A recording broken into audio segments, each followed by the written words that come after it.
Boop.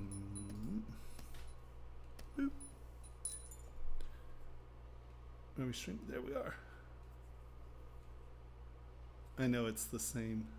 Every single time we start this, I'm like, are we streaming yet? Hello? McFly. Okay, so I have all of these downloaded. I think. Do we have? Yeah, we have Daniel Girl. Okay. Here. Okay. Okay. All right. Okay. All right. All right. You're live, and Restream Bot seems to be working in both directions. Did you try Facebook yet? I have not tried Facebook. On the way. Okay. Hello, hello, hello. Oh, I need to go to crit messages, don't we? Hold on. Twitch streaming? Is that the one we go to? Crit messages? Oh, yeah. Twitch streaming. Okay. See? There we go. You there? Yep. Okay. And you're good on Facebook. All right.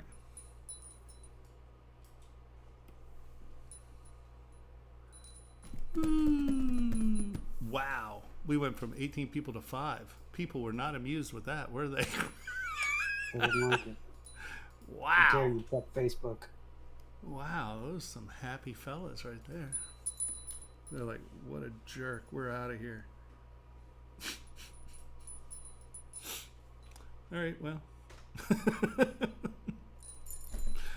Nice to have you guys here. Hello. Tonight is crit night yet again. If you have anything to upload it to a link that'll be coming up very quickly. Oh, there it is under the title as well. ZBrush//. There we go. ZTL files. Remember ZTLs. Because ZPRs are a pain in the butt. And you force me to work in your world, and I don't like that at all. It's about me and my world. Okay. Enough creepy weirdness. How to convert to 3DM file? Yeah, I don't know. There are a couple free converters online where you upload your file and you can convert it to a 3DM. But normally it's just create an STL or an OBJ and that'll import into pretty much anything. Yeah, that's what I do when I want to go from ZBrush to Rhino, which Rhino is 3DM. Yeah.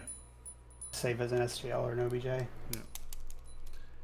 That would be my suggestion. Now we do need to find a converter to make the universal 3D file, or it's the only thing that PDFs will take. It's a certain file format that PDFs will take. So you can load files into Acrobat documents. So you can send someone an object, they can rotate around it, but it's just like a little QuickTime VR, so they can look around it, but they can't change it or use it. That's the best way to send out job bids, because then they can look at the model, they can rotate it around, and they can't steal it from you and go, oh, we don't need to pay you now, which happens. Do you know what file format I'm talking about there, Henry? Internet tells me PDF 3D is the name of the file. No. But you have to convert your 3D file into it's like a U3M or something like that. It's like universal 3D file. No? You don't know what I'm talking about? I'm looking. U3D. Yeah. So we need to figure out how to convert our files to those.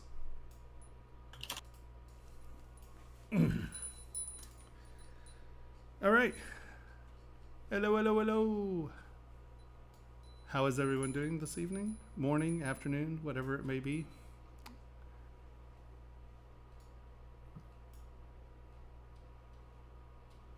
Yeah, um, I mean, we go back to Rhino quite often. It's just usually we just do it with an STL and import the STL.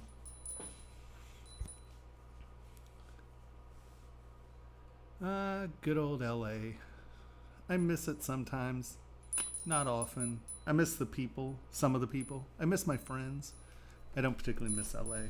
I do miss like having art stores that are open past 4, but other than that, I'm really okay. There's some good bars too. I'll give you. Okay, there are a few good clubs, and all right, there's some great movie theaters and a couple theme parks, and there's some stuff there. Beaches, that yeah. And the Museum of Jurassic Technology.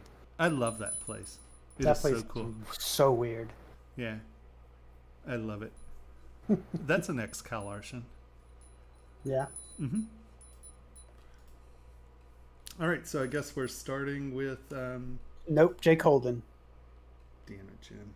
Okay, Jake Holden. Look what we have here. We have Jake Holden. Wow, Jake, that's killing it.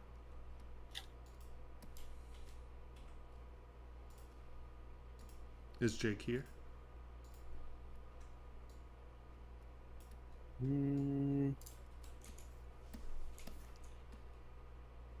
No?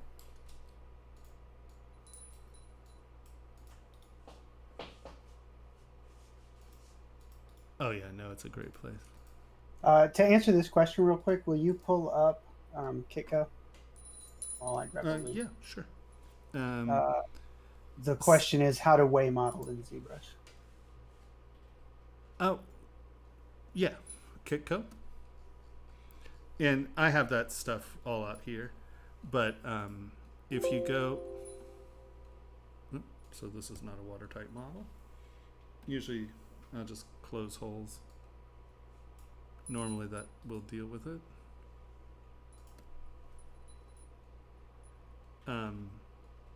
That gives you the volume. This gives you the weights in different metals. And actually, if you print it out, it'll give you ounces as well. Like, it'll give you the weight per. See, this is penny weight, that's grams. It'll give you the ounce weights as well. Is that what? I sure think so. And if you have your volume, you can just multiply whatever By the weight of the metal is. If you need it in aluminum, Kitco doesn't have that, but you can figure it right, out. or if you know the specific gravity of Exactly. Yeah. like, because we have a conversion table for the resins Mm-hmm. somewhere. And here is a download link from Pixologic for Kitco. It's right on their support page. Yeah, it's an official Pixologic plugin. All right, so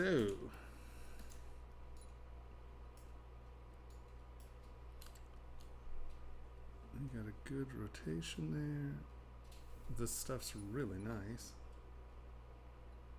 You can see the tendon wrap there.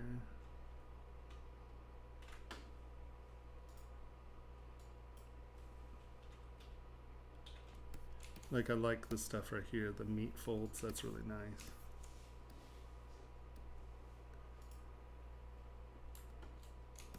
For some reason.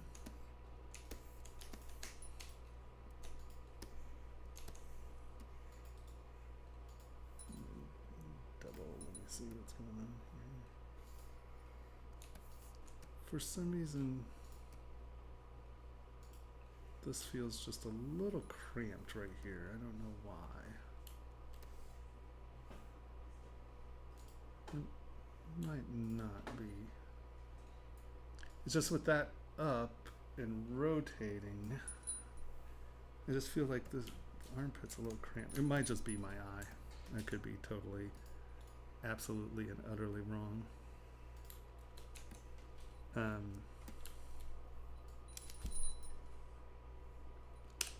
Let's see.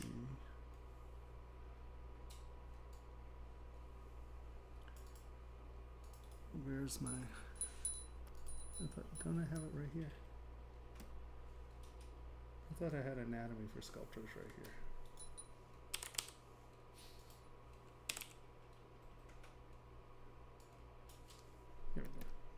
As I say, I'm sure they have a similar pose.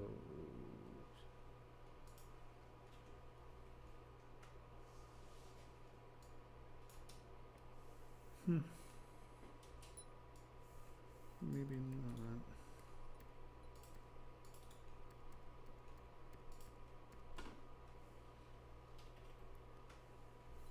See, I want to see the other side of that arm.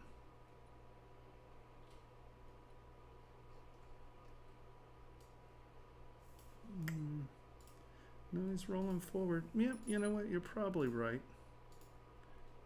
Just looking at that, I'm not seeing the...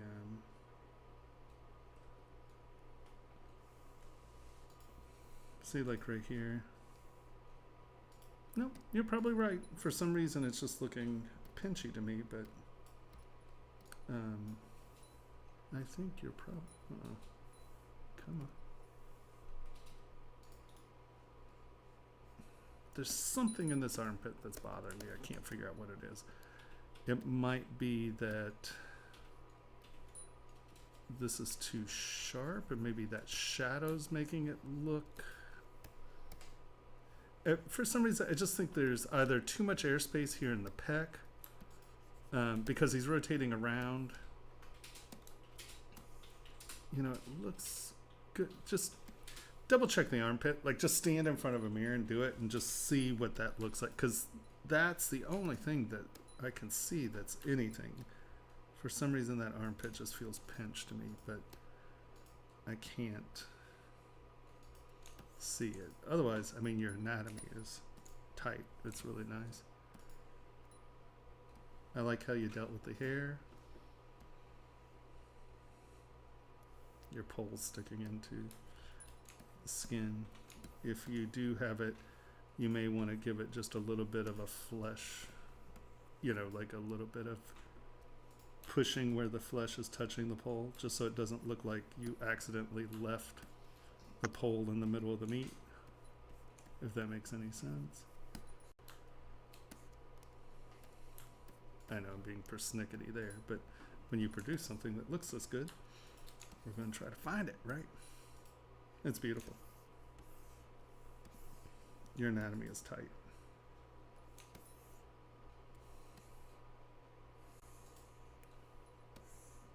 Your spins are convincing. Even like a little extra pinch here is nice.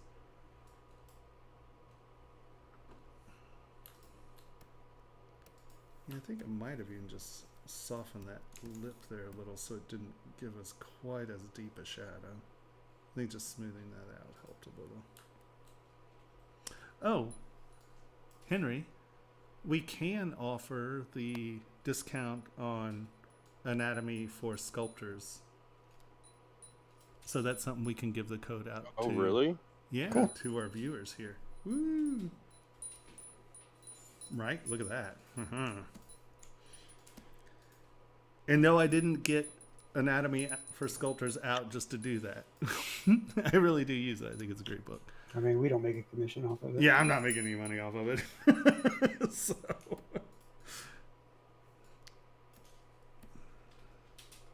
yeah, that's absolutely gorgeous. If you come back, we can talk about it, but it looks great. I mean, the pose is convincing. I like that there's even a slight bend in the pole. Nice. You're killing it, dude. Your anatomy rocks. All right.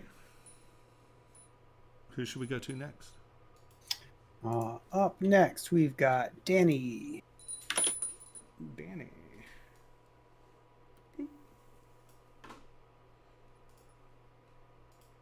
You can do it. And I wish my anatomy was that tight. Sitting in a chair doesn't lead to that, does it?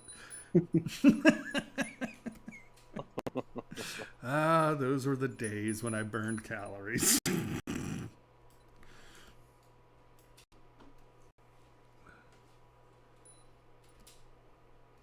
Okay, 49 million polys. Let's see where your polys are. Oh, this is all just one thing.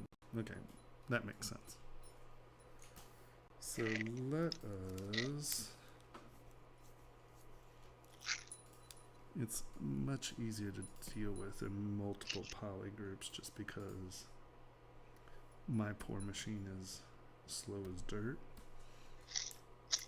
Let's do group similar parts. No.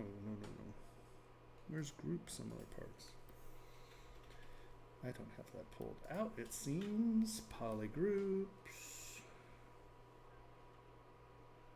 Isn't there group similar parts?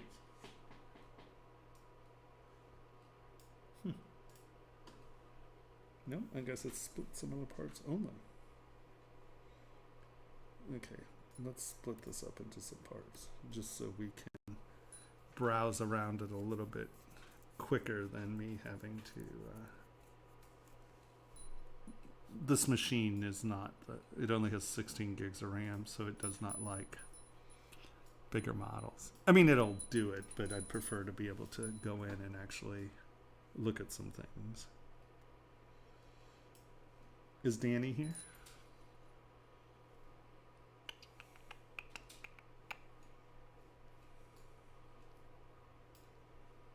No.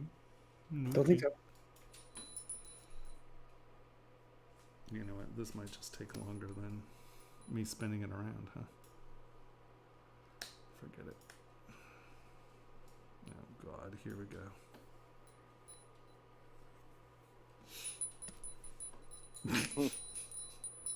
Was that a trim dynamic, like, confetti party over there? Trim dynamic over and over, and then you're just like, trim dynamic is the best. And this confetti and everything was like, yeah. All right. Okay. Oh, God. Here we go. Oh. You said it. Sounded like you were getting a foot massage over there.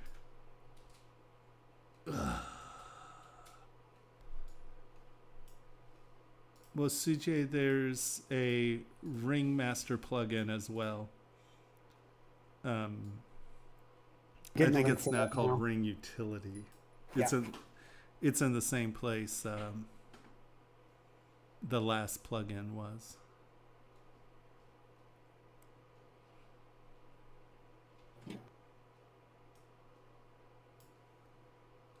Hey Thomas. Yes. I watched one of the eye sculpt guys' Twitches. Which and ones? after it's the new guy for Pixo that just started. Cool. Yeah. And so he decided after last week, after sitting in on yours, he decided to take the toy he's making now, and he's going to make it into a ring. Yeah, there we go. So, right. Tell him we need to get him to do it. We'll send it through production. Oh, there you go. He might be on tonight. So. Well, he ain't on Pixologic. He ain't on yet. Yeah, he ain't on yet, but he might show up. But yeah, I was talking to him via the phone. All right, we're just gonna close program. Here we go again. 16 gigs of RAM, living hell. Okay, so one more time. Oh no, you gotta reload all his models. I'll just do it one at a time. Do you ever spray primer on your 3D prints? Nope. Well, I mean, if you're hand painting them, maybe. But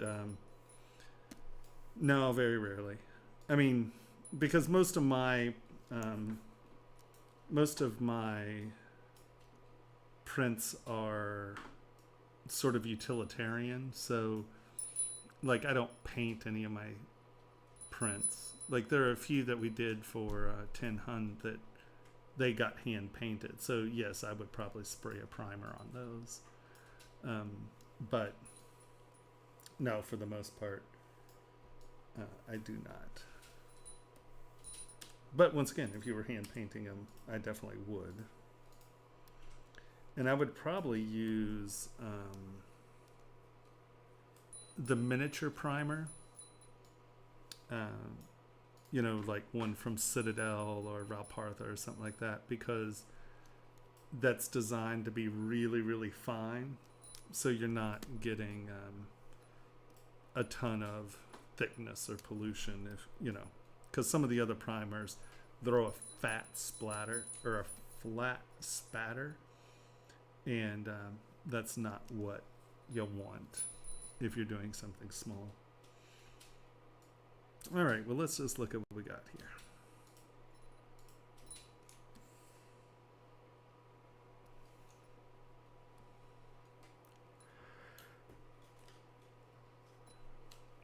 It's funny, from the side his arms look really, his forearm looks really tiny, but I think that that's just because there is no waist indent here.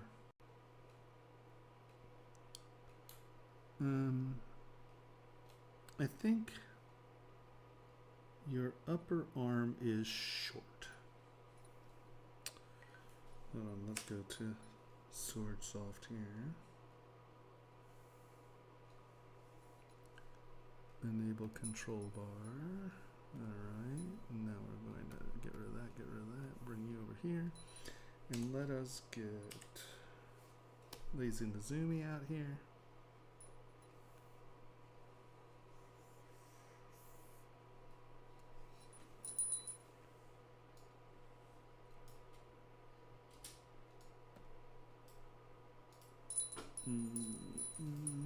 And they changed it, right? It's Control F3 now. Is hook window? Yeah. I don't know why they changed that. That's annoying. Okay. So let us bring you out. We want circles. Now the question is, will Lazy Nezumi work with our pen tool? No. Damn it, Jim. Too bad. Okay, so here's your arm. Here's the center of the shoulder. And here is the elbow. And here's the wrist. So you can see that the distance between here and here and here and here are dramatically different. Because in all reality, your arm is probably roughly the right length. You know, it should come to mid-thigh, and it looks like your hand's going to come to mid-thigh pretty, maybe there. But see, your elbow is way up here. So I think that if we just come here, come on, you can do it. Let's grab move.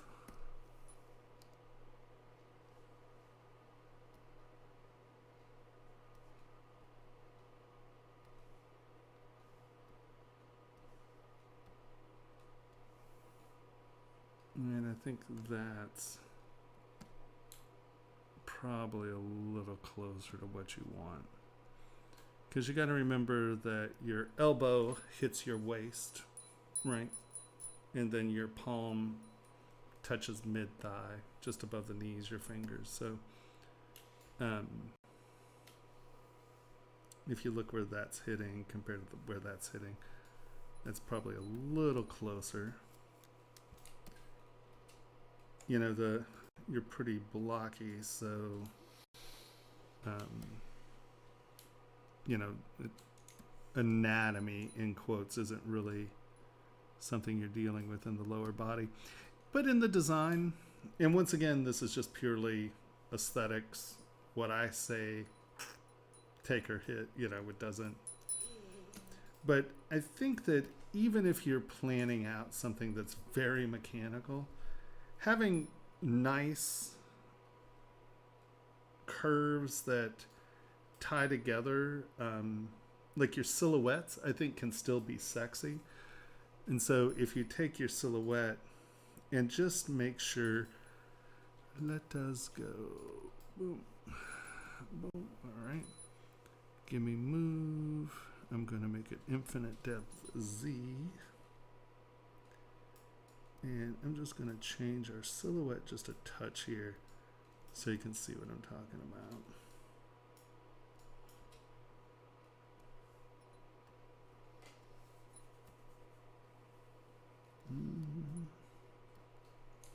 And that's where this up here, you can make this bigger and actually look at your silhouettes, right? I just think that you want, come on.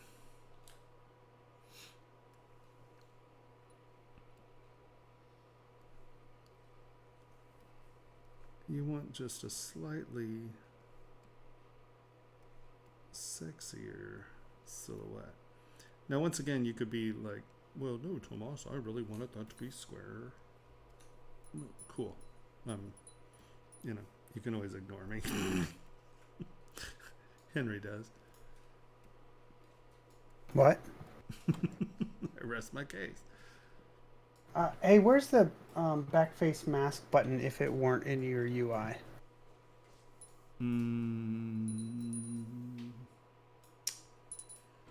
The holding control over a button thing doesn't seem to work anymore. Brush. It doesn't? Doesn't seem There to. it is right there. Back face mask is button path, brush, auto masking, back face mask. So if you go to brush, go to auto masking, and back face mask is right there. There it is. Thanks.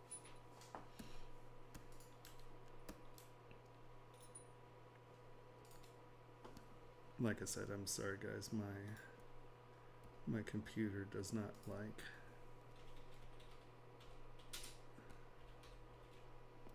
Now once again, I'm not dealing with your details when I'm doing this. I just want you to look at the silhouette.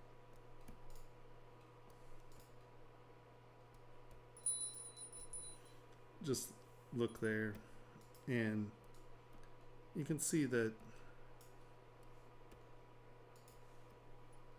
you can keep it mechanical looking and still have directionality in your, because see this kind of bends out and that's big and this is sitting over here, and so your silhouette,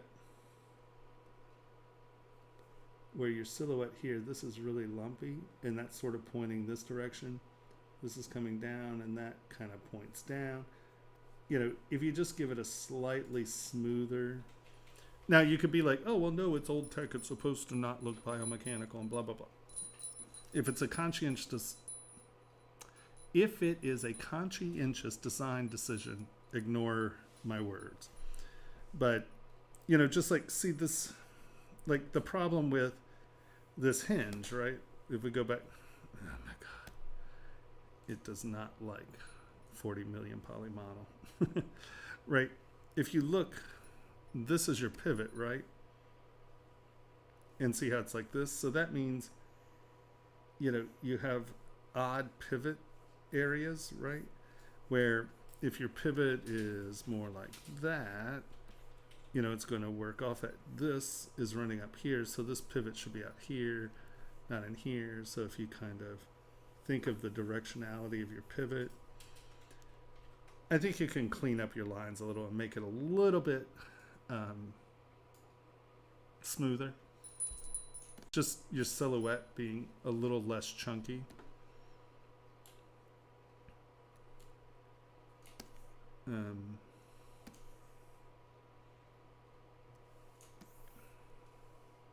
on. You can do it.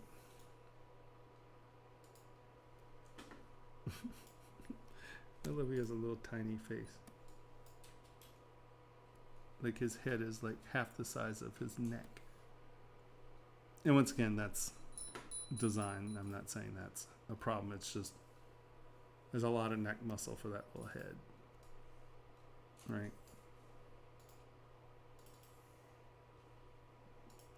Because you have the veins coming out and the helmet is sort of blocking it. Come on. Man.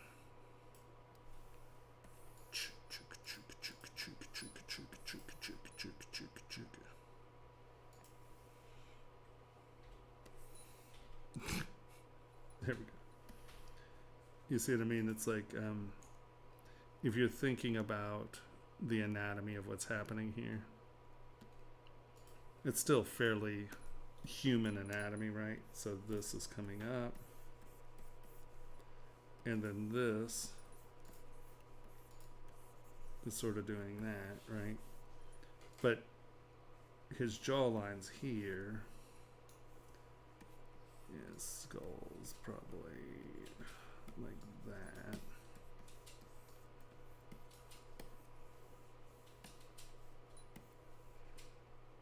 I just think that I want to see where these muscles are inserting. And it just seems like this ballooned lump right here. And I'm not seeing this. So it looks like all of this is being stuffed into a little helmet. Right. So I don't mind the proportions being weird. I just want to see the proportions. You know, so this can come down. Even if this is huge and bloated, it's still connecting to that skull somewhere. Right? So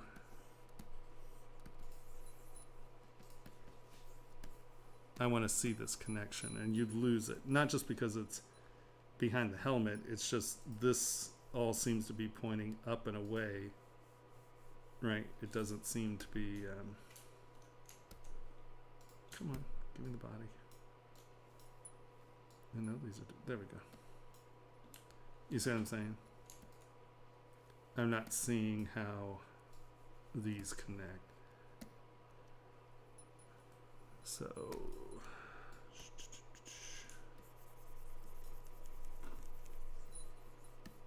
And if you had a neck that big, you would definitely have a jaw.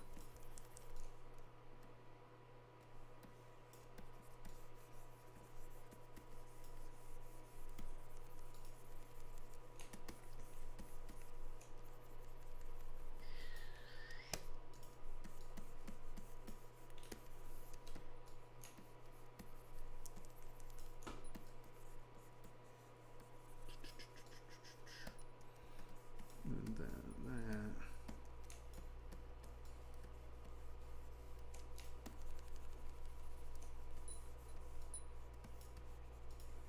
You know, it can be huge, but it still has to connect to something.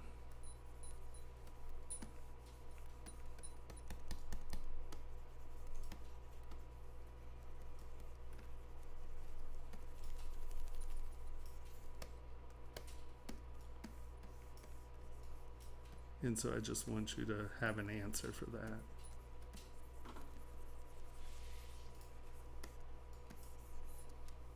If that makes any sense.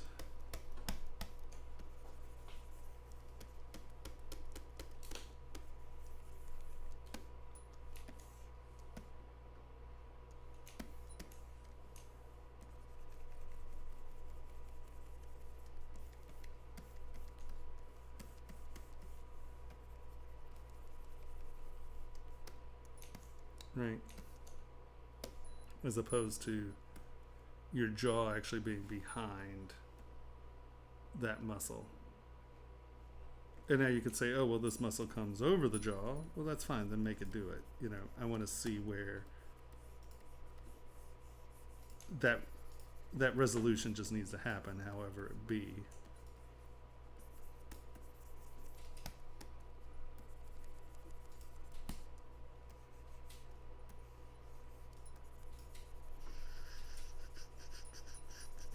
Right. You can pick either way. Those things just need insertions and origins.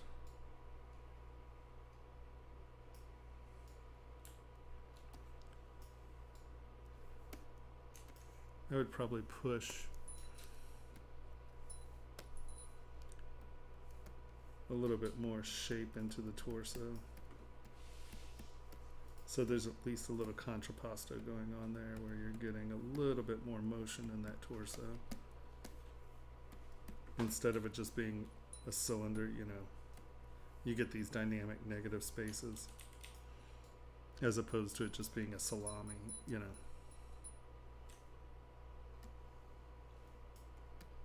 Oh, but it's looking good. I think work on your silhouette. Think about where your insertion and origin of your muscles are. So you're getting something that doesn't just dive below, right? I mean, you can see how that can make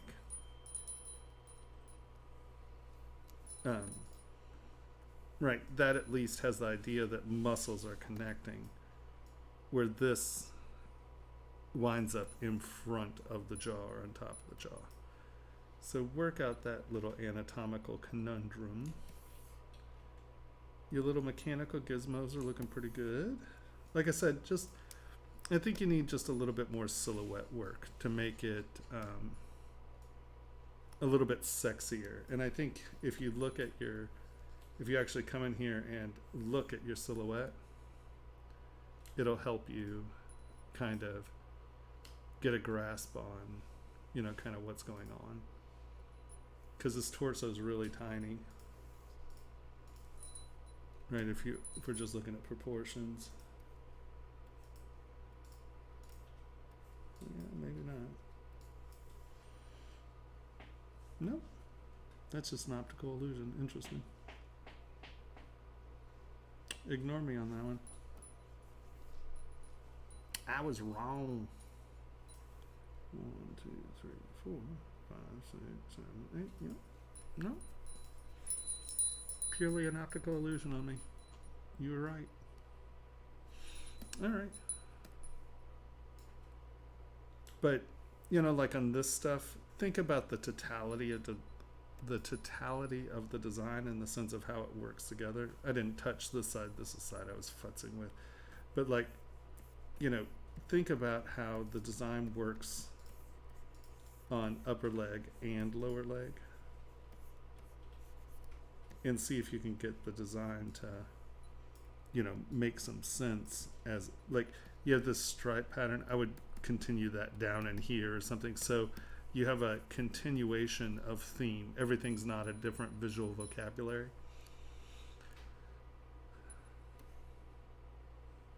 Yeah. But you definitely get there. Thomas, Looks good. Yes, sir. You got someone asking, is it better to block out or just start going like you are? Well, I always start with a block out. I mean, that's the only way I can control my geometry for manufacturing is to go through the block out process, start very low, and then come up in divisions. So I always block out.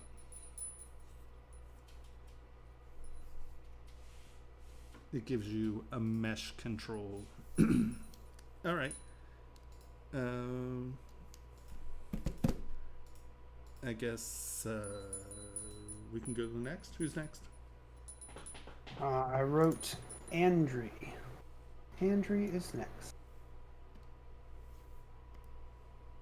Arch skull pendant. No, not save as. Hello, you big dork.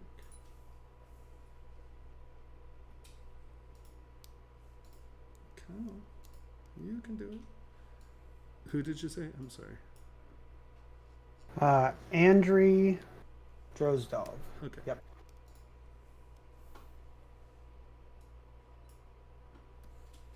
It's really nice and clean.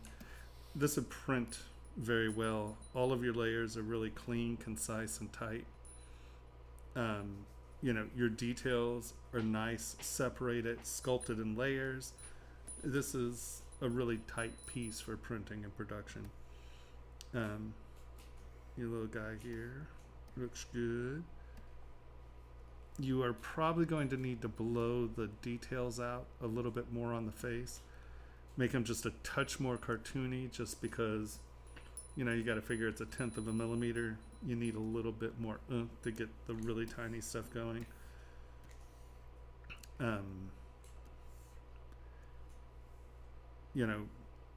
I'd say something similar for the head here, or for the devil's head thing.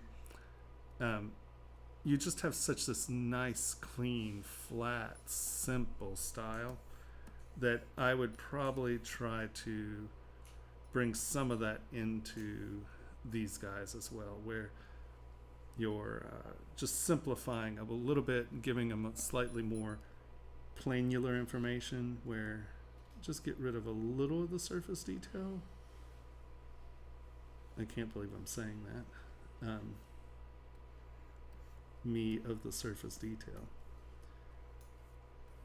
Like pick one side of these and make these smoother on one half, because that'll accentuate the curve, right? Because you can see this pattern moving.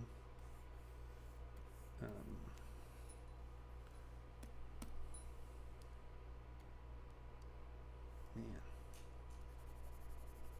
that definitely did something to my eye.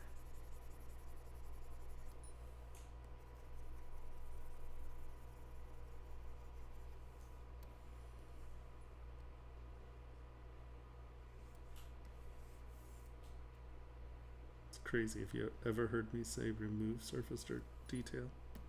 I don't think so. I know, first time for everything, right? Yeah, never. We heard that. Well, I just think the style is so nice, clean, and tight that you don't want to make something too dramatically different, right?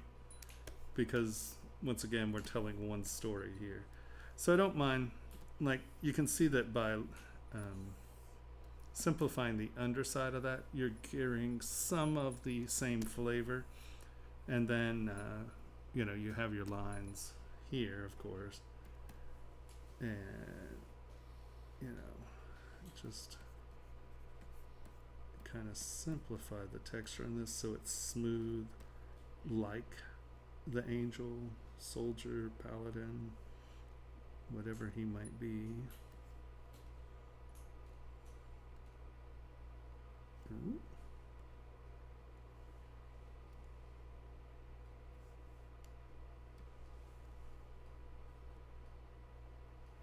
I like that he has one tooth in the center.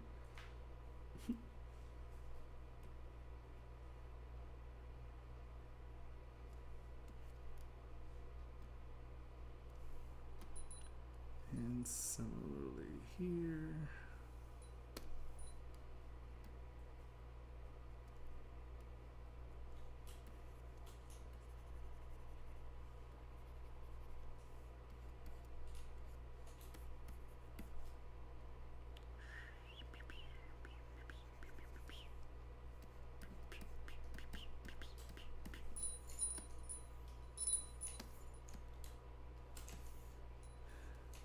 But you see what I mean, how it feels a little bit more in tune with this.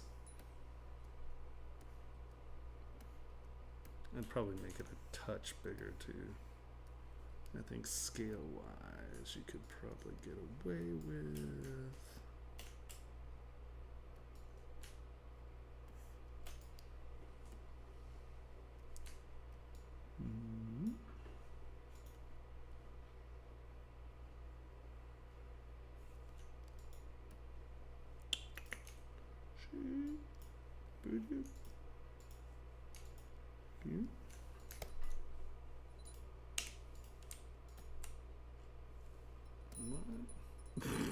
What was that about?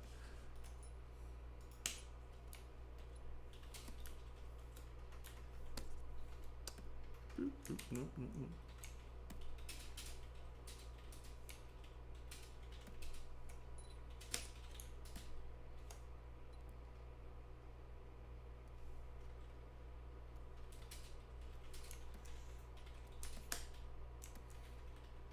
I know I didn't. I'm ignoring the anatomy. But I think that having the devil's head just a touch bigger than the human head, one, it allows the detail to read a little bit more. Maybe you bring it out even more where the horns are here, and maybe, you know, the head just becomes a little bit bigger, but your horns come on the other side of that ribbon maybe.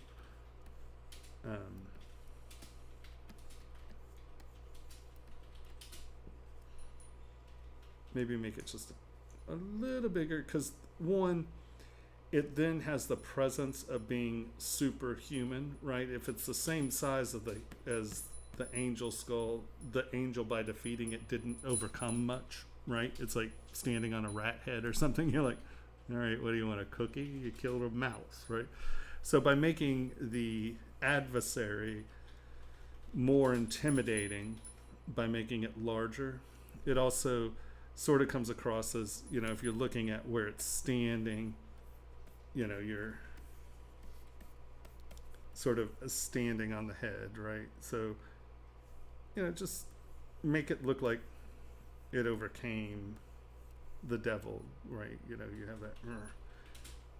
So I think that making that skull a little bigger and a little bit more smooth, where you don't lose sight, it doesn't just become visual chatter. And when you have something that's this clean and tight, and you add something that all of a sudden becomes organic and realistic, it's a design change, or not a design change, but a vocabulary change that I think you should be careful of.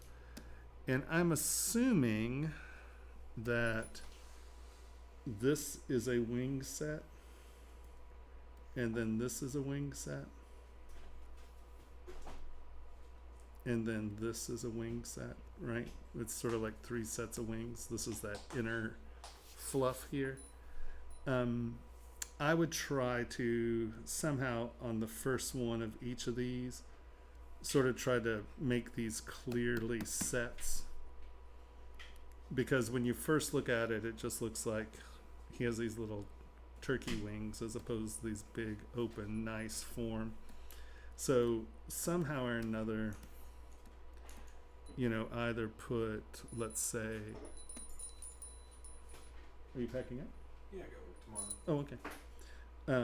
You know, make the texture going this way on the front of them, maybe.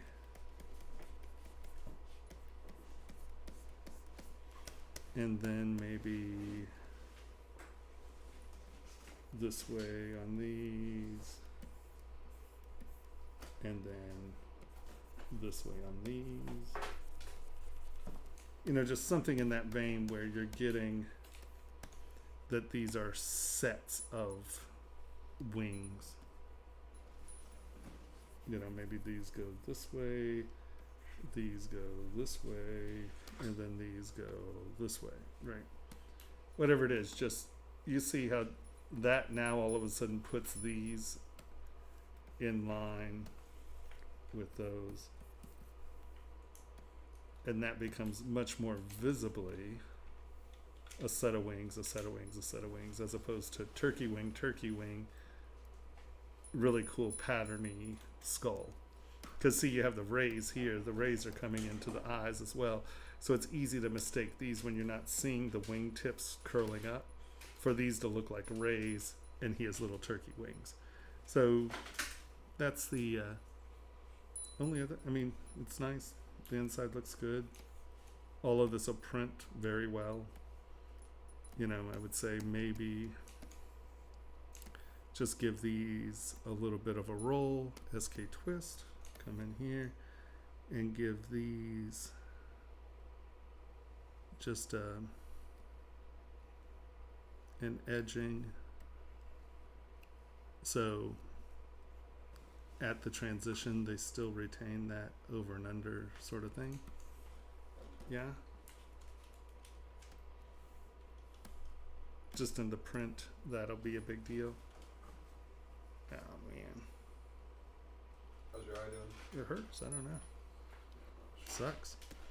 It's getting all puffy.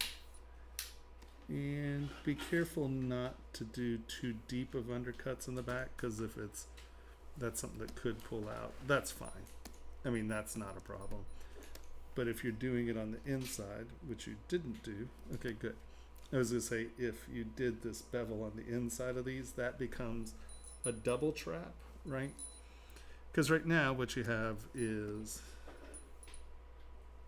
you know, right here, you have the form that's coming out like this, and it's cutting under a little, right? Well, that's fine, because this is a bigger open space. There's plenty of room for the silicone to unpeel. But if you were doing that on the inside, what you would create is something that has a trap here and a trap here, and then the meat gets caught and it can't just peel up and away. Right here, there's plenty of room here for this to peel up, and that undercut's fine. But if you do the undercut here, here, here, and here, you're creating a double trap, and either the plaster or the investment's going to give when you pull it out, or the wax is going to break as you pull it out of the mold, or that'll trap and it'll tear the mold. So just be careful about double trapping. This is fine, and this is fine, but something to think about. Yeah, looks good. What is going on here? Keep it in the wrong key. All right. Your stairs are good. Nope, I'd say you're killing it. It looks great. Looking good. I'm into it. Yeah, it looks great. It's nice, clear. Yeah. It'll print beautifully. It's a nice piece. All right, who's next? Up next, we have 2 sets of pictures Okay. from Dimitri. All right.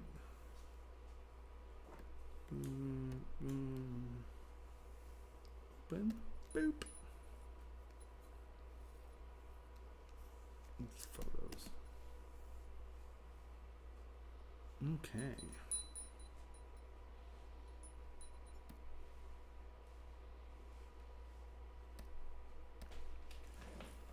Is it a...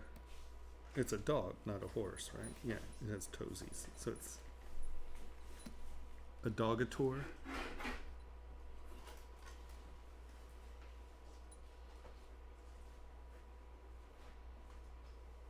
He's interesting.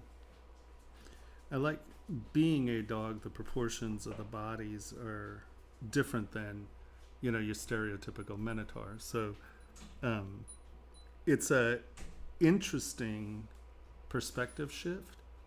I like it. It's actually pretty cool. What's the difference between a centaur and a minotaur? I mean a centaur, not a Okay. minotaur. You're Because right. minotaurs are animal on both halves. It's just Not like half horse, half. a centaur is half horse, half man. Minotaur is half Bull. Man torso, sometimes bull feet and bull head. Mm-hmm. Right, but it still has that male torso, or the human torso, Mm-hmm. usually. Sorry, thank you for catching me on that. Sorry, my eyes got me a little distracted. It hurts. I'm not used to weird internal eye pain, of all things. What's really funny is that from the front, the dog almost looks minotaur. Oh, damn it, I said it again. Centaur dimensions, you know what I mean? Like from here, this could be a horse. But the second you look at it from a different direction, that distinctly is smaller than a horse. And he's not standing, he's actually standing shorter than he would if he were just standing, right? His lower proportion. He's not 8 head lengths tall, right? We're often... A minotaur is like 9, right? Where the human torso is smaller than the horse. You're out? Yeah, I'm out here. Be safe. Yep. I look forward to those videos. Huh? I look forward to those videos. Heck yeah. It's just really interesting. I think I might. It's hard to say. As I say, I might. It's hard not being able to whip the model around.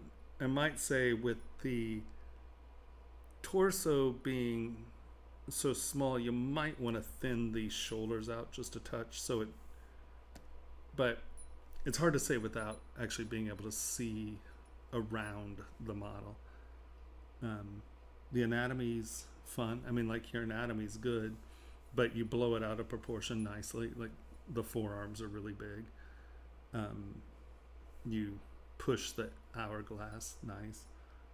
He has a weird little pinched up buggy face, which is pretty rad. No, it looks great. I'd like upload the models one day so we can look at them, because it's a fascinating, it's an interesting idea. I like the idea, and it's a very good delivery on the object. It's just there's some perspective things that I can't tell without actually seeing the model, but no, 2 thumbs up. It looks awesome.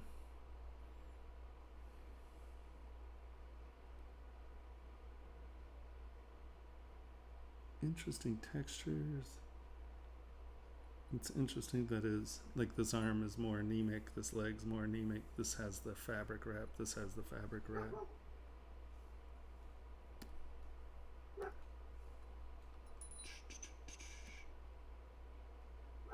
Face is great.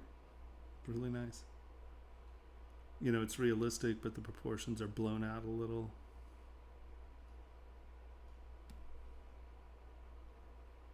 The textures look good.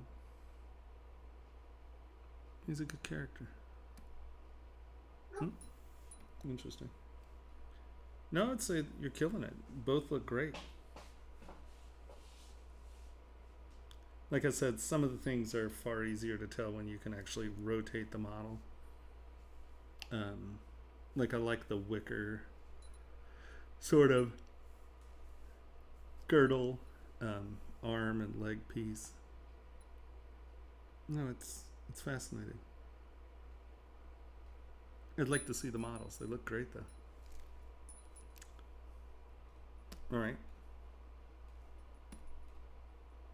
Right. Right. Minotaurs are a beast sandwich. Oh, so very true. Aiko. Echo. EIKO. Boop boop. Schmeek. Boop. Oh, nice. What do we have?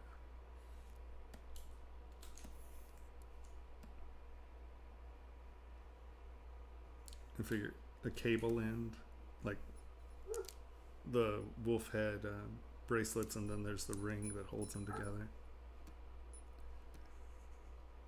All of this stuff is super clear and nice.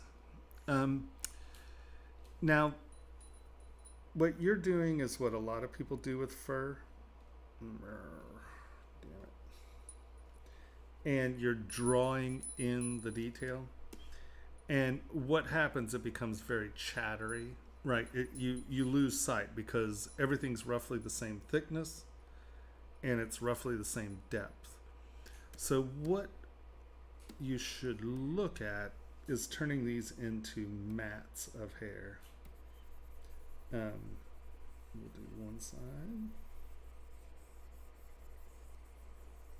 Because your cuts seem to go into where bone would be. So you need to think about what's actually happening with the fur, right? So your bone, you're not going to cut into it. So you get your skull or your hard surface sorted out. And then we come back in and we think about these as plaits or mats of hair.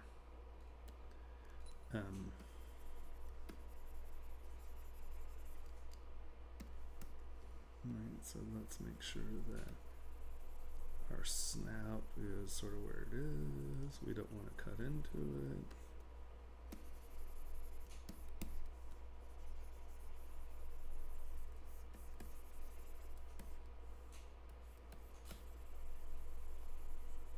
And you sort of have that hairy wolfhound sort of wiry hair.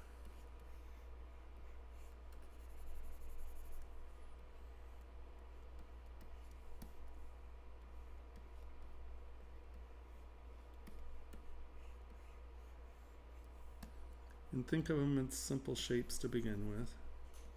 Think about what's sitting on top of one another. how you're keeping from cutting into the muzzle.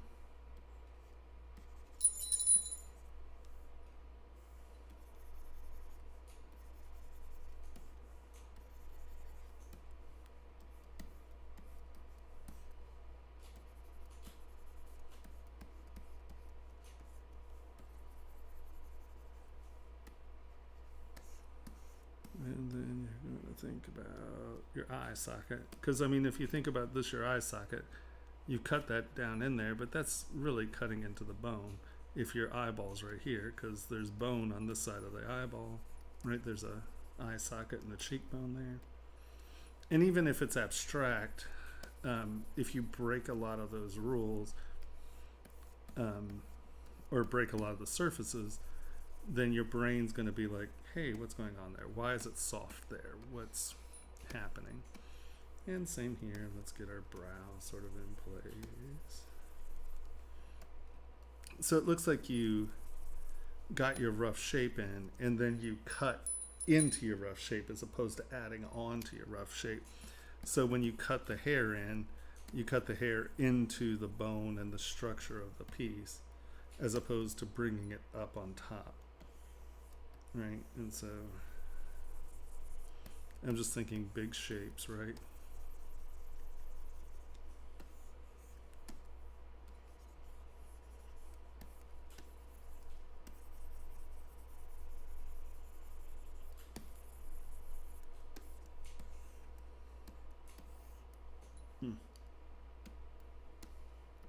And then let's do that.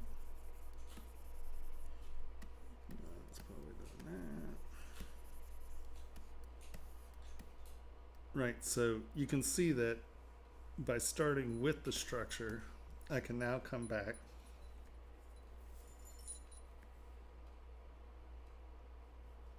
and rub my eye.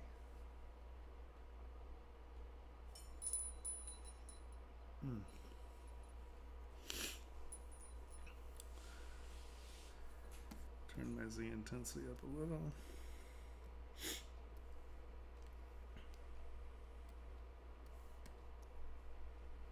And now when I'm adding these, you can see I'm adding to the top of my structure instead of cutting into my structure.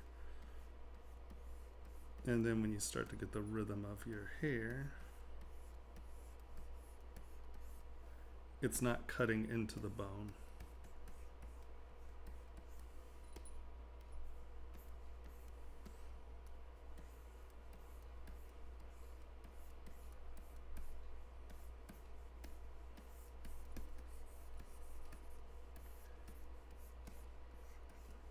And you get your rhythm, you get everything that's on top on top.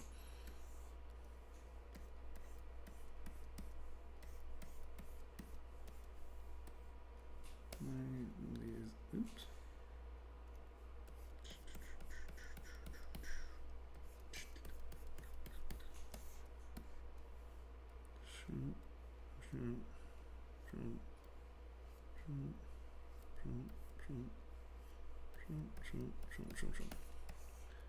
And you know, you just kind of work your way there. And now, when you have it, instead of cutting in, I would use twist, because that's raising. See, we're not actually cutting back and into the surface. We're sort of bringing it up and around.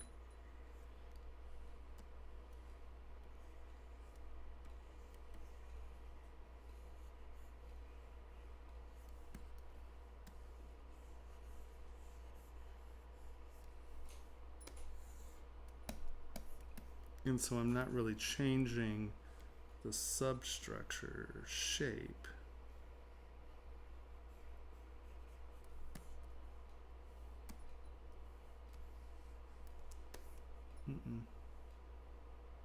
Oh, I touched morph target. No morph target. Right, you can define your mats, get your hair where you want it to go, come back in. And you know, you can start to punch this and get it to where you want it to be and really punch your details. But you can see how I haven't lost the shape of the head here, where if we look over here, it's really convoluted and you can't tell, right? I mean, this is cutting into where the bone would be. So I think I would just reapproach it a little, go back to your base structure, and you know, if you do want to come in and you like this form, which I'm not saying is bad, you know, you can come back in, but just make sure you're doing it additively, so you're building on top of the substructure, and don't cut in so much that you're cutting into the body, if that makes any sense. Right? I think that's yeah, I think that's really my only issues with it, is you cut the hair in as opposed to bringing it out off of the surface. All right. Are they there? Nope. The next one is, though. Okay, who's next? Miko. Who? Miko. Did I already download it? I think so. Miko.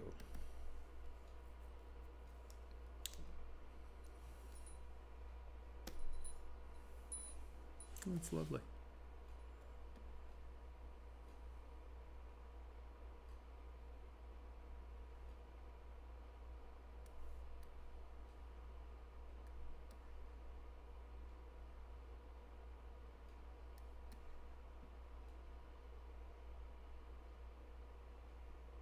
Really nice. The shape's great, the forms are nice. I would say that, let's get to, oh, we're at your face.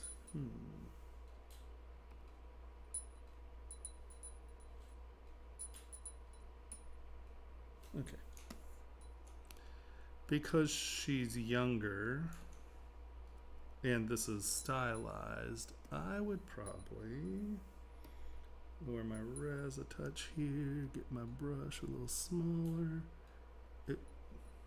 She's not symmetrical, so turn symmetry off.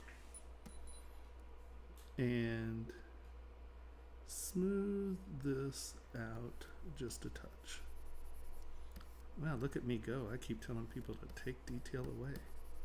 It's a crazy night. Is the moon full? Too many sodas. Too many, so I only had one. Maybe One is too many sodas. All right, fair enough. I can't really argue that point.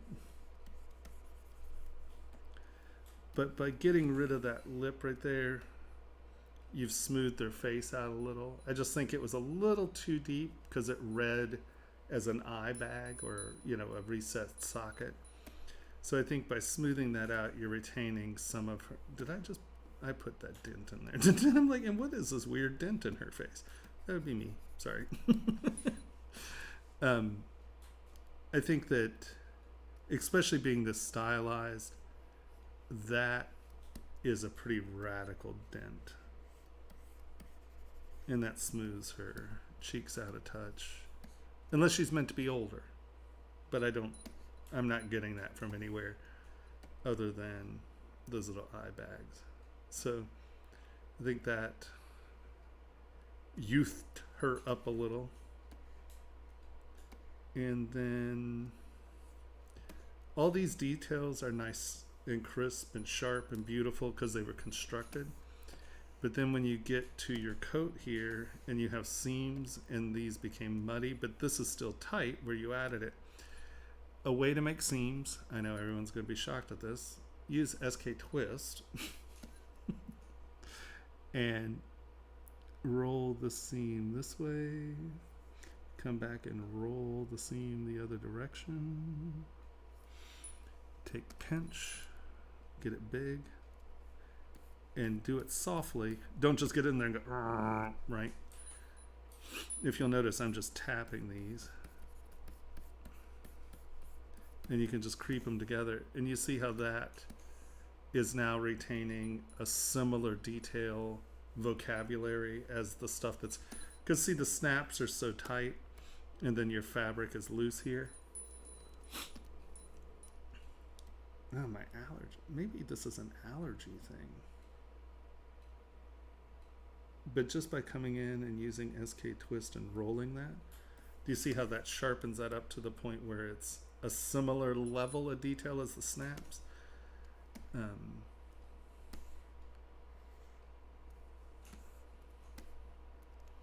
then,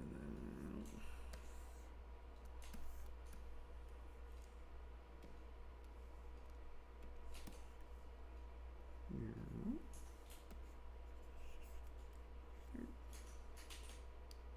Of course, I'm doing it a bit too big.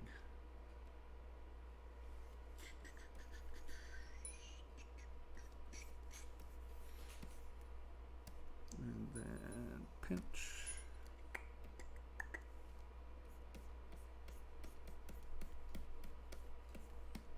And you can see how you can work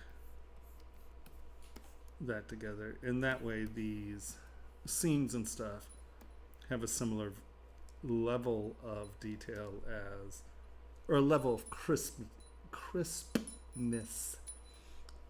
as your appliques do.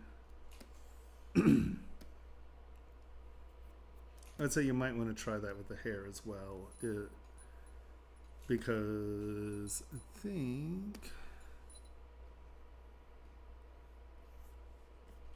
this intersection here, that little doopy loop there, like, I'd almost rather see that terminate as a shape, and then that's a shape underneath. Like these are really good forms here. I don't know the solution for it. My eye hurts and I'm getting crabby.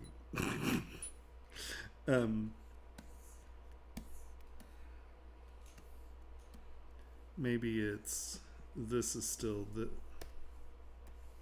that's that, and then that comes up and under.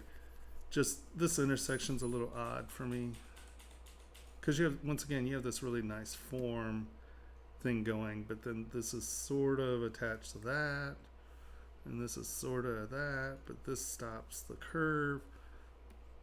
Yeah, I think right here you could reevaluate a little of what you're doing there, because over here it looks, you know, over here your termination is fine. This looks like a nice lump of hair. It has folds. This looks good, you know, until we get to this transition makes no sense to me. Right? You have that as a hair plait and that as a hair plait maybe. So this should dive under that maybe. They don't just blend here. Something, one needs to be on top of the other, and, you know, because you have this nice shape and form going. I just think this intersection is not giving us the story. I'll try one more time before my eye makes me go, no. Now I can blame everything on my eye.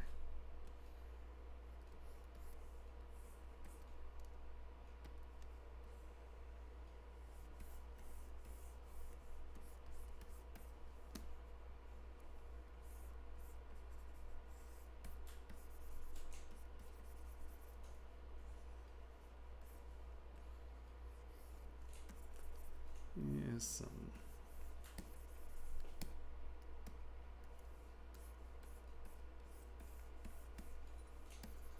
Yeah, you can work it out. This goes back to my mitten hands, doesn't it? Yeah, I'm done with it. You ruined it. I did. I blew it. Done. Over.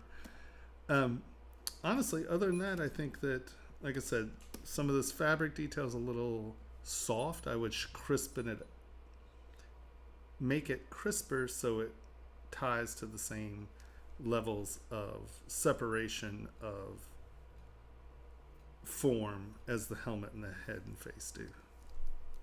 And then, yeah, figure that out. I don't even know what's going on.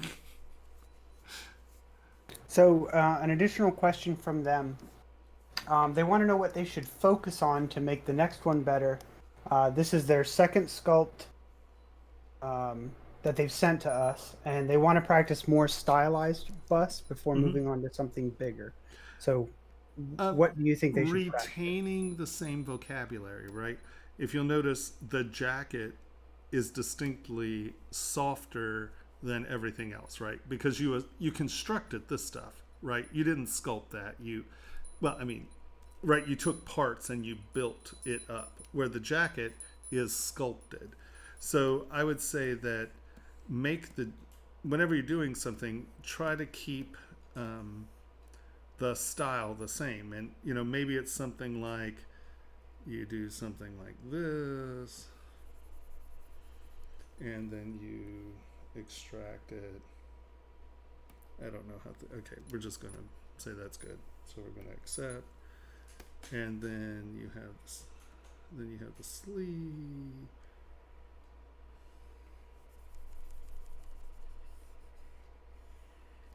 And then you extract, accept, and then you have the torso. Then you have the little torso bit.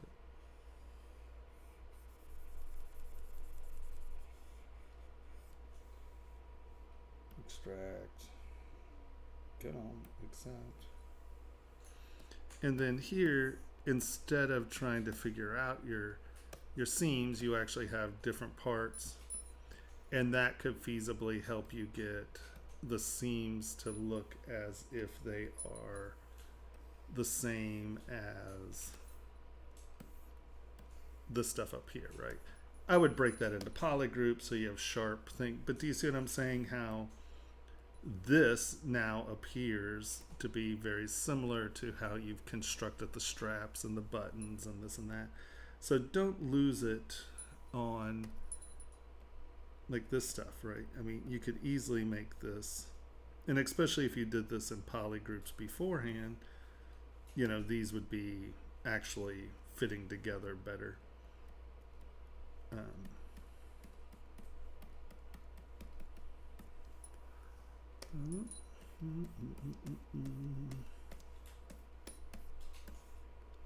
To see how that, look at this right here, and then look at this up here, right?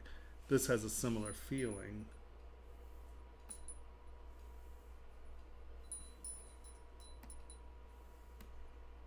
Do you see what I'm saying? Because these are separate parts that then are making up the coat pattern.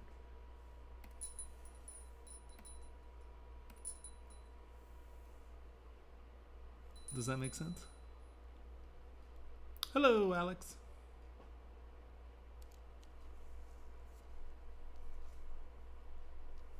Cool.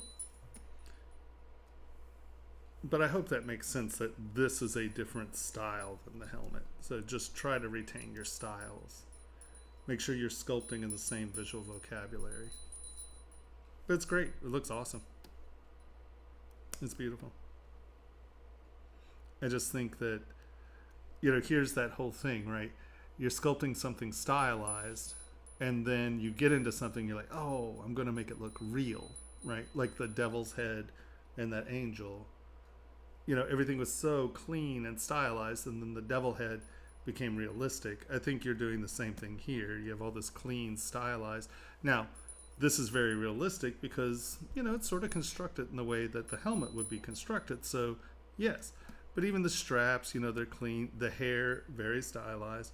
And then when you got to the coat, you put all these wrinkles and stuff in that aren't stylized. This is more realistic, right? So, if you came in and you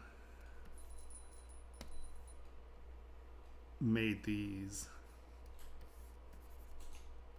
stylized,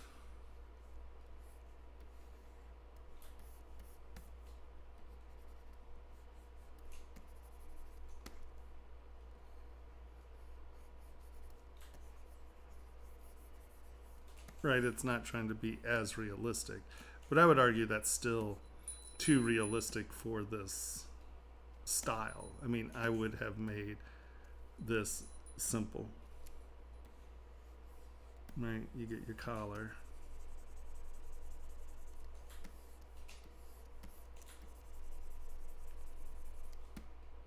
You get your coat.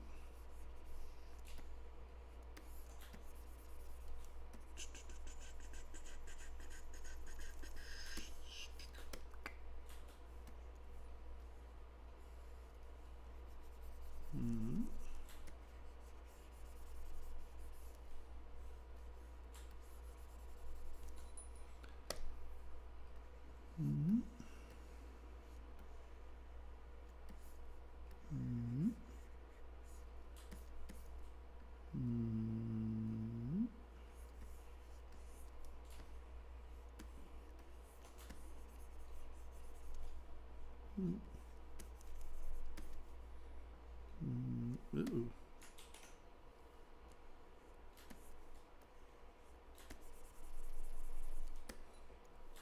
Give me something real close to the surface there.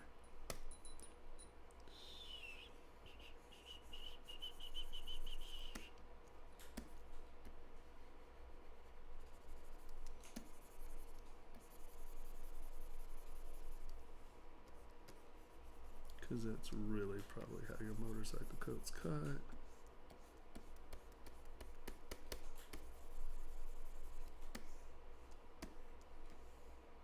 Where it's not quite so wrinkly, but it's crisp and smooth surfaces that you may have, you know, a wrinkle in, right? It's not super rigid, but because it is that stylized, it's not wrinkly. You know, you don't have that realistic fabric lumpiness going on. You have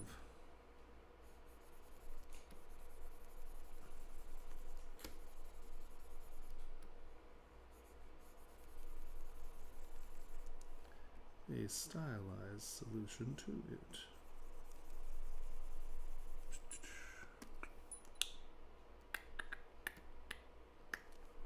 Shoot.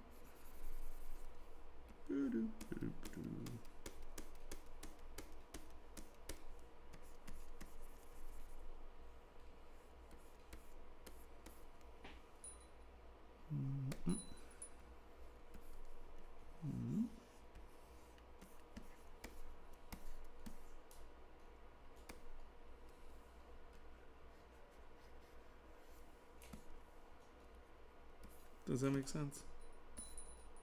Yep. Cool. Up next is facial. Mm.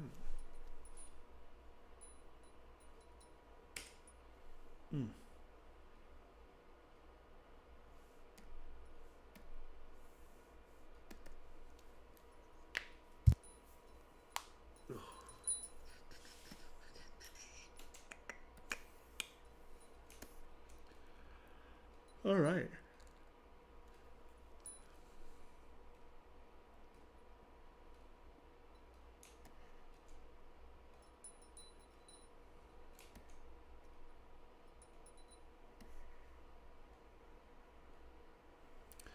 So first of all, the one thing I would say is I would give it a little bit more dimensionality in the sense of, let's go back to this guy.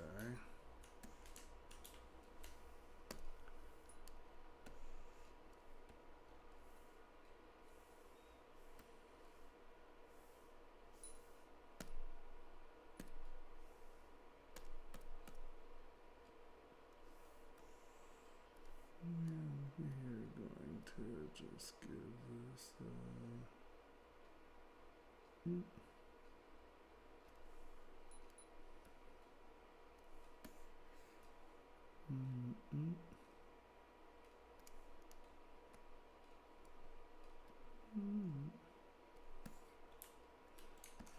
So just by giving it a little bit bowed surface, so here's yours, and here's one with a slightly more dynamic surface.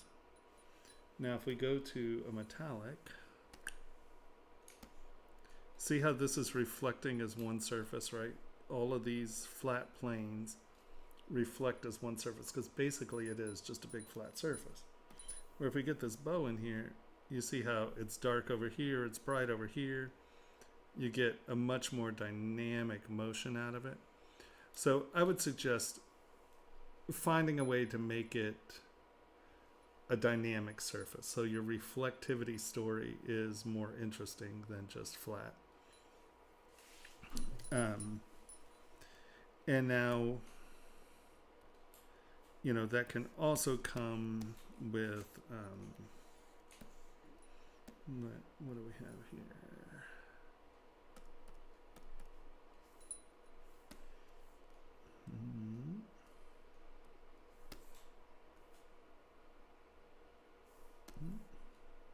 Okay.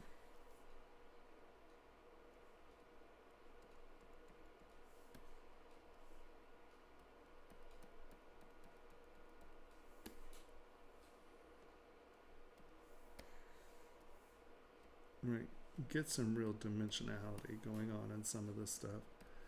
And that allows, once again, for a far more complex reflectivity story. And that allows you to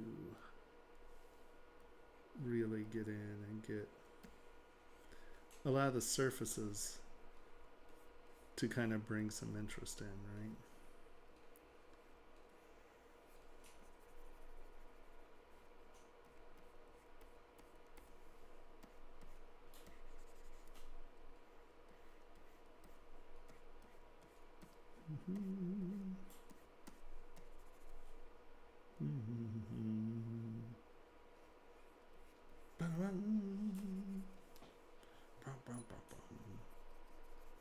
I'm not very good at horror music humming. Is that supposed to be horror music? Da-da-da. Oh, wow. All right, I see how you are. There's a reason that I'm not at Duke on music scholarship or wherever. It was frightening, but for the wrong reasons. Right. Well, you know, I'm instilling some horror. And you can see here, just by doing that and creating some reflective surfacing that is changing the directionality of my surfaces, I then in turn get to create something that, well, okay. I guess I didn't do that very evenly, did I? Yeah, here, let's do this. What direction is that? That is X. Yeah, mirror and weld X. Boop. Nope. Mirror and weld Z. Nope. Mirror and weld Y. Nope. Oh, that's pretty cool though. Is this on 45? Why is it not?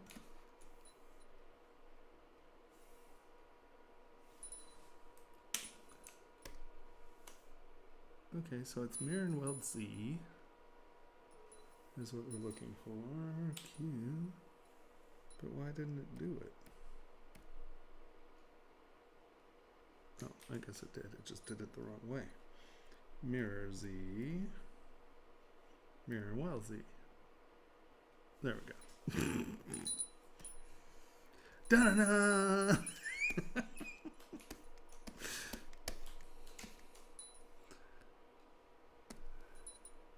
don't want to hear anything out of you, mister. I'm grieving the loss of the jump ring silently. Oh, did I lose the... Did I lose something? Oh, I did, Yeah. didn't I? Oops. I mean, it's not that big a deal. Shh. Pshaw. Jump ring, schmump ring. Oh, no, I did want Y, R, 4. Not 5, 4, 4, 4. There we go. And that's probably why your symmetry didn't work before. What? Because I'm a mess? Well, no, because the center of the piece is not center of the world. Yeah, that might have something to do with it. Because there was a jump ring on one side. Jump rings. Bastages.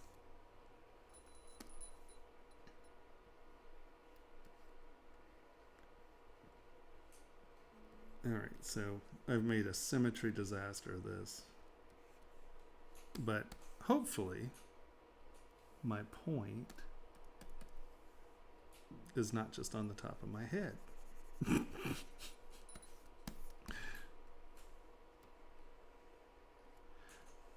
You see,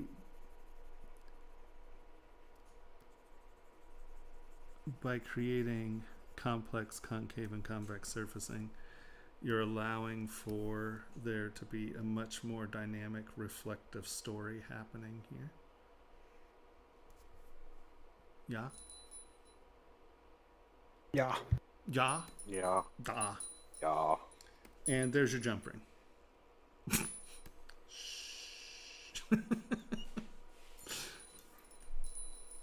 But yeah, I think that getting some more dimensionality. But do you see how just by turning this into a slanted surface, we're now getting low light here, highlight here, and then we get this cute little deep ridge in there.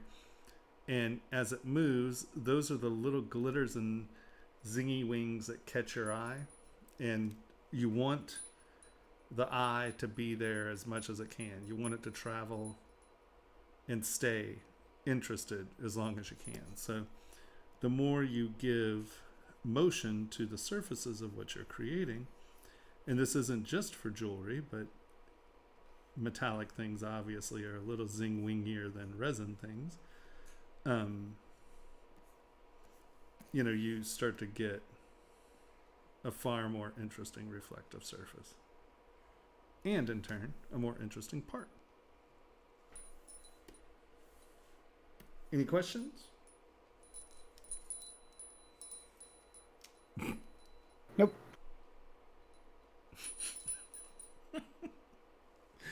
All right, who's next? Sergio. Sergio. Da-na-na.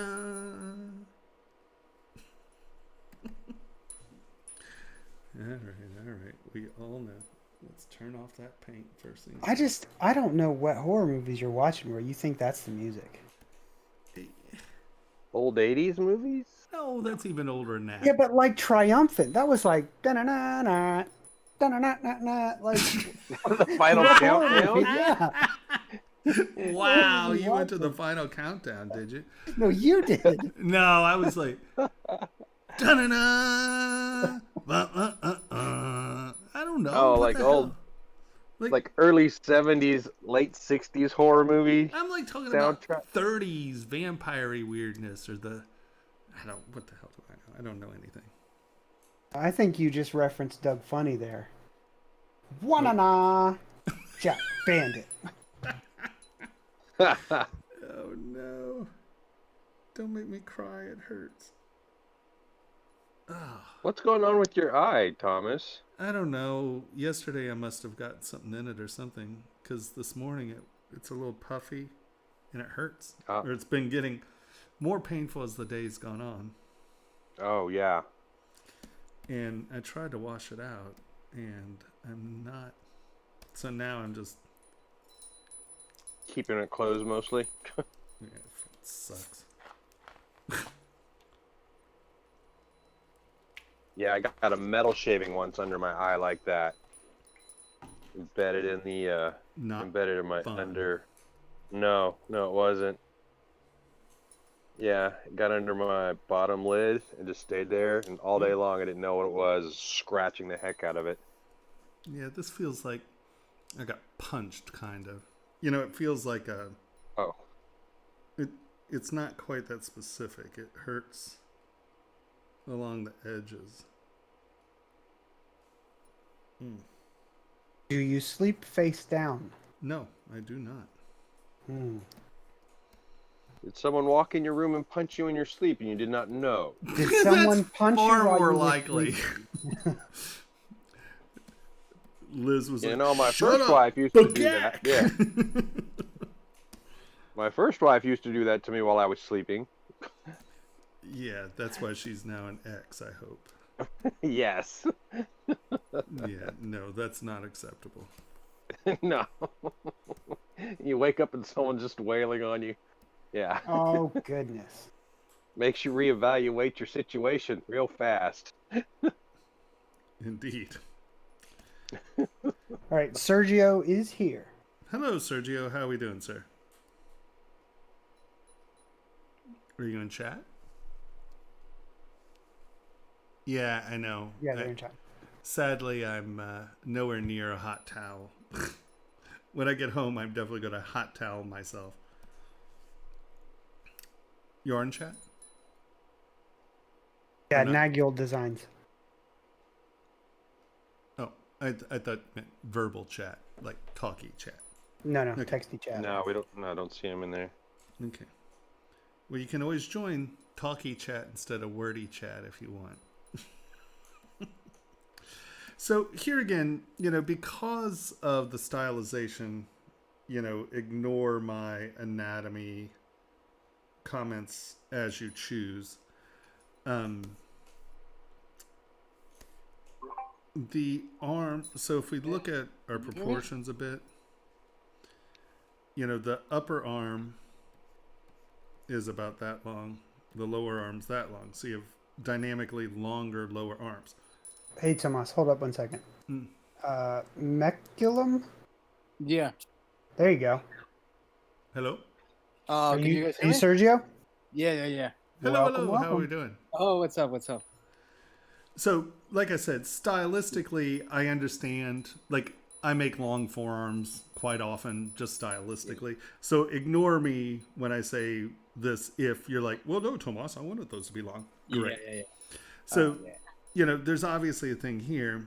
And because your legs are fairly, on, obviously his head's large.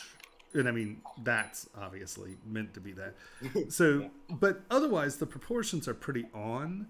So, this being longer stands out. Now, it's not bad. I'm not saying it looks bad. I'm just saying that's something that stands out. So, if that is what you want, great. If it's not, his forearms are really short. Or his upper arm. The pants are good. I mean, the style of your fabric is really nice. You may want to, because this is so nice and sharp, you may want to just sharpen up these creases just a touch in the boot. Because it makes the boot look softer than the pant. Once again, if they're supposed to be soft, like pillowy things, great. You succeeded.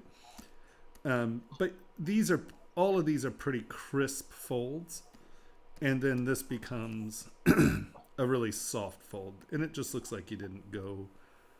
It looks like you spent more time on this than you did this, so that could have something to do with it. Yeah. The proportions are really nice. I mean, obviously he's leaning a little forward, but that, that's here or there as far as what you want. Let's see. Oh, these are all subdivision levels. I don't think it's going to let us do this, but we're going to try. You can turn off the clouds if you want. No, I'm going to try to do it all. I'm going to try to do it all. And I don't think it's going to let me, but yeah, no. It was worth a try. Okay. You may want to just skew him so he's actually, his center of gravity is actually over his feet.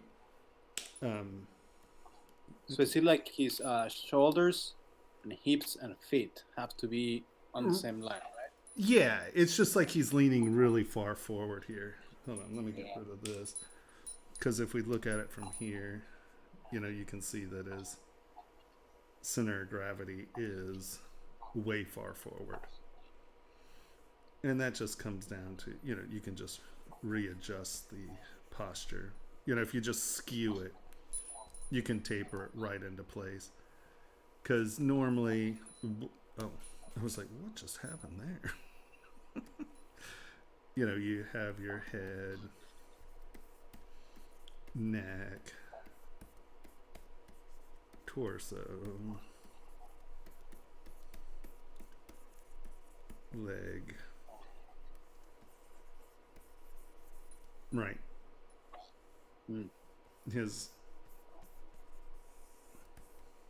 Where he's just leaning forward. Because even almost to the knees, good.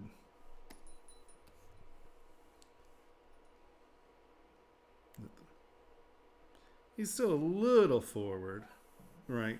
Because his neck is leaning forward. But even, like, if you just go, he's almost straight to there. You can see this is leaning just a little back. But you could get away with that if, your foot were there. Yeah, I guess it's hard for me to find a balance between good anatomy and like adding some more character. You Mm-hmm. know, Yeah. a bit slouchy.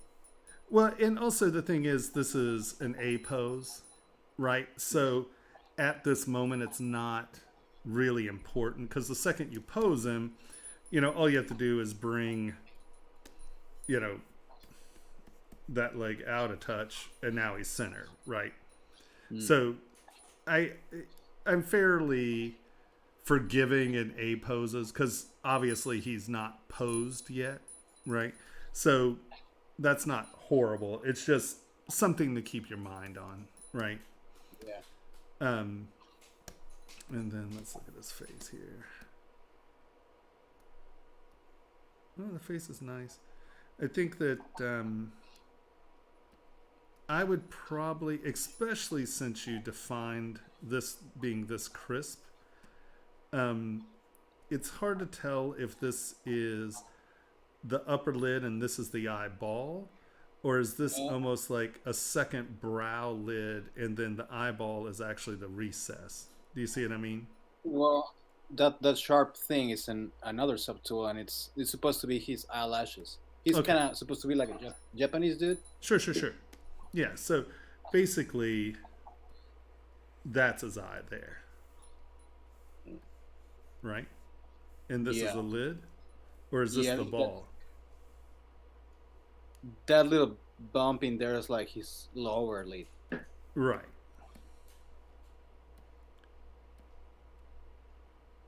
Oh, that's the lower. Okay, so he has a closed, slanted eye. Yeah. This is not. Okay, hold on. Because see how I saw it is that this is the lower, this is the upper lid, and then that's an addition. But what you're saying is that that's actually the eye. Yeah, if you were to like add the colors, you could see that Oh. that extra piece is black because those are his eyelashes. So, okay. So I guess what I'm. Take that. So I'm just going. You can't see the pupil because this is the lower, right? Like that would be the little wajamadoodle thing. And like if his eye were, let's say, farther open, it would be like that. Is that what? Is that so? This is the lower lid. Is that what you mean? By that's the lower lid, Yeah, yeah, something like that. Yeah. right? Because this is like this is not just the eyelashes. That's the upper lid, and then this is the lower lid, or the bottom of the eye. Yes. So the eye sac is here. Yeah. Okay.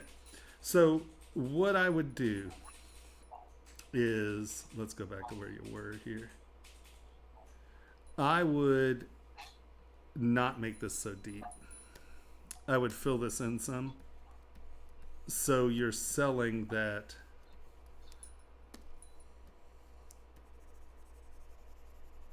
that's the lower lid up there. Because what happens when you dig this in that deep, it makes it look like that's the eye socket, if that makes any sense. Yeah. So I would clarify this because, even when we were talking about it, I obviously, now I might just be really slow, but, No, yeah, it's kind of hard to tell. Yeah. I've had people tell me that before too. So. Where you have, that's the eye. See, the other problem is if that's the eye, it's sitting a little high in the socket. It might be resolved by raising the socket some, maybe.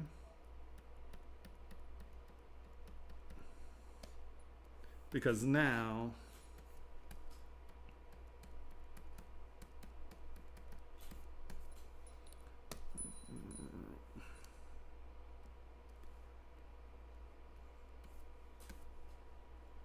and that's that, and that's the eye socket.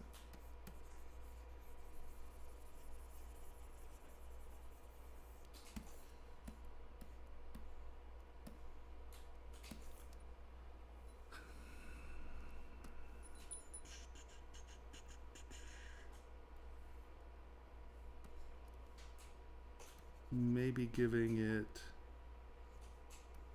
it a sharp enough thing on the bottom where now that, and I mean that's melodramatic, but Yeah, just to define the plane more, I guess. right, because having that be a dome shape under the eye really just keeps sending my eye to that being the upper lid. This is almost like an eyebrow, right? And then that's the eye. You know, the eye's not where I'm seeing it.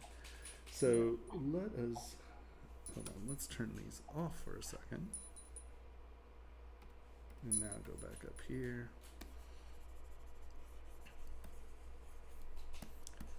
So, wrong brush. So what you have is the bottom of your socket here. Your top lid is there. Your bottom lid's there.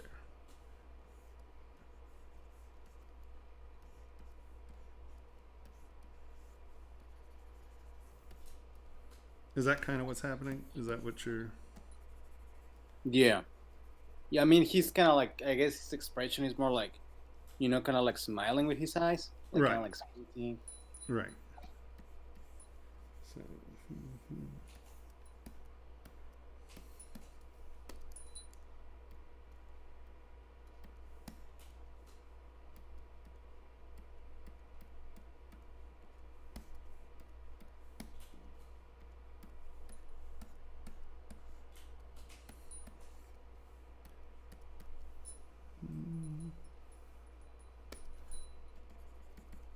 Sorry, I pushed all that in a little.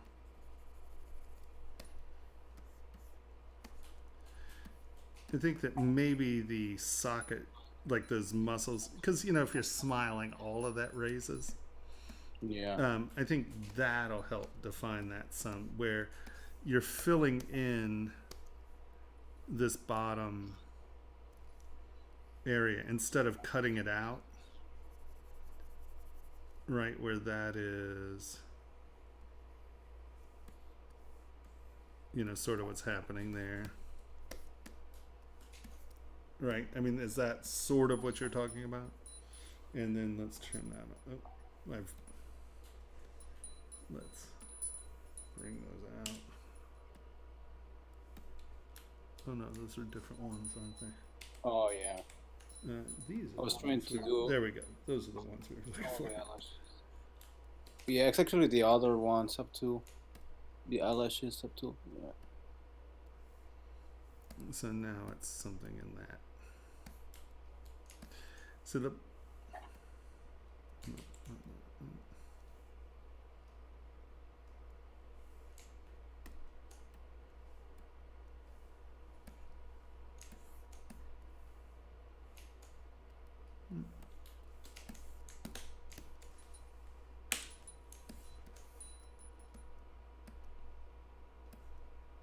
I mean, that's not perfect, but do you see what I'm saying? Where you're not digging, because by digging in here,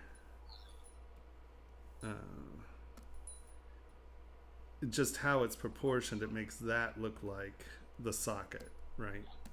As opposed to this being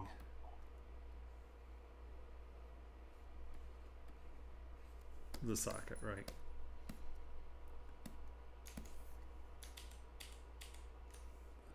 So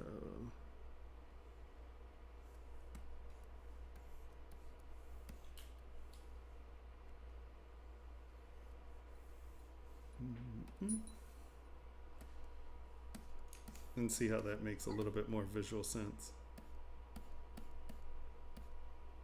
Yeah.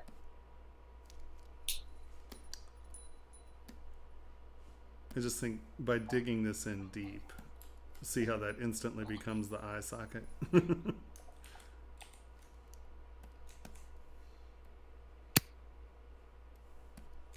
Yeah. So you may want to play with the sculpt to get it, you know, make sure that you get that sort of muscle rising up into the eye socket and over the edge of the socket, giving it that sort of pinched closure. But yeah, other than that, I mean, it looks great. Not that that looked bad, you know, it was just confusing. Yeah, no, I get it. Yeah, no. Looking good. Thank you. You have any questions? No, really. I just wanted to see what was your first impression of it, I guess. But Oh, it yeah, looks great. No, I mean, you know, the anatomy's fun. Like I said, you know, the forearm proportion, it looks stylized, right? So it's not like, oh God, the anatomy's crap. You know, it's a stylization. So that's because the head's bigger and blah, blah, blah. I was just, if you didn't know the forearms were really long, the forearms are really long. But if you know that, then great. It's a decision, not an accident. And, yeah, no, it was an accident. and you know, him leaning forward, that's a simple skew feature. You know, if you get it all into one thing, you can just slide it.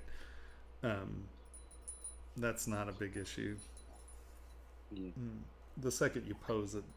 But just remember in the future, just draw a line from where the skull connects to the spine, right there behind the ear. Mm-hmm. And it should just be a straight line down. And when, no matter what, right? Like if he's standing with this arm back like this, look at me. And you have this leg sticking out like this, you know, from that ear, there should be as much here as there is here. So it can stand, you know. Now, if it's in motion, that gets a little trickier because momentum can allow for more weight to be on one side than the other and blah, blah, blah. But for the most part, you can stick to that. And as long as you can drop a weight from the center of the spine where it connects to the skull down, as long as you have things that are, you know, counterbalancing, you know, it's fine. And the brain understands, oh, that's balanced, you know. Yeah. My ex-girlfriend's a choreographer, and she was just masterful with momentum, and she could make it look like she was floating because she had so much momentum going one way, but her counterbalances were so good. Oh my God, it was just, you're just like, how are you doing that? And I learned a lot about center of gravity and momentum watching her. You know, you're just like, what? Right. Yeah. Oh, he looks great. That's good. He's very All cool. right. Thank you. I'll totally work on those things. Yeah, right on. All right. Thank you. All right. So where are we doing? Let me check the list. Pixologic does hire people, but most of the people they hire right now seem to be programmers and developers. You know, they are developing a piece of software. They're not really producing sculptural objects.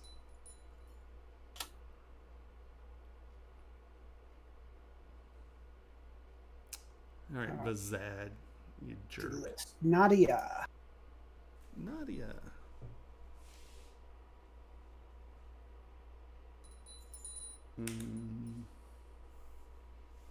Boop, boop. Nadia.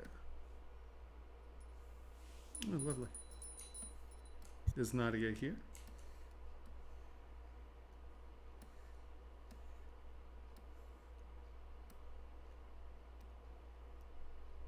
Give it 2 more seconds. No? I'm just going to say that's a depressing message. Don't try. Is that what that says? No wonder he looks so sad. He gave up. Don't try. Come on now.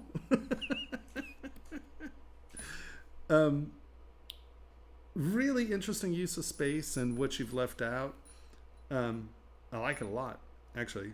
The anatomy's fun, and it'll actually carry into a print. I would say if going to print, some of this stuff is pretty subtle. And I know it always looks like a blowout here, but a lot of my when I suggest doing things, I'm actually talking about for print. So you may want to come in and just define some of these edges just a touch more, so you're just getting a wee bit of separation, and that when it goes to print and or production, that will read a little better. And the thing is, you're like, oh, well, I want it to be subtler than that. Yeah, you're going to take a polishing tool and go, and then now it's subtle, right? So you got to put a little more in sometimes. I'm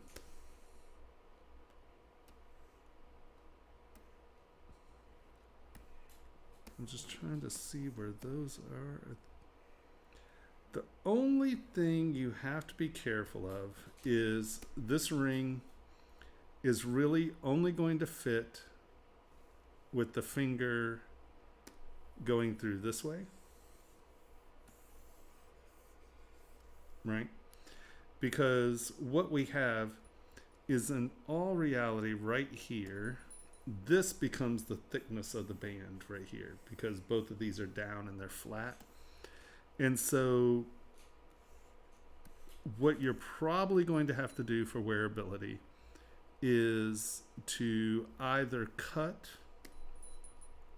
this tip off, so it's doing that, and you're going to have to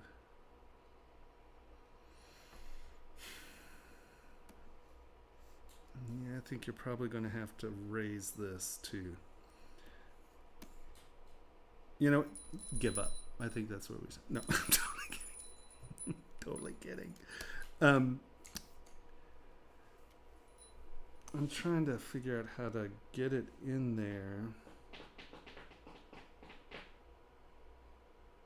See, this is always the problem with big face rings, is, and why they wind up all being sort of flat, is because you got to think that you can get a lot off the front of the ring, but the band, if it's sitting like here, you only have so much, and this usually needs to be a nice clean curve from the band up. Because this stuff now all of a sudden becomes saw blades that cut the little webbing between your fingers. So you've created a really lovely saw blade that will cut fingers like this, right? You know, that's just going to dig into the web of the finger and chop it.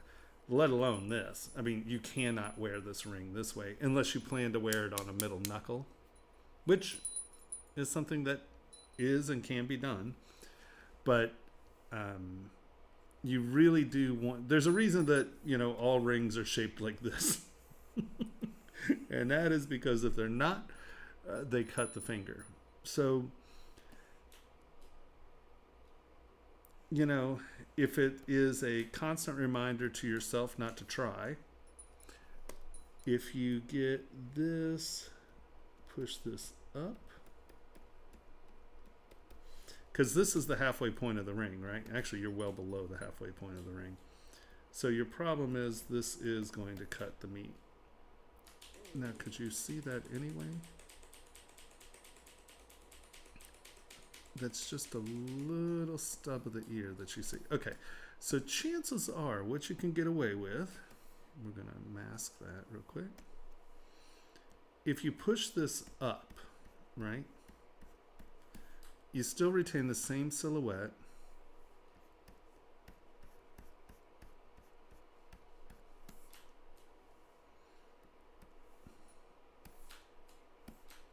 And you get above that halfway point.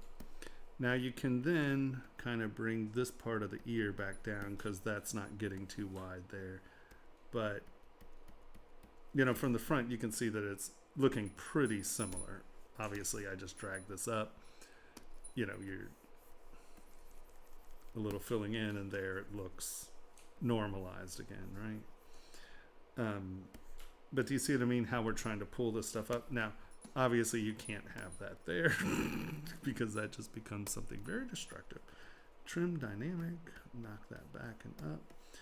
Even things like that little catch, you just want to make sure that this stuff is, I mean, aesthetically, it's lovely. It has nothing to do with that. Now we're just dealing with wearability. So, you know, you can get this stuff above that halfway point and you're going to be much better off. But even things like that, you really don't want these things that are going to turn into fish hooks and cheese graters on the body. So I would probably say make these transitions just a touch less aggressive, you know. And I know that. Right, but where they're not just these sharp fish hooky things. And yeah, this right here is never going to fly.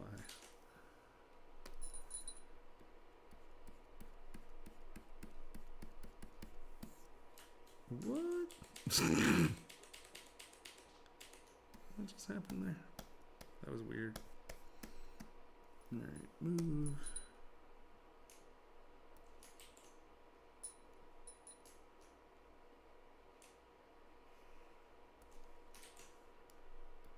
Come on, you.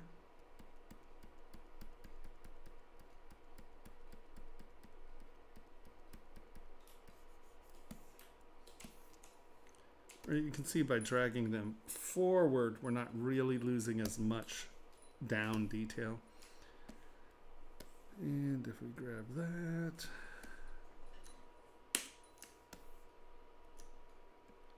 and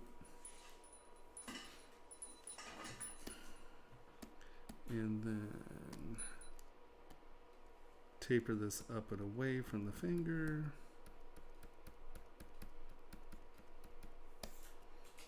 You know, you can see that you can keep something that's fairly reminiscent of the original piece. Just get it up above that halfway mark, because that is where the, oh my God, I just cut the webs of my finger moments happen. Now, because this says don't try, you may intentionally be trying to cut people's webs. You know, if that's the goal, that would hurt.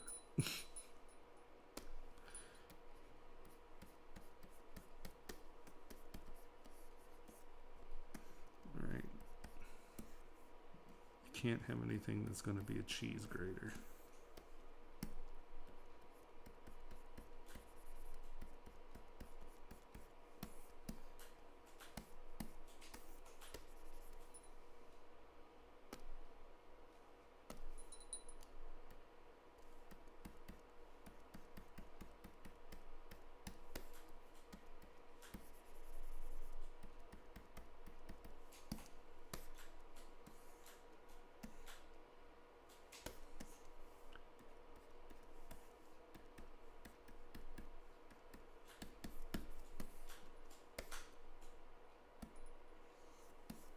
Even that could be pretty vicious.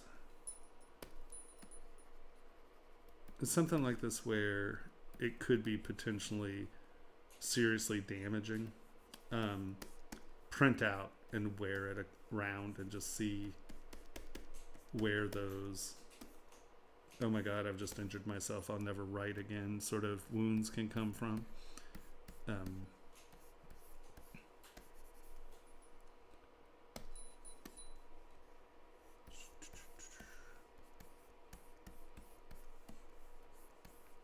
Right. And so there you retain,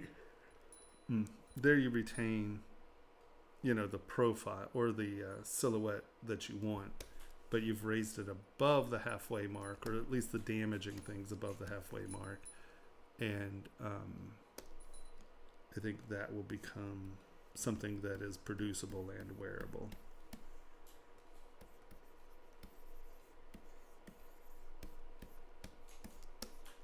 Right. Now, the only other thing I'd say is be careful with hash marks in the eyes, because unless they're done exactly right, it becomes something that looks like an uneven surface. So I find that, especially in jewelry, I find that this just being a nice plain reflective surface with an edge actually is plenty to sell the pupil. Right. Because what you have is decisive reflective surfaces, and they read just a little tighter than the choppy surface does, because this will wind up looking like a sphincter, because it'll look like it's doing this. It won't look like texture. You know, it's not going to look like the iris. It's going to look like a sphincter muscle. And I know that because I've tried it a lot. I keep trying to make it work. And they still just wind up looking like sphincters.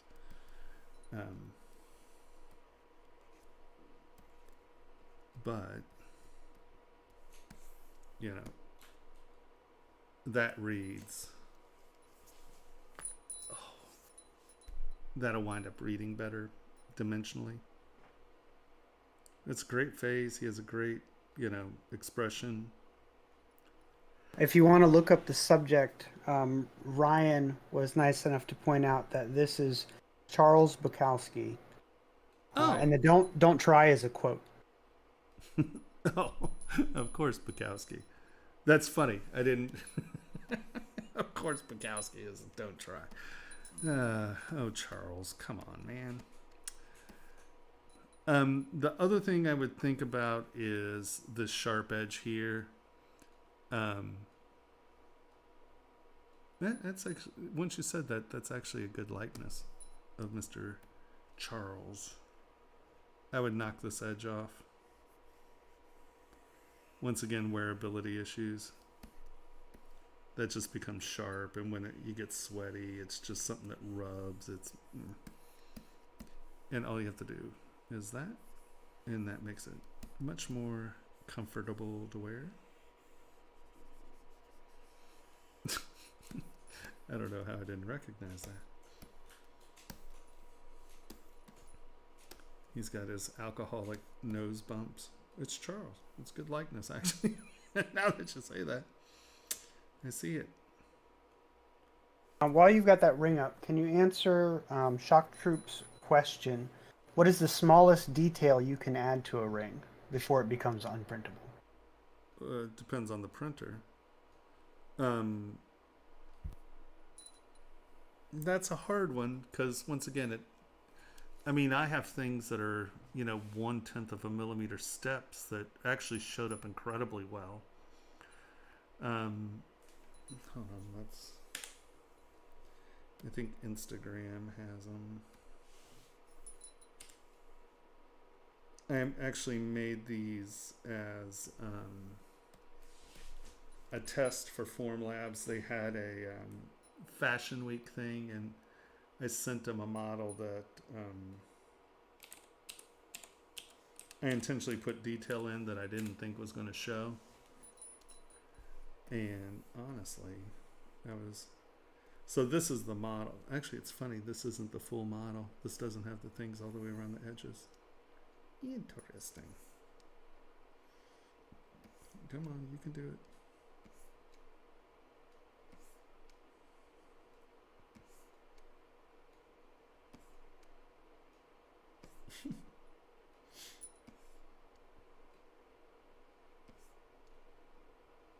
You can do it.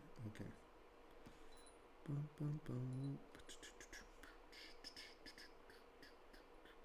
It's right here somewhere.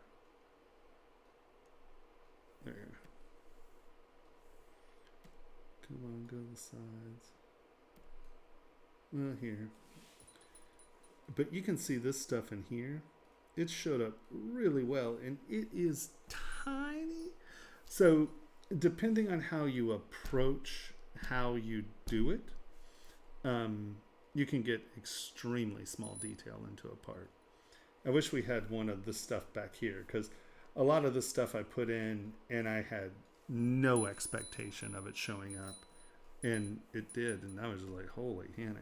Actually, here's a good example. Is there one? Yeah. We can't get them bigger than that, can we? I love when I like my own things. Come on, dork. You can see here that there's some really tiny striations, and there's some really nice little texture on these. the detail on these two rings just were, they did a great job retaining it. So you can really get a lot of super tiny detail in something as long as you sculpt it correctly and you know, you have a good printer, because you'll find that things that are sculpted sort of flat with little steps actually read incredibly well, as opposed to things that are flat that have deep lines cut around of them, or things that get too bubbly. Because when you get super small, even a little bit of curve to it can become visual chatter if you have a lot of things connected to each other. So, well, I mean, 1/10 of a millimeter step is easy, as long as you're sculpting it flat and have good roll edges and stuff. Did that answer? Yep. All right.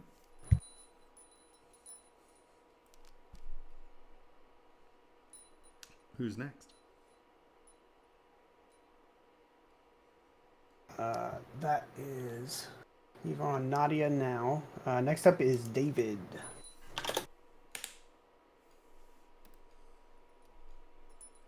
This is a set of JPEGs. Carnage.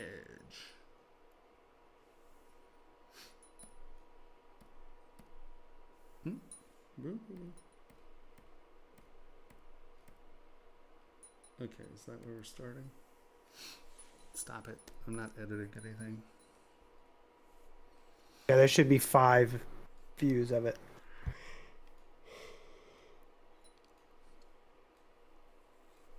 Proportions are tricky to see because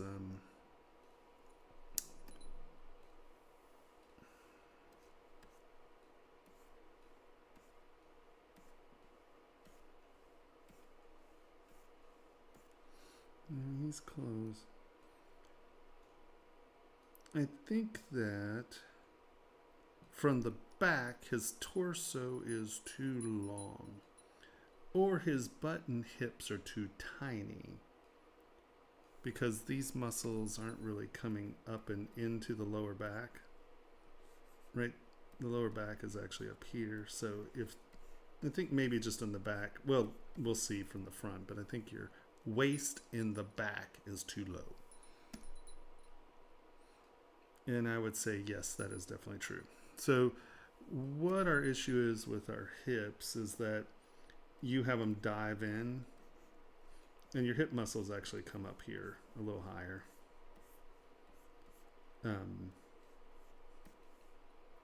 This intersection, right? Remember, these are actually connecting to the top of that pelvic crest. And I think your upper legs are just way too short, because that's your upper leg, that's your lower leg. In the center of your knees here, where center of the knees a little bit farther down here. Your hips come up, and there's a little stent, and then it goes out. It's not this huge.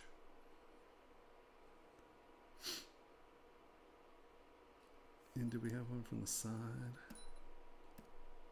There it is. Yeah. So he doesn't have a neck really.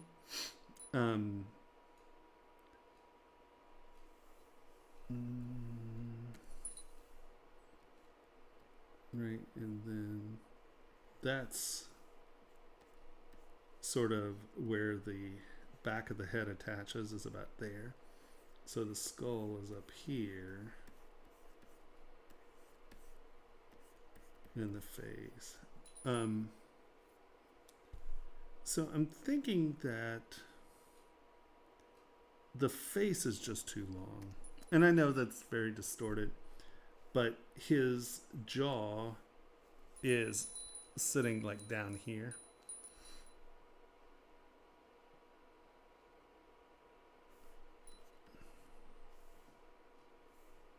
And I know that it's distorted, but it's really, really long. I wish we could see the model. Next time, upload the model. Because it's hard to tell, you know, from the pictures and with the paint on what's going on. Because I know the character's distorted and its head stretches and all of that. So it's a little tricky. But it doesn't look like his mouth is spreading open. It just looks like the lower jaw is super long. Because you're not getting the jaw opening from the pivot point, which is here, right? See, this is still down, but the jaw is open. Where if the jaw were open, it would ride back, and then the jaw would open, right? So I think that the jawline is at the wrong angle, right? It would be more like this. Which will bring that out there. No. Yeah. So the head's a little odd. The hips are way too low. But the height is okay. Your hip area is just a little off, which is making the top of your legs really short.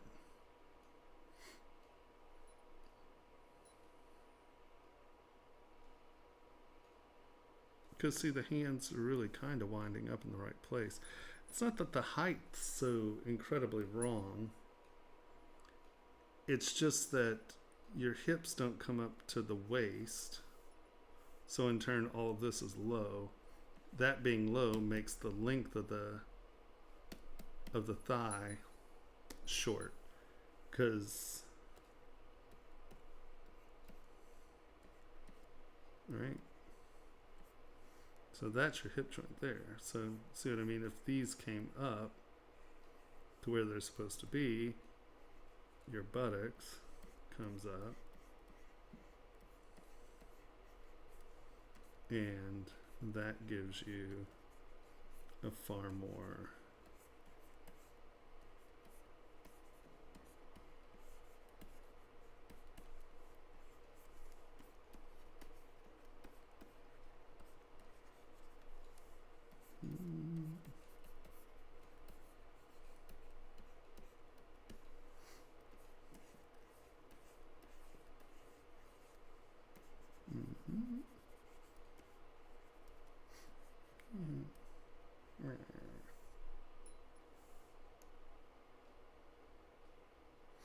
yeah, I think you just slid the waist down.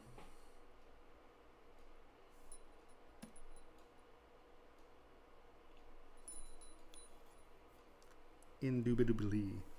Because if we look,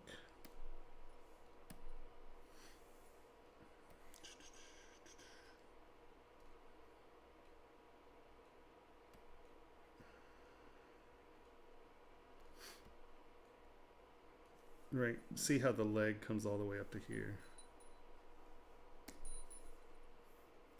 Right, that sort of hip fold and the leg is coming in. And what you did is you start at the hip here, right? So that brought the buttocks down to here. That made this really long. And it made the upper leg look really short. Because proportionally, you're not far off. It's just you need to bring the leg up and over. Yeah, that's what it is. You have eliminated this part here. Boop, boop.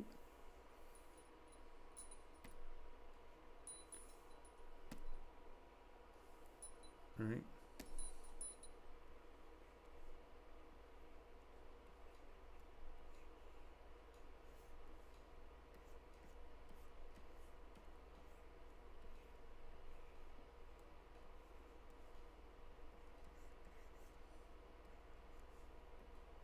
So you have these little muscles here, where this actually, if you bring that up, you get your little muscle doogie foldy thing there, Boom. Here.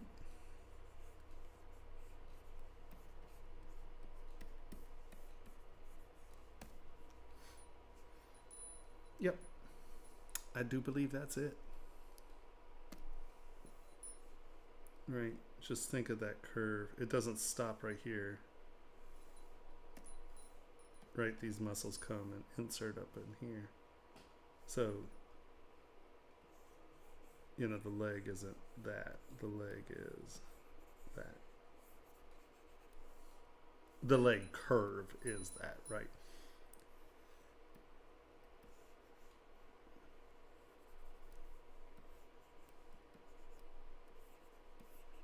Yeah, yeah.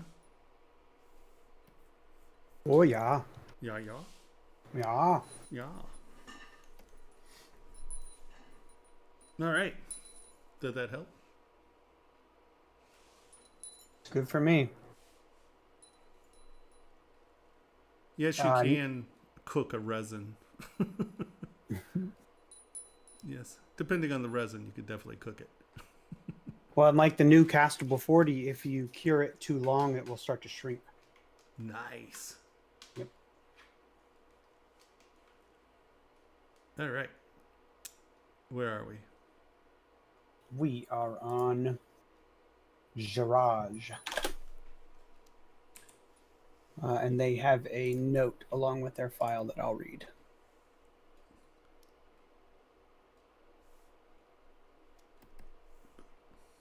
Come on.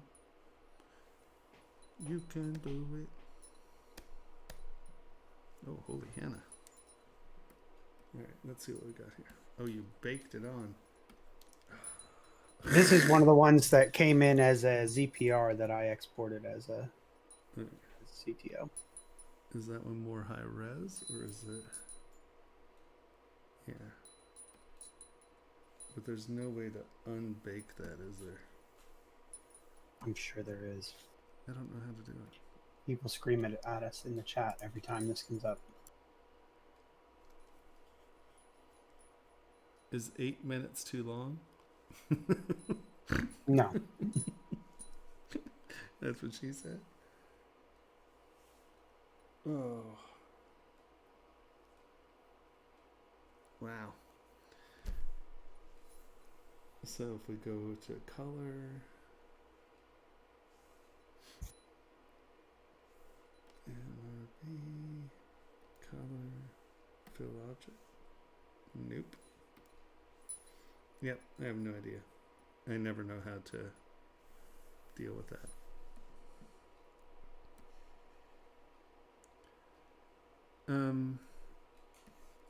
Okay. Well, here, let's go to your lower res one. This is what I'm going to do. I'm going to divide this bad boy.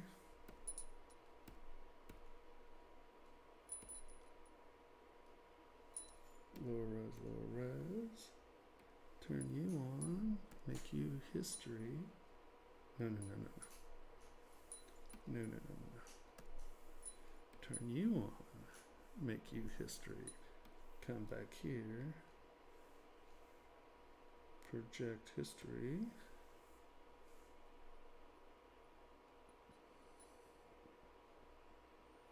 I'll cheat. How's that?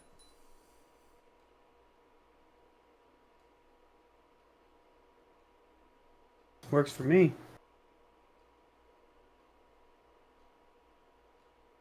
While that is... looks like it's done already. But anyway, this is a student of graphic design that wants to become a 3D artist. Still deciding between environment or character artist. This project was part of their homework, and it was their first character in ZBrush. And the textures were done in Substance Painter, which we just deleted. Sorry. Yeah. Sorry, I don't care about textures. No. All right, so let's talk about our model. If this is your first model in ZBrush, you're killing it, my friend. A feature you should learn about, especially when you're doing big, lumpy, fat things, is gravity. So I'm just going to take my standard tool here, and I am going to increase my gravity to something pretty dramatic. I'm going to turn it all the way to 100 so you can see it. And this arrow shows you the direction that the gravity is going to be. I'm going to point it out just a touch so it's not straight down, but so it's sort of pointing like this. So now when I come in here and I go to a higher resolution. So now when I come in here, I can do this. Okay, first of all, turn that crap off. Second of all, let's increase our intensity.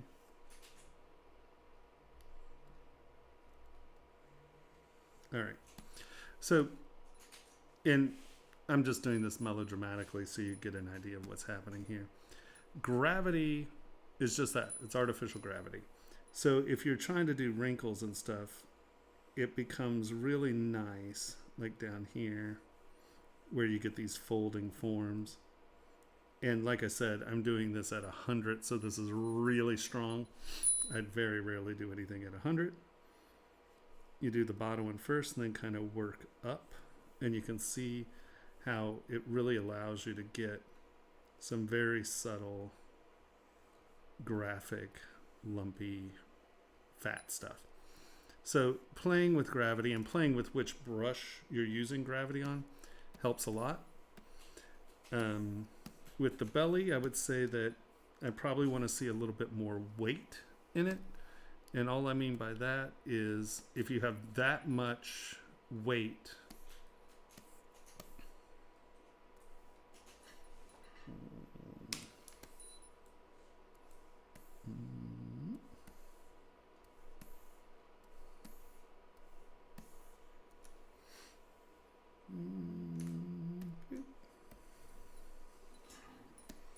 so if you have this much weight, you started to imply it here, right? Where the weight is starting to drag down. But you see how these are pretty straight across? I think that you would probably have a wee bit more tension in that drop. So you would have something that's a wee bit more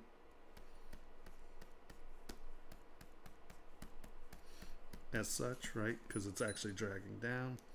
And then the other thing is, unless he's inflated or he's pregnant, your silhouette is probably going to be a wee bit more like that.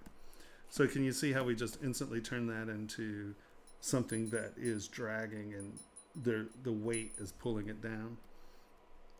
And that works with all these silhouettes, right? Where is the lowest part? The lowest part actually isn't out here. It's actually going to probably be down here, right? And then this droops.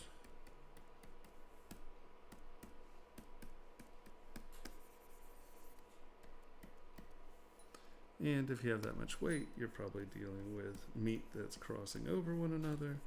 So you also get folds up there.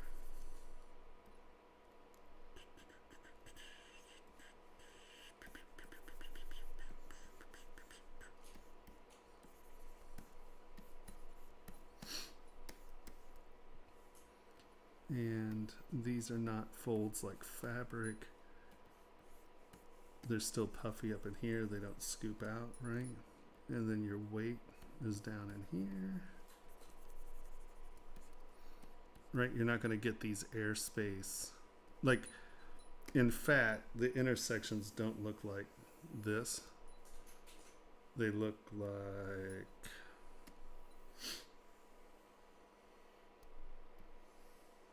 this. Does that make sense?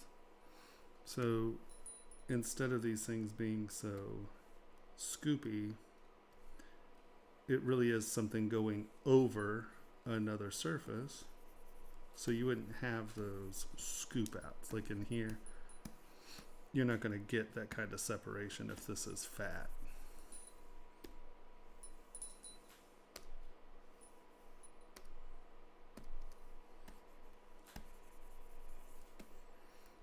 Right, you're going to get weight coming down.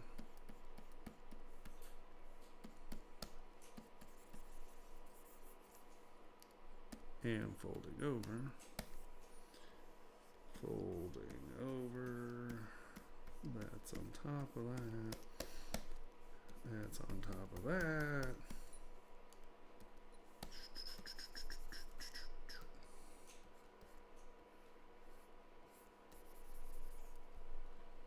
Mhm.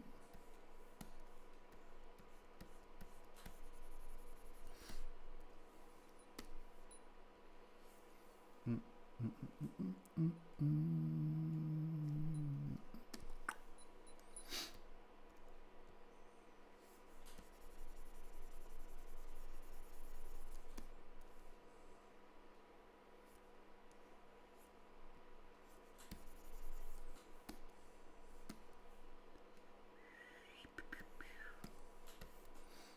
Mhm.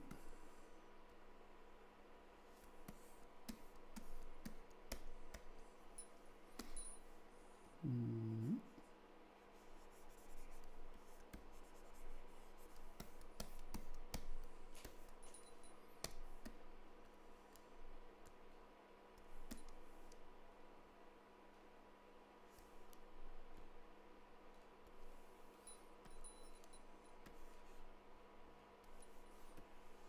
Okay, I was going in the correct direction.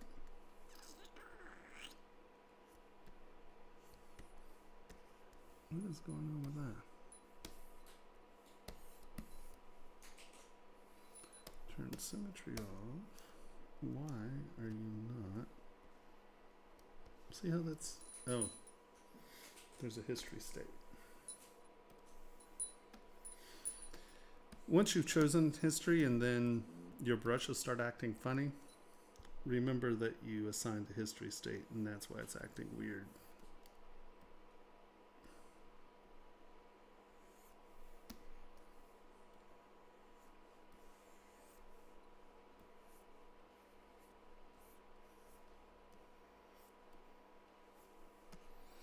Alright, that's...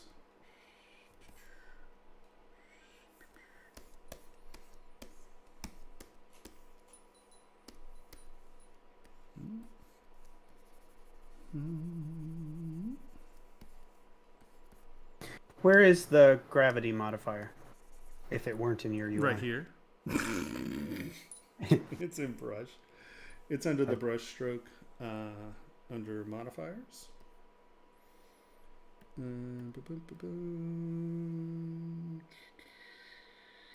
Depth, under depth. Gravity strength right here. And then this is the direction when you move it around. Right? Move it up. Nope, not connected. Gravity strength. Once you assign gravity, you can then move it away. Right.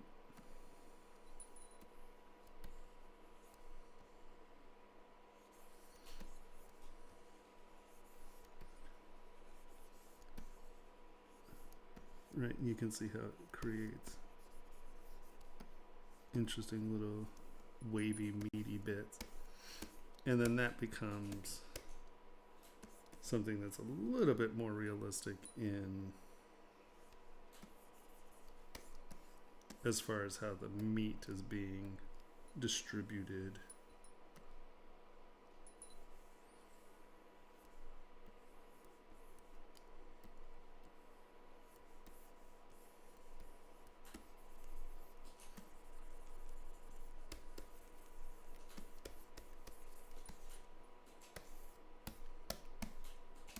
And so I'd say the same thing about the legs. Just make sure that the weight is where it needs to be, right? Because these pillows kind of go all the way up, but they wouldn't be, they're not like biceps, right? It's not curve up, curve. It's fat, so it's hanging. So it's someplace tight. Turn off gravity. Right, you're dealing with coming down, and then the weight is down here, not here in the center. So just make sure that you're getting that proportional distribution, right? So the skin would be tighter up here and looser down here. Tighter, looser.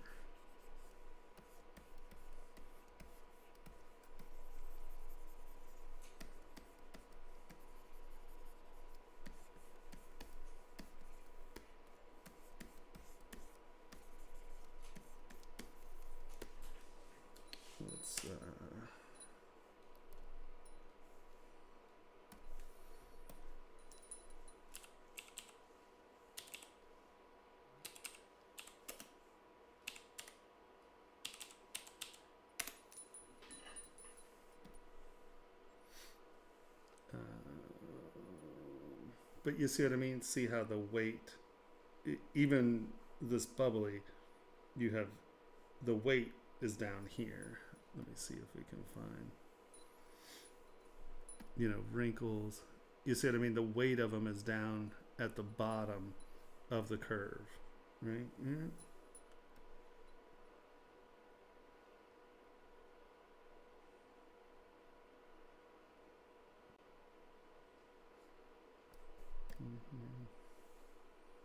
You see what I mean? It's not evenly distributed. The silhouette is definitely,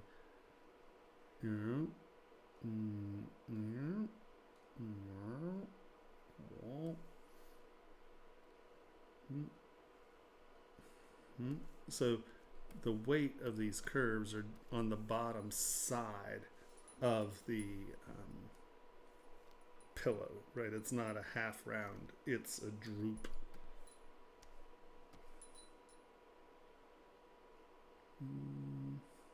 Even here's a pretty good example, right? Even with this tight distension, your weights, it's still, the weight of the curve is down here.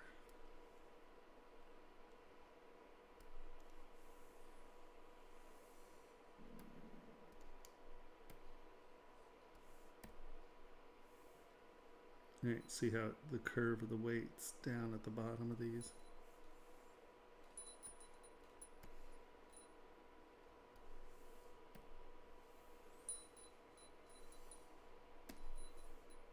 See how even here,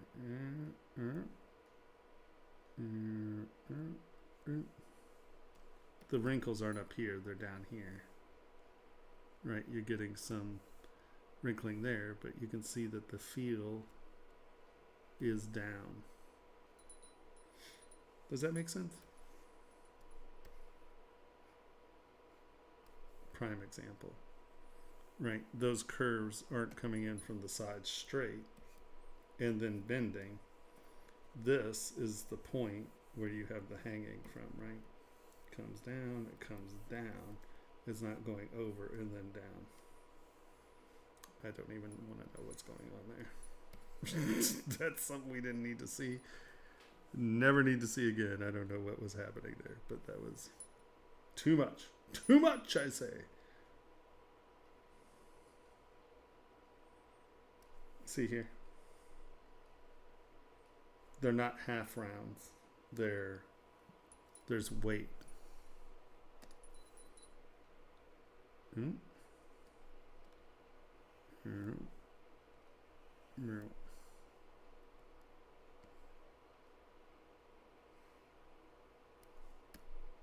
Yeah. Yeah.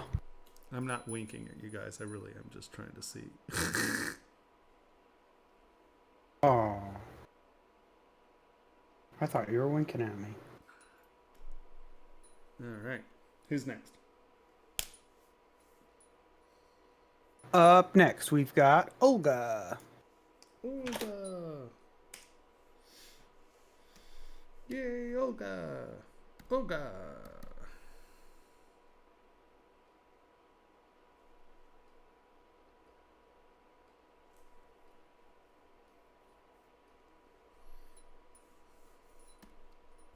Are there heavyset people in the Anatomy for Sculptors books? I think he does go into it. Hold on, let's check.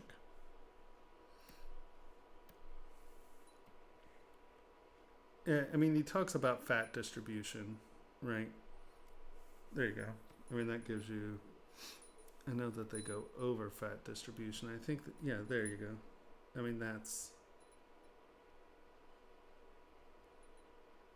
and actually this is a really good example. You can see that the contact places are still the same, right? Like the collar is pretty much, similar. Then the fat comes off of those contact points. So this is showing you where it's attached to the bone and where the fat is, coming from.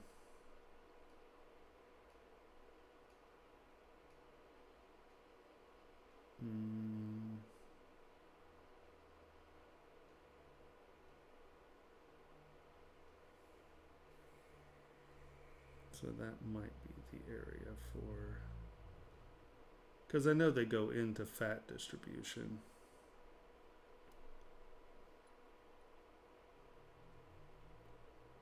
Right. And you can see fat distribution.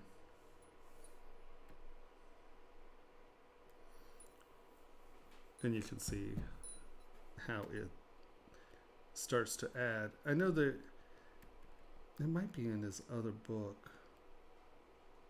He talks about distribution of the body fat.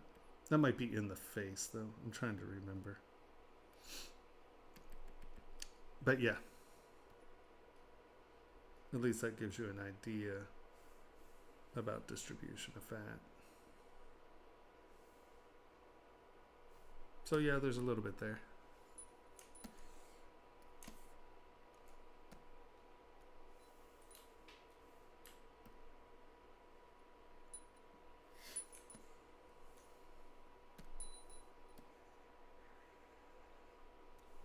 Actually, it's great.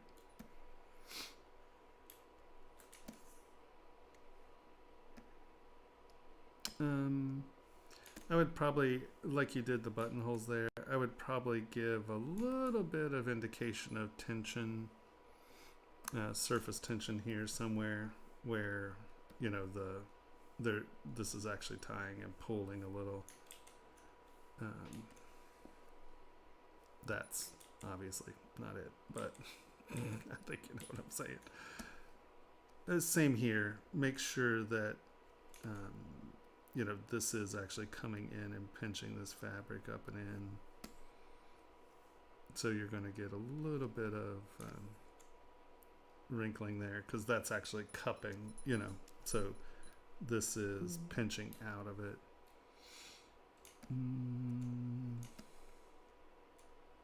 I think this artist is in our voice chat. Yes, I'm here. There you You're are. hiding. You just weren't talking. I see how you are. Sneaky over there. No, it looks really nice and tight.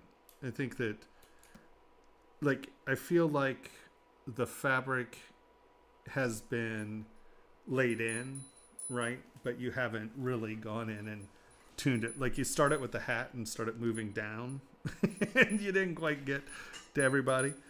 Because the hat, you know, has lovely detail in it. It feels great. Oops, that's not what I wanted to do.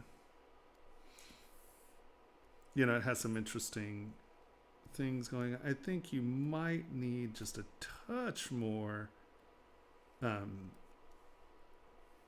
actual contact wrinkles up here, because this is being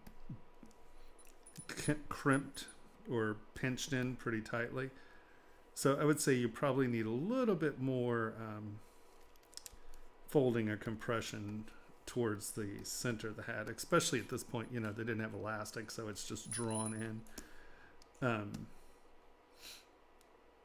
But looks good. You know, here again, you started to go there, right?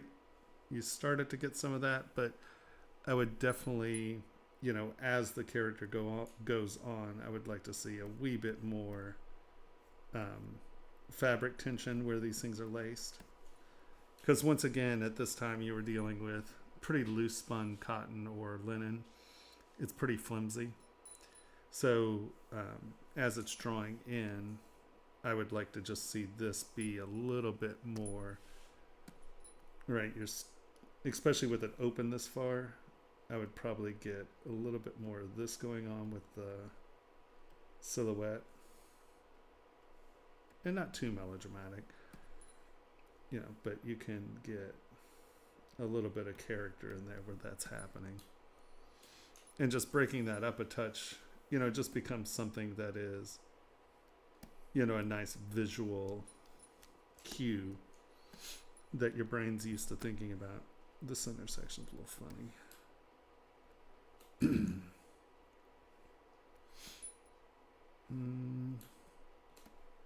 your line got a little funny here. I think that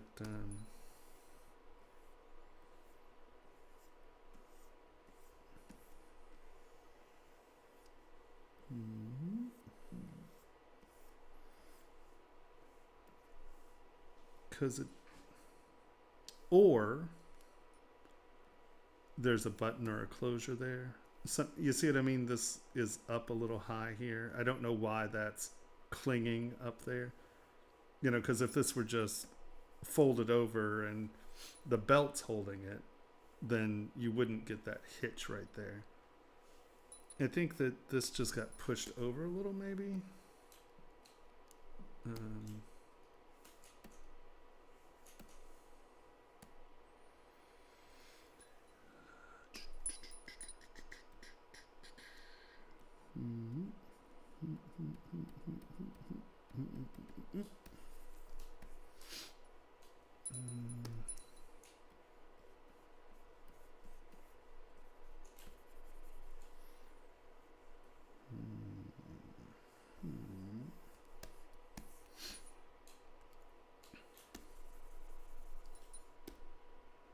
Thank you for retaining your subdivision levels. I approve completely.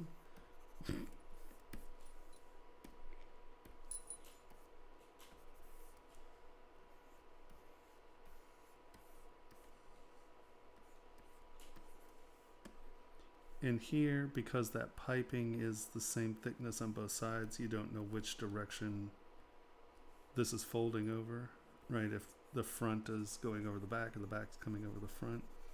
So make the front just a slightly shorter fold over so it reads, so there's directionality to the fold.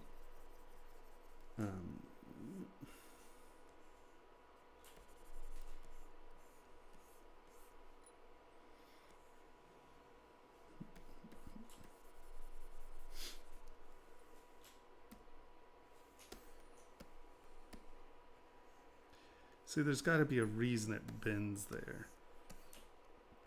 And it's not his belly. I mean, like if his belly was, you know, filled in here, it would ride across the top of his belly, but it's not the belly. So what's making it stay up here? I know you were trying for the collar profile, but it, without a button, a closure, or something in that vein, I think that's going to have a little bit more weight in there. And in turn, this can come up here and go the other direction, because you got to figure that this has to have a lacing on the inside. So normally how these tunics work is you have a quick tie right here, right? And that holds it there. And then this is going to drape to the other side, and your belt holds it. Or you have a little tie on the inside here. So think about what's happening there. Now, if, because you have, let's go back real quick.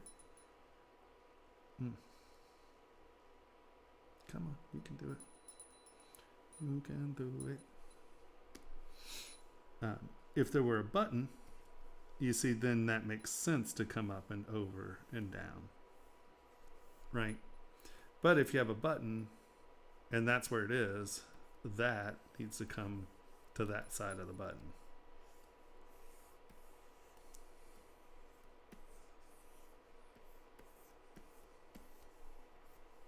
Yeah? Yeah, it's makes sense. So figure out or decide why this intersection's happening as it is. I still think no matter what, this needs to come over some. Because if you're going to have that collar there, this has got to attach somewhere over here, not here.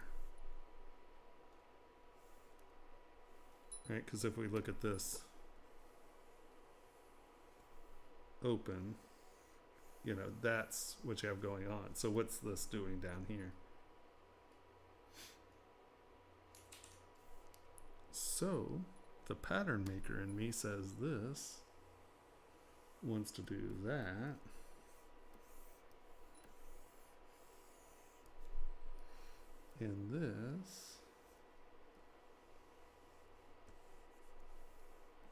wants to do that. Right?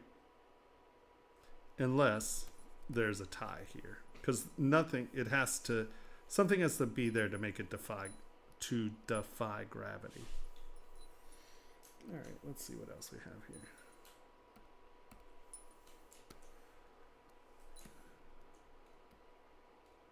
And the face is fun. I like it. Once again, I think some of this is soft. I think that when you get in here and actually start working on these, make sure that, especially in the armpits and stuff, these aren't wavy wrinkles. They're actually wrinkles, right? So sort of like under the hat, these things are actually crossing over one another, because that can't be a soft intersection, because basically that's just a big tube of fabric, and they would stitch a loose stitch on the top of the shoulder, like from here to here, and then they just pull it and draw it, and that's how it bundled up. So you had no coupling on the armpit, but from shoulder to shoulder you get all of the pleating, right? So you got to figure out, or you got to realize that you may have you might have your wrinkles up here, but everything is coming right. It's resting, the highest points here on the shoulder, and so that is where your origins of your wrinkles are going to come from. Now, because that is a baggy damn sleeve, right? So you got to think that the bagginess is coming from the top. Now, this could be pressed pretty tightly, so you're not really getting a ton of wrinkles there because it's pulling and stretching, or at least not super visual wrinkles, but then it opens up and becomes this stuff. So just remember where your origin point is and how is it hanging off of that. You got it pretty good here, but I just think that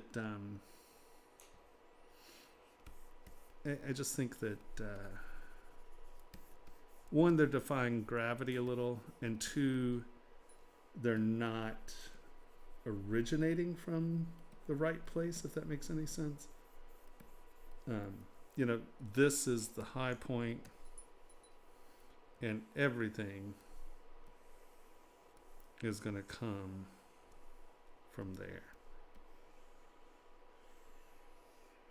Right? So reevaluate your sleeves just a touch.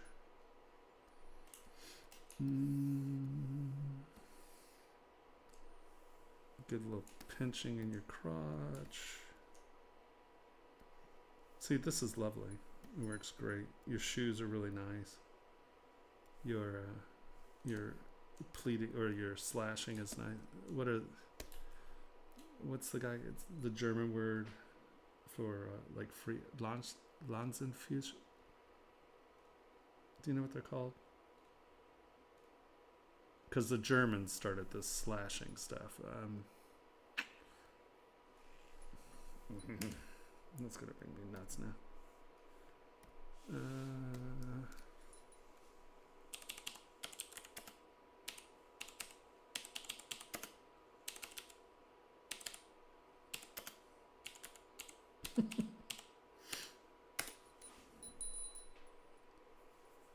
Slashy uniform, older than that. No, not Nazi uniforms. Come on, give it to me, give it to me, give it to me, give it to me.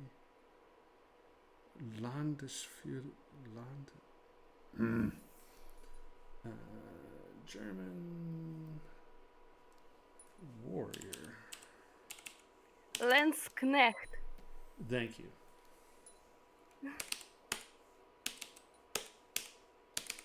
Maybe. What? No. She just wanted to watch you struggle for a little while. I know, right? I know. Don't expect me. There we go. So, these guys were such dorks. I love them. They were like, wow, the guys who had the most torn up uniforms are really getting laid. And so they came back and chopped up their uniforms. That is literally where this style came from. It's awesome. You gotta love that.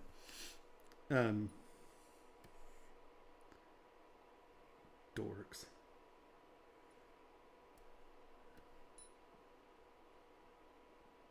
They were wacky.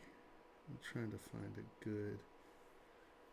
Yeah, now see, most of these, it's funny because most of these are pillowy sleeves where they're also stitching, like they'll stitch a tight ring, everything comes from the ring, and then they put like a bias tape on the inside and it holds the ring up.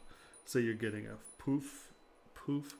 So, you know, if you're really going with that, I think most of these have the ringy-ding sleeves. Wrong one. I actually have a sword from like, what is this, the 1680s or something like that. I don't think it 1480s. My brain, I can't remember so good.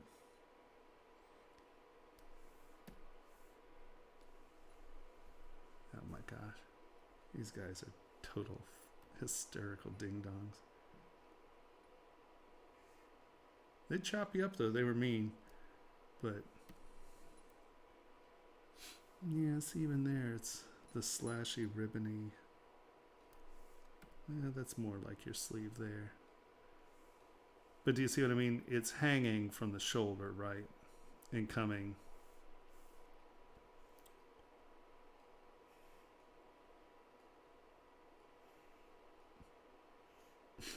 I love these guys. That's so funny. See, your guy looks like he was actually a fighter as opposed to some prancy ding-dong. Your sword's too small. Your handle. Look at how big the hand is compared to your handle. Or to your handle. I love my official sword terms. And especially for this period, sword's too small. It's just out of scale. And the axe is a little out of scale too, or the pike, because you have to think that's they're pretty long, right? Because it's really meant to be chop the guy on the horse up, because I can't afford a horse.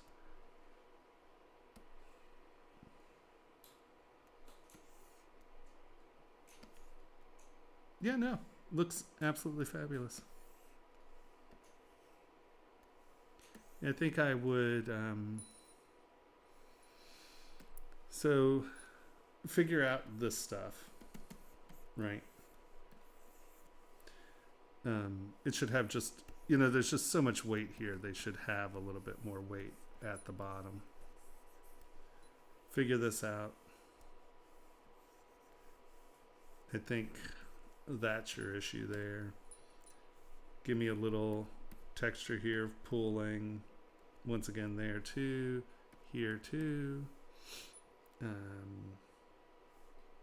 A little bit more pinching here. The sword's handle needs to be substantially large. Well, I think if you just scale the sword up, you're going to be okay. The length isn't that bad. The length's pretty okay. I think you just need to beef it up, because if you look at how big his hand is compared to how big your handle is,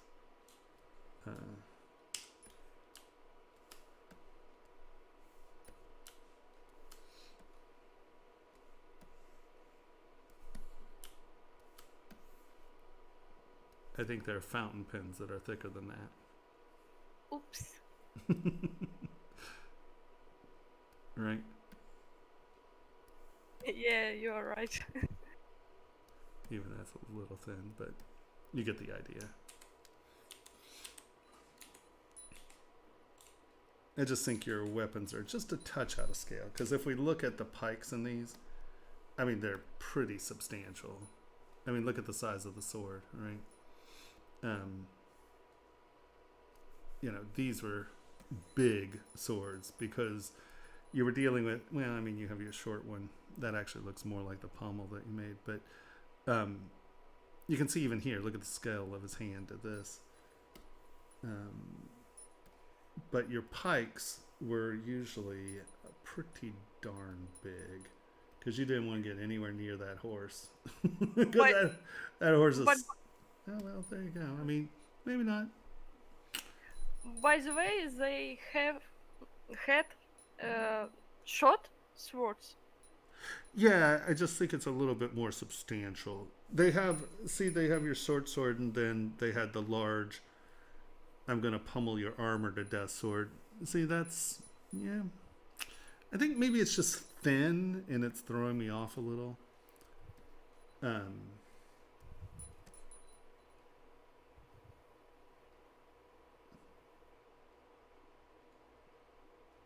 Yeah, because see, these are the big bashers, and there's the short sword there. Because they definitely had the large sword that they would, that was really meant to bash armor. Because this was, you got to figure this was light infantry, right? So you had a pike, you had a big sword to smash armor with, and then you had that, oh, we're all on the ground in the mud, here, let me poke you in the eye with something. So, yeah.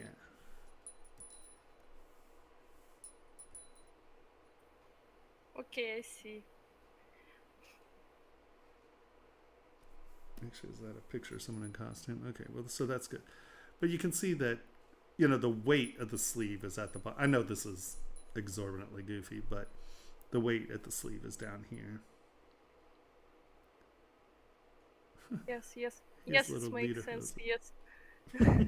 Like, he's wearing lederhosen. These little knots up the front. That's a really tall lederhosen he is on.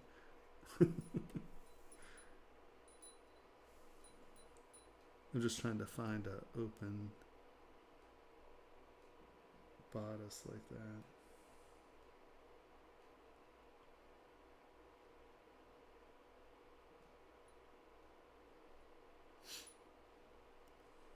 These guys. Yeah. Yeah, but even here. So here is something that has that open collar feel that you have going on. But do you see what I mean? How it lashes to the side? So the collar is crossing. Yeah. Sha sha. So funny is I have all these costume books. Oh my god, I had so many costume books. I love these guys. Who the hell's going into battle looking like that? How do you run around with big bloated hippie things? They actually like had like little hoop skirts in there. It's like, you're a dork. That's all I can say. Damn Germans. Look at what my people did. They were silly. Yeah, so I think that those are really the only issues. Yeah, I still think your pike head's too small. I think it's just a little small. The link's pretty good, but your sword's too small. Figure out what's going on here. Like I said, I think it's just a simple lacing like that. You got your laces, wrinkles under the hat, figure out the way of the sleeves, give me some crotch wrinkles, and then I think you got it. It's beautiful though. It's a great model. It's wonderful. Voila. Yeah, no, it's great. A lot of fun. Thank you. No, It's really helpful. oh, I'm glad. I'm glad something is. I never know anymore. I'm just like, yeah. But I would say if you are truly doing a Landsknecht, get a little bit more billowy in the legs. You know, get that sort of silhouette of the puffiness, right? It's sweep, yes. I still working on it. Yeah. Yeah. Yeah, get a little bit more. Mm-hmm. Might want to, you know, that silhouette very easily could have been a tier there, you know. No, it's great. Awesome sauce. Thank you for sharing. Thank you for comments. Yeah, no, of course. All right, I think that I need potty break. I'll be right back.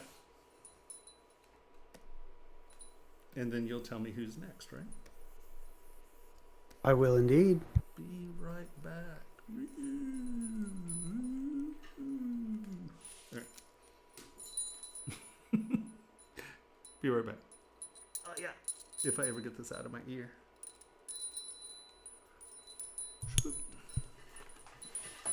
Oh. Oh yeah. Oh.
Oh man.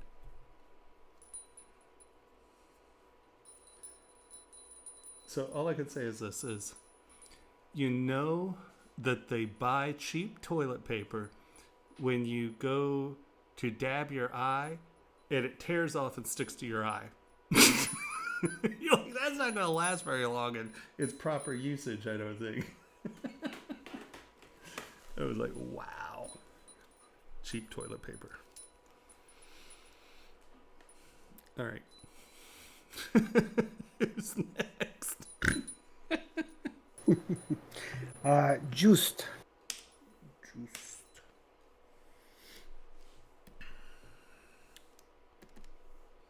That's a great name, man. Wittelsbach.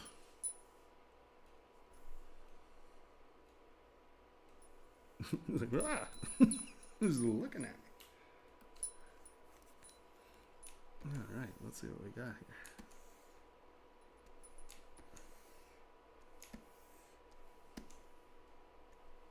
Is Just here? I like the owl too.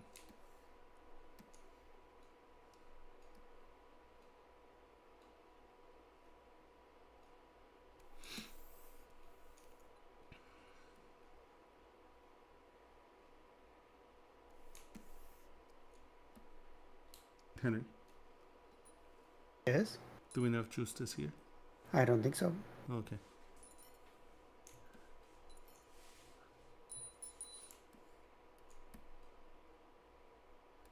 I'm assuming that's touching. All right. Let's look at her paint again. Well, you also have to remember that he probably did this on a white base, so she probably doesn't have weird old blue eyes. I'm guessing that's more of what her coloring is. I like the owls. It was very nice. Not that I don't like the figure, I love this style of owl. It's very fun. She's an angry lass. Alright, let's look at her for a second.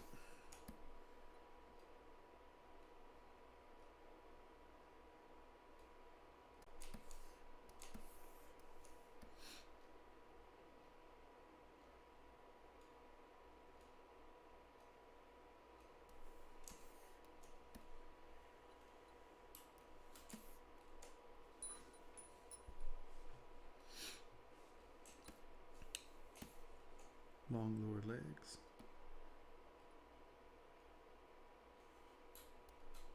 Hands are a little anemic. The lower arms are a little long. But once again, these are stylized characters, so not any drama. Let's get her back in clothing. Obviously, one of these hands is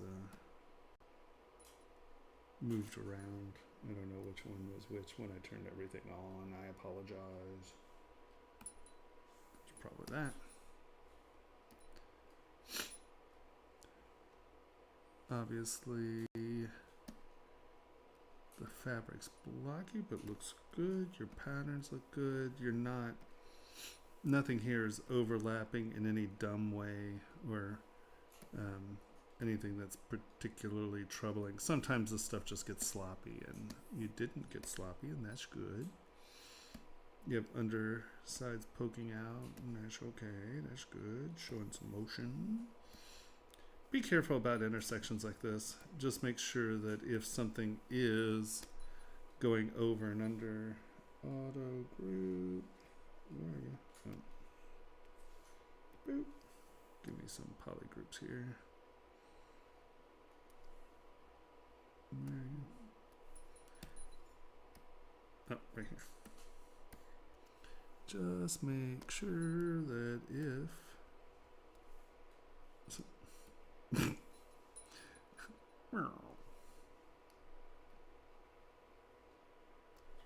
something is going over, that it doesn't intersect oddly. Because that, I mean, you can see that I noticed it like that. It's something that your brain reads. It's like, oh, that plane is intersecting. It shouldn't be.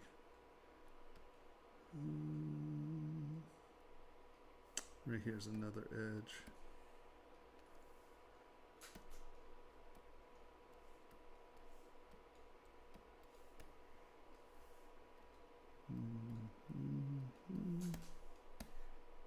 Right, see? And now I don't go, hey, what's going on right there? I think those were the only two surfaces that intersected poorly. Yep. So that's darn good. With all of those, that's a good showing.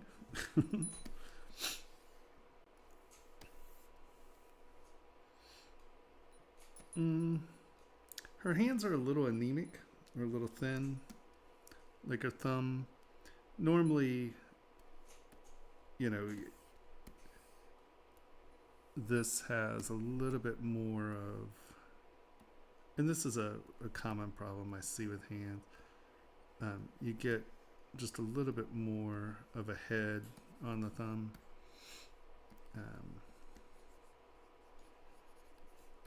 And the thumb coming in the right direction. That one's pointing down just a touch. You probably want it coming at this direction a little more. But yeah, see, your thumb's got a little skinny. Well, your fingers are a little skinny for the size of the hand. Do you see the thickness of the hand here, and see how those, your fingers just look a little small for the width of the hand? Something to think about. These are great. They look nice. The low poly's good. Looking good. Your fabric tension coming from the pinch here. That looks good. I assume that's supposed to be touching. The face.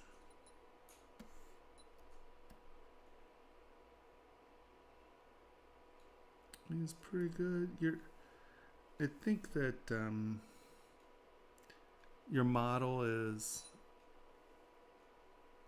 too low res or you stretched the geometry back some. No, this is a Dynamesh. That's the issue. And you don't have subdivision levels. Okay, so this is once again where having subdivision levels and your model that isn't a 5 million poly Dynamesh, because your model is completely evenly distributed. The geometry is evenly distributed.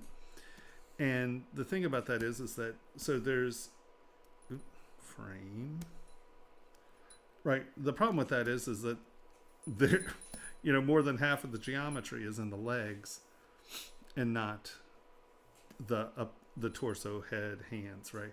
So this is where, let's go here. Let's turn this off for a second. Let's turn mine off for a second. I am going to append this up here. Where'd you go?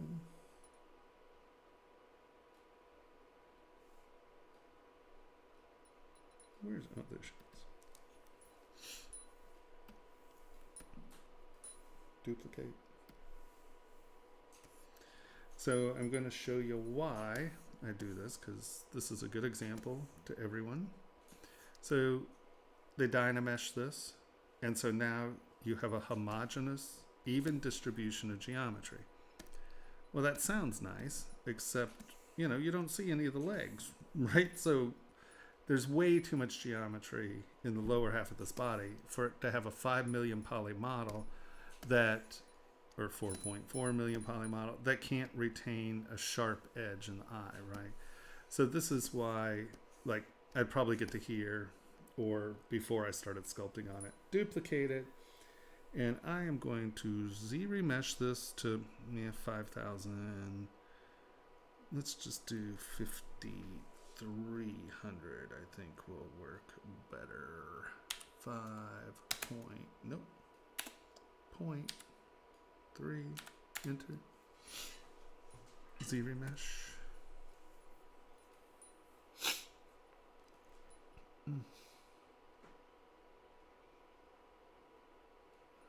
You can do it.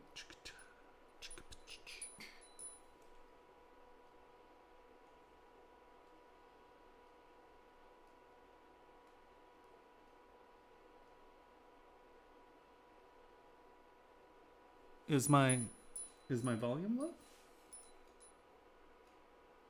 No, I think it was just one person. Okay. Damn it, Jim.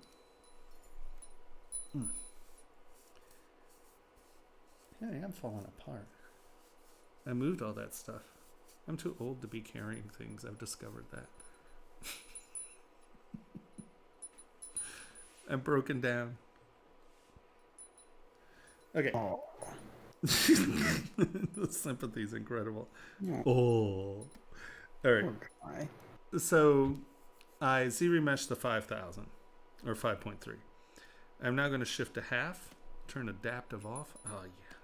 Normally I try to turn adaptive off. Yeah, see, we only have 12. All right, whatever. Normally I do it without adaptive. That's an issue. But we're at half. Going to go ZRemesh half. Going to knock that down. We're going to go ZRemesh half. ZRemesh half. And we're going to keep going one more time. All right. So now we're down here. We've ZRemeshed this all to half. And now we can do something lovely. And what we are going to do is this. I'm going to come in here with ZModeler. I'm going to take Insert Edge Loop. And I am going to come in and insert more geometry right here in my face. And we're going to throw a couple down. I know that goes all the way down, but that's okay. We're going to give one more here. Let's see where else. That covers the face pretty well. Let's give the neck a couple. So can you tell what we're doing here? Right? So now normally I would come in before I did all that and make sure my fingers, and I would pull my fingers out sort of like this.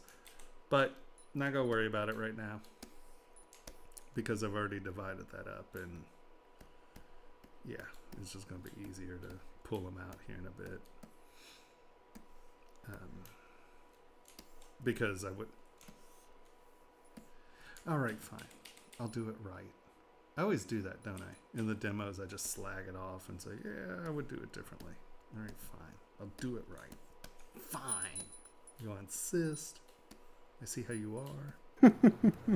Making me do it like this. I saw Henry's face just do this. I know it. He's worse than my mom. He doesn't let me get away with anything.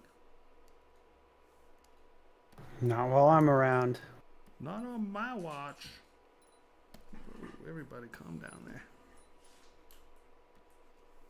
Really, he just makes fun of me because I make mitten hands most of the time. Somehow also mitten feet. It's because I don't care, right? Good, let's just clarify this.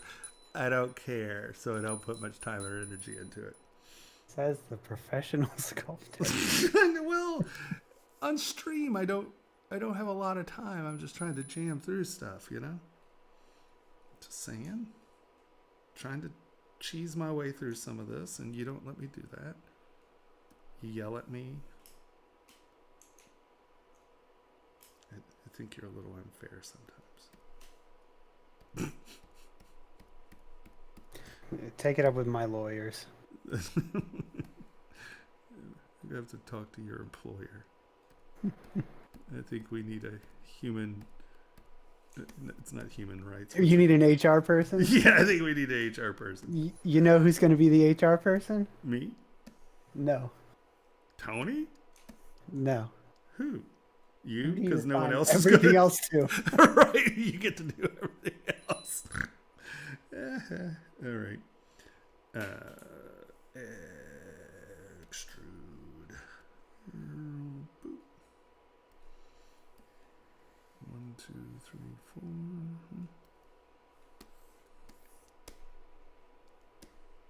Is that weird geometry in there? Why is this so dark?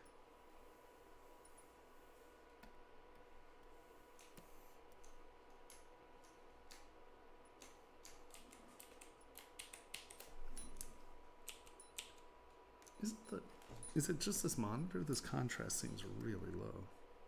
Look at that. There is something in there. I knew I saw something. What is that?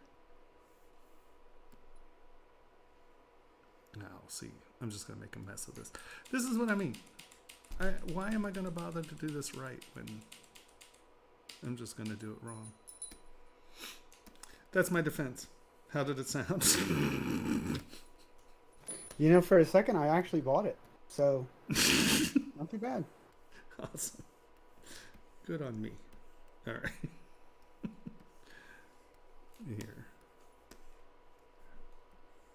This is not good. Just so everyone knows, not good. See, okay, no, I'm not going to do it. I'm just going to stretch these out. Forget it. I'm done with that nonsense.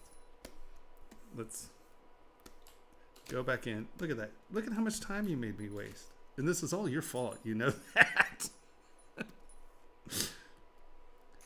Before you yelling at me about it, I didn't care. Now I'm like, you got me second guessing. I gotta like do it.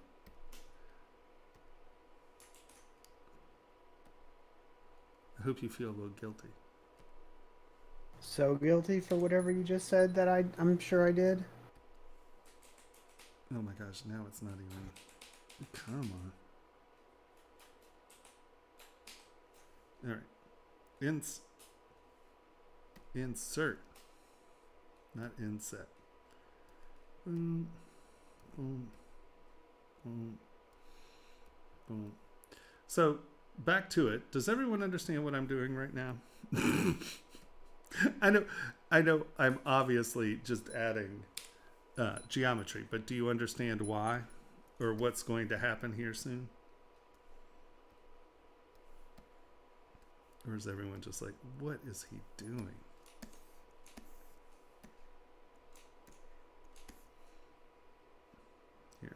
give this a little bit more geometry down here, so when I come back to pull this up, I'll be able to, and he won't be able to laugh at me and say, "What have you done?"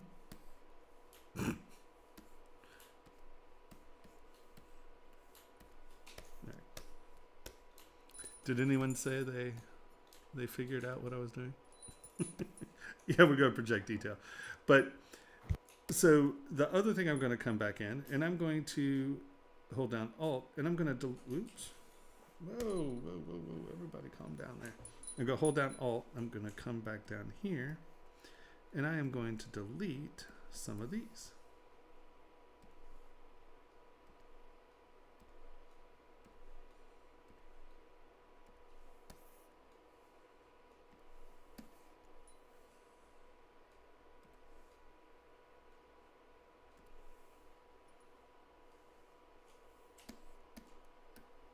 Anybody see what's happening here? We got one real good guess. Divide, divide, divide.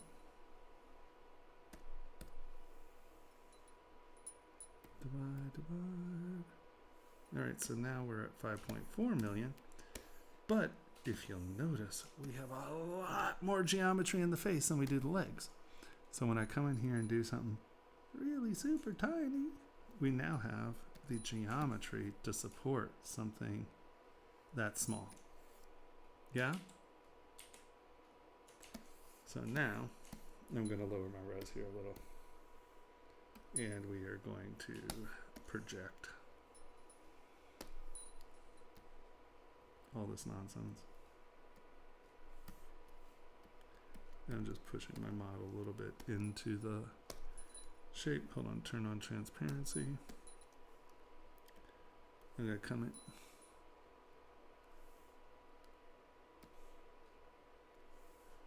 One. Better. Clay buildup. I am just getting everybody roughly close to my projection distance. Things that are sitting out, that's too much.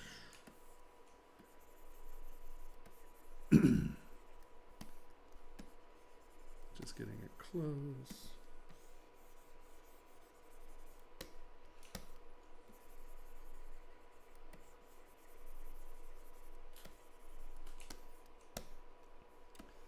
Getting it close.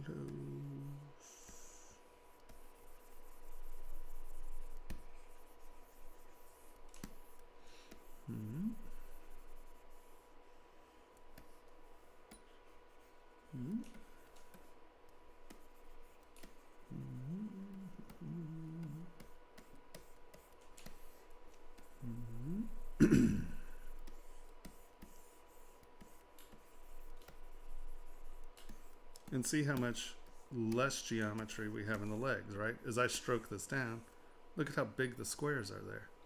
So what I've done is I've taken the disbursement of the geometry and in my reprojection changed it. And see here, I would normally spend the time and pull these out, but I'm not going to because we're going to deal with the head.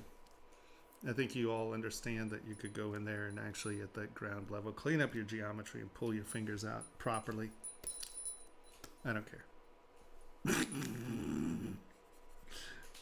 Not what I'm showing you.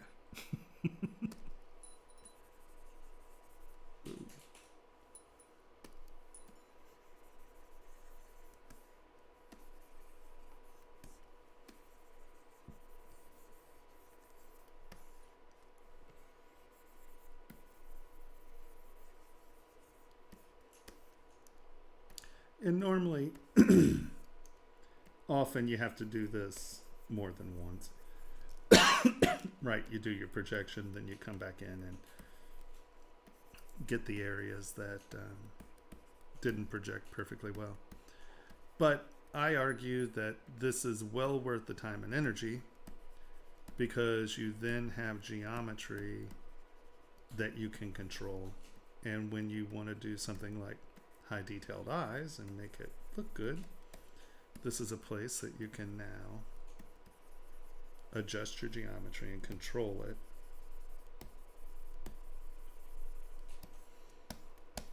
All right. Dun-dun-dun. Her ears are going to be squishy too. I just.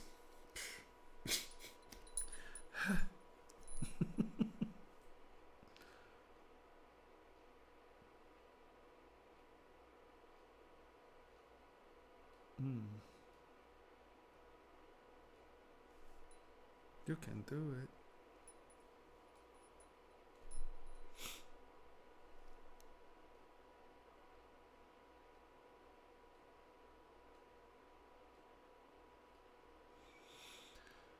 No, you can't use Decimation Master for the same purpose because Decimation Master does not create a clean quad model. It creates a topologically dictated geometry, right?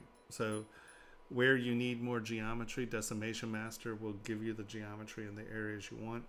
I'm not looking for that when I do this. I'm looking to go back to under 700 polys and make it as small and clean as I can, because I can then come in, add geometry where I need it, and then when we come in here and right, we've got her roughly where she was. I'm going to turn on projection tool, turn symmetry off because it gets really messy, and I'm just going to come in and do a quick projection with the projection tool. Get things a little rougher in place. I'm going to do it here. Do it here. Just make sure we're close because we are going to reproject again. And you can see I'm going to come at this angle and reproject, and that's going to suck that up. And it's wonky, but we're still at a lower res, so it doesn't matter a whole lot because the next round will project to where it needs to go. All right, close enough spit on. Take move, kind of pudge it up around there. Project, and we can just suck that back down and in. You can do the same here and actually suck it back to where it was. I don't think you need to do that because that stretches the geometry around the eye. So I wouldn't do that. You can if you want to, but I wouldn't, because we want this geometry to be nice and even. And now we higher res. That takes us to what, 1.35. That's fine. Project all. You can do this with history project 2. This is just something that's, I think people are less intimidated by projection as opposed to project history. It's a similar function, but every time I try to demo projection history, people are like, oh, I don't know history. And then you have a history state. And if you're not used to dealing with your history states, they cause problems if you forget they're there. Because remember earlier, I was trying to get a brush to do something, it wouldn't do it because it had a history state. So it was trying to work to that history. And it's interesting because brushes you'd never think have history projection built into them do, and you wind up with some really weird issues. All right. I think the creator of this model is now in text chat. Awesome. Hello.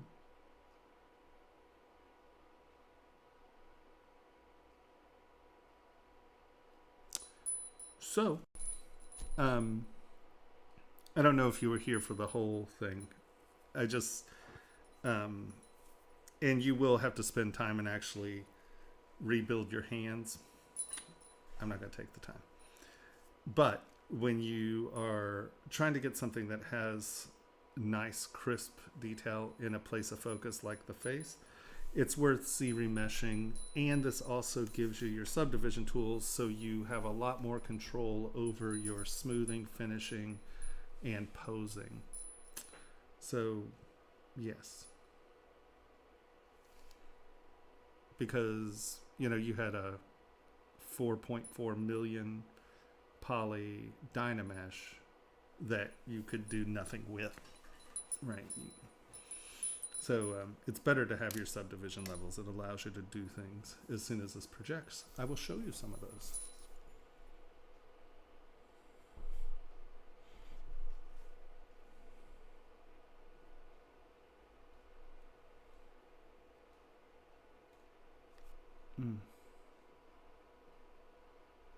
Yeah, like my whole eye is getting puffy. Sucks.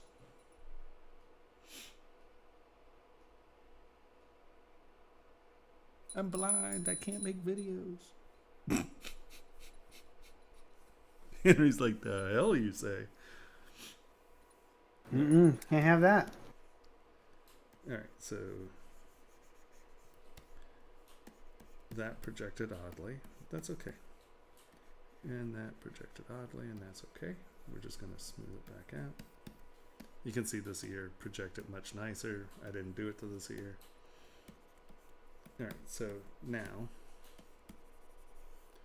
you're at 1 million polys. We're going to bring the face back in. And now this is where your project brush works nicely. Come in. Hold down Alt to pull up to the surface. It's normal to press back, right? It'll take things that are above the surface and draw them back. But right now we want to pull this up into, and the same around the eyes here.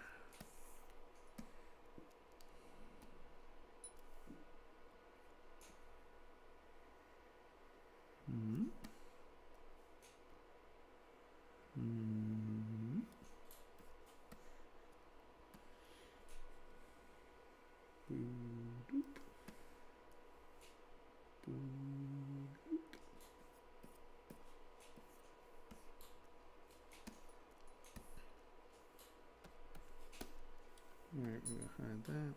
And you can see that we're now back to your really bumpy edges on the eye. So now we're going to go up one more higher resolution, get this divided. So now we have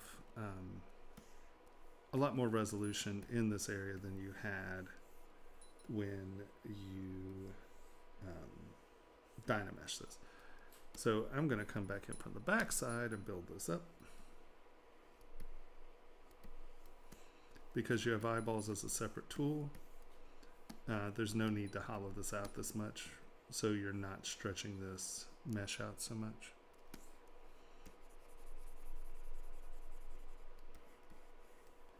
Because you don't need to pinch it in. You just need a good visual for the eyelid overlapping the eyeball. So I tend to create that lip, especially if I'm using other balls for the eyeball.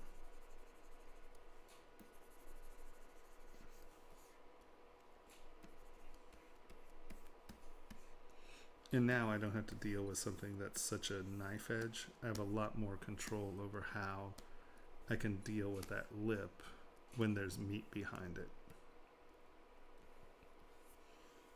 And let's see where you're at. Okay.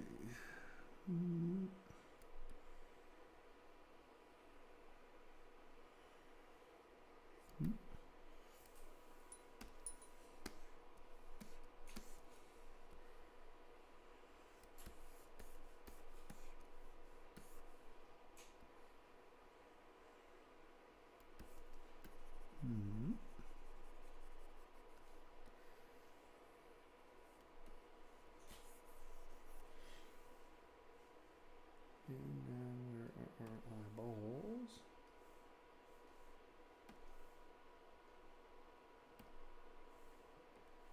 A pin.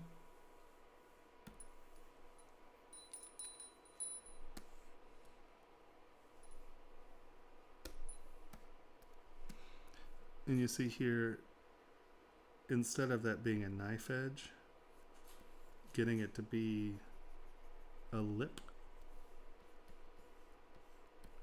And then even from farther back, it has dimensionality to it that makes sense with what an eye is doing, right? So we have this here. I'll just grab, move. And with a ledge there instead of a pinch, I can come out here. I can pull this out to my thickness. So I know what, how deep I want that to be. I can futz with the eye shape. But this way, it allows you to determine more what that eyelid or eye socket meet or whatever you want to call it. Right? You can make it bigger, and then you're sort of getting eyelash implications if done right. But it gives you a reflective surface there that isn't just that pinched edge surface. Does that make sense? I mean, I'm obviously not spending a ton of time making this perfect, but you can then come in, if you really want a sharp edge, you come in and you just create one out here, and it'll read as if that edge is there, but you have the thickness there, and that reflective surface is going to help you a lot, right? So let's go back here. Boop. Boop.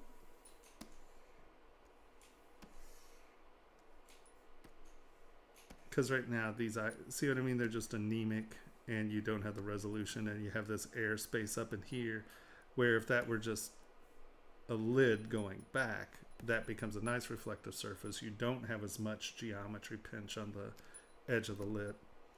So that's why the Z remeshing is powerful. Nostrils, I do tend to like to use SK Twist.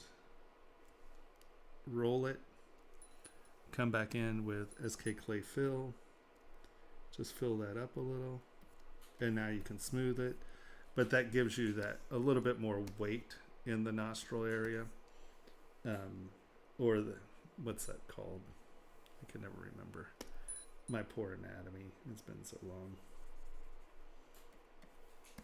Right, and it just gives you that return feeling a little more.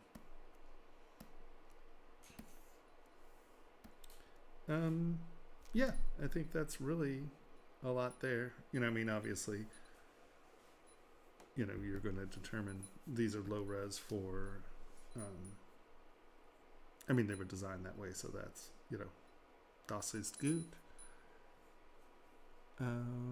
Yeah, I just think the remeshing is something you should practice a few times, only because it's really going to allow you to control how you sculpt on your model. Where having a 5 million poly Dynamesh just isn't going to do it. There is, I don't know, have you ever heard of So Much Monsters? Joe, he streams. He does a lot of stylized characters, but he created a plugin called So Much ZBrush. And here, let's look at it. So Much ZBrush. Take it down.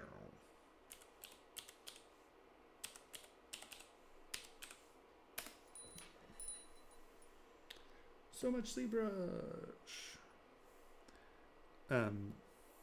But he has the remesh does what I just did automatically. You push it and it just automatically does it. It's super nice.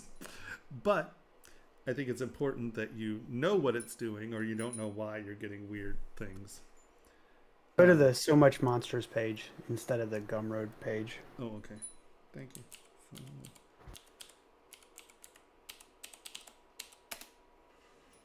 So Much Monsters. Ta-da!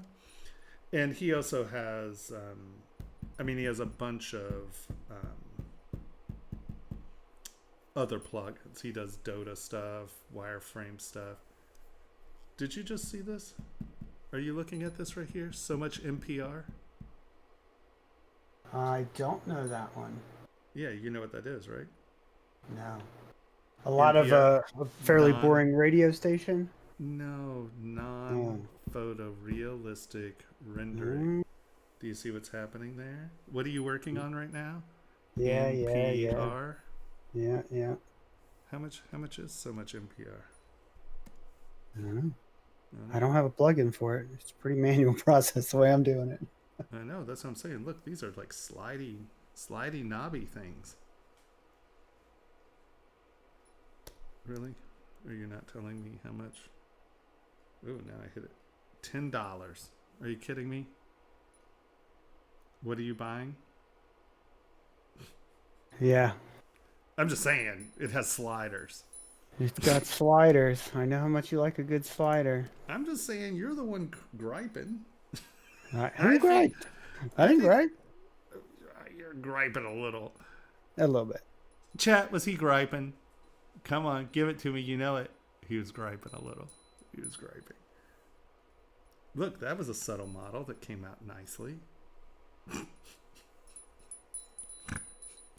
Yeah, I'll have a look at this. Telling you, sliders. You can't go wrong with sliders. All right. So he has a thing here called so much ZBrush, not so much NPR. And it like will break up, like if you draw black lines on everything, it'll do the, and you can, in the ZBrush plugin thing, there is, but see how it breaks it up, but then it also lofts out the stuff. His stuff is awesome. Joe's a badass. He makes some very, very cool plugins. So I would say if you're doing stuff like this and you want a Z remesh, that makes it easy. I did an entire class and made everyone do it, and then I showed them the plugin and they wanted to all beat me to death. They were like, dude, we all did this by hand. And I'm like, you must learn before you can take advantage of the shortcuts. Do you have any questions?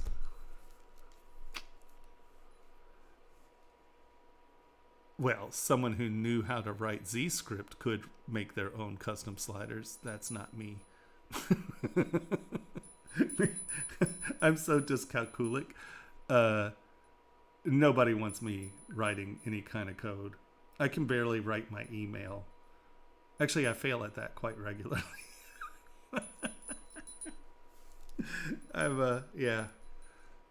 I'm extremely dyslexic and dyscalculic, so I'm a mess. I can sculpt like a mofo, though. All right. So did you have any questions? Did we lose? Just. Yeah, see, even Just agrees with me about the sliders. I'm telling you. Yeah. It's all about sliders. You know it is.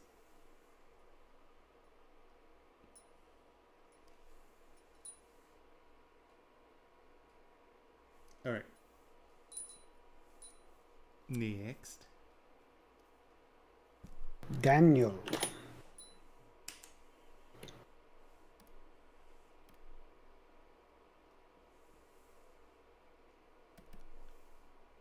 Girl to feedback. Yep.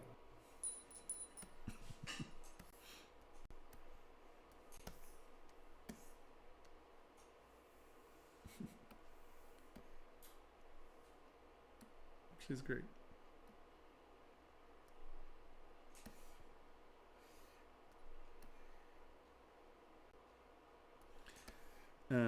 I know that you did it. Is he here? Couldn't tell you. Okay. Find out shortly.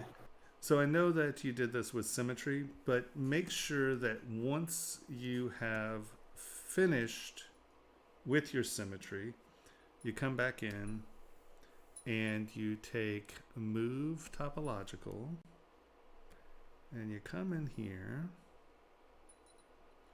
I'm going to turn these lines off because they're annoying. And you come in here And you make sure that you turn symmetry off.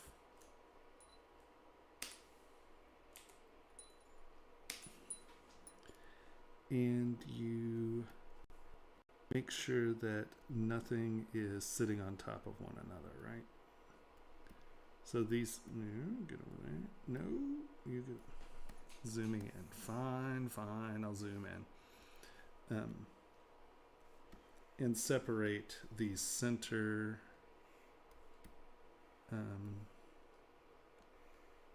hair, what do you call it? Hair strands, so they're not crisscrossing on one another. And that way you come in here and just make sure that it doesn't look like it was totally symmetry. And I would argue that you probably want to do that no matter what. Just come in and tippy tap a few areas so they're not perfectly symmetrical, but keep this crissy-crossy stuff from happening, because that is horrible.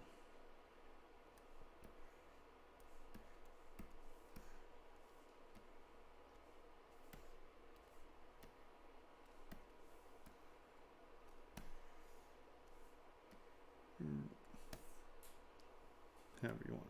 You get the idea.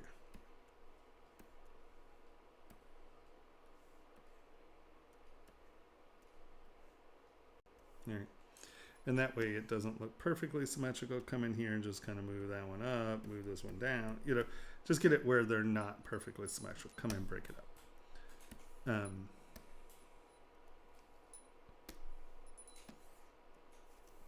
Other than that, her expression is hysterical. Let's turn on the actual color. Boop. There we go.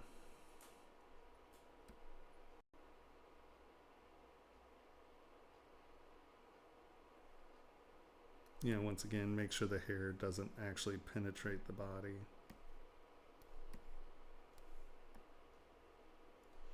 And since it was symmetrical, I'm assuming that you're still going to come in and play with that a little. So I'm not going to get too persnickety about it. The other thing, though, is, let's turn paint off. Let's go back to blue so we can see what's going on. Is this intersection's a little wonky.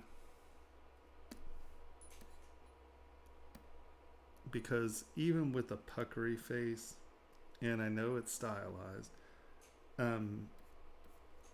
this doesn't connect to this, right? So it's a little strange. No, you turn off. And I'm not exactly sure stylistically how to resolve that issue, because it does give you that pucker face, right? You're getting sort of that face, but I think that you're gonna want to break that there.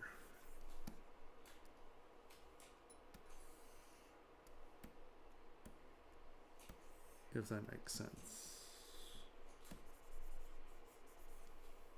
Because nowhere does the cheek connect to the top of the lip. Even if you are making puckery faces. And I'd probably just give a little bit of weight right there.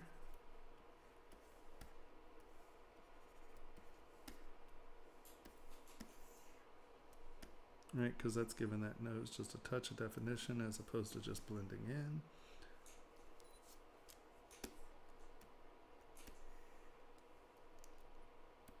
Yeah.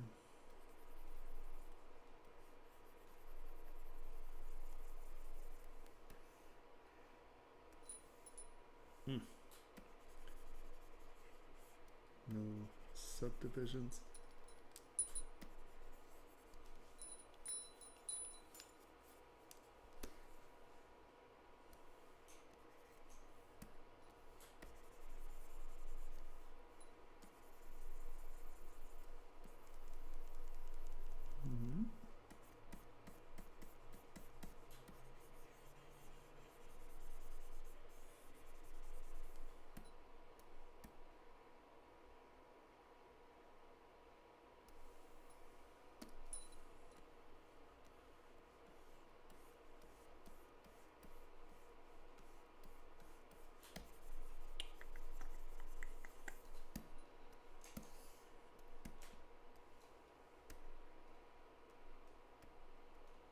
See what I mean?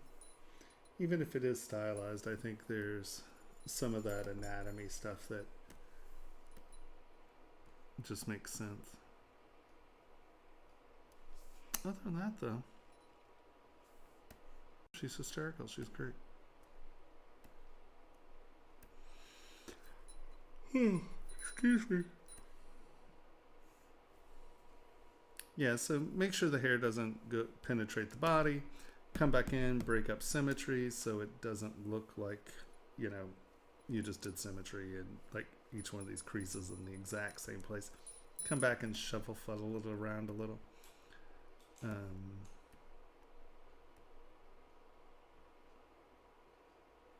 and I think just breaking that connection there helps some.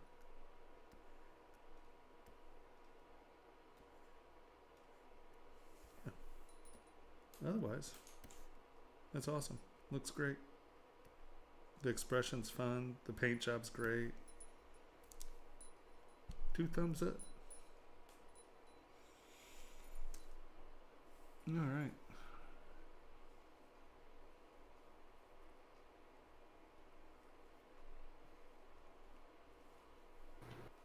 All right. Next, Alexander, and I think you're at the point where you need to download. No. I don't wanna. Too bad. It is too bad, isn't it? Damn it.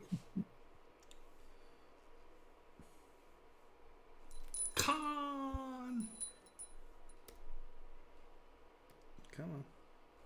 Where are you? Dropbox. So much ZBrush. Boop. Alright. Boop. Ba-doop, ba-doop, ba-doop, ba-doop, ba-doop, ba-doop. Boom. Oh. My shoulders aren't supposed to sound like that. I'm old and crippled. Oh. Yeah. It's horrible. What? You young buck. Oh. I destroyed myself.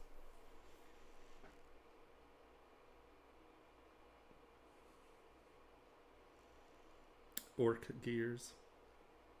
I just listened to an orc book. It was funny.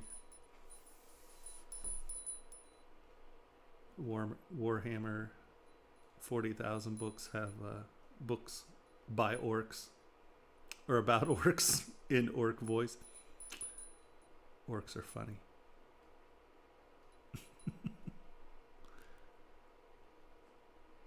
Collagen will help.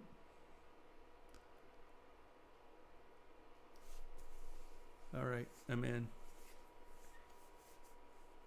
There it is. I used to sculpt a lot of orcs for Ralpartha and did some stuff for other unnamed gaming companies that I signed non-disclosures with.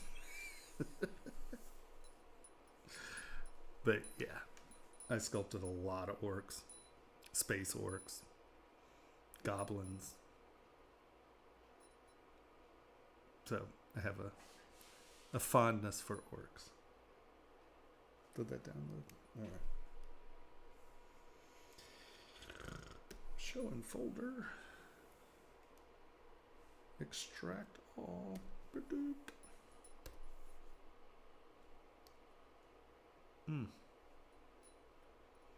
It really feels like someone punched me in the eye. I'm thinking they did. I think it was Lee. You're right. I think Lee snuck up there. It's like, you son of a Said, back. Talk about my vegetables one more time. Bah. Yeah. Laugh at me one more time, buddy. Ow. So are we going to call it after these? I'm sorry, guys. My eyes killing me. Yeah, I already sort of announced that. Okay, good. Because it's actually starting to give me a headache and I'm getting crabby. Yep. We got Crabby. 6 more. I'm getting crabby. Grr. I'm sure everyone notices I'm not my fun, jovial self, right? You know, I couldn't really tell.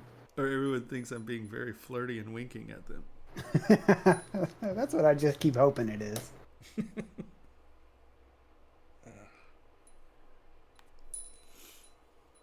No, man. All right. Did you hear about those new Threadrippers? No, I haven't heard about You're him. like, I don't know nothing about nothing. That's totally a joke, you know. You're going to be like, and Tomas, he keeps bringing it up. I think he has buyer's remorse. I don't know. I think there's something going on over there. He's making stuff up. What's funny is none of them know what we're talking about, and that's even funnier. If any of them do, I'd be really surprised. Wow.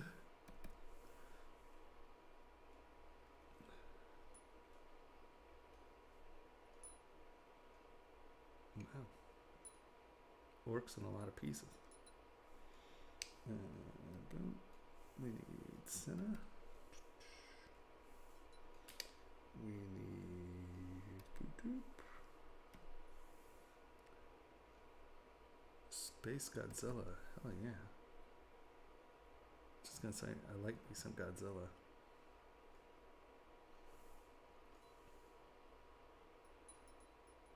Whoa, holy Hannah. Godzilla got a lot of parts too. And Wendell. Alright.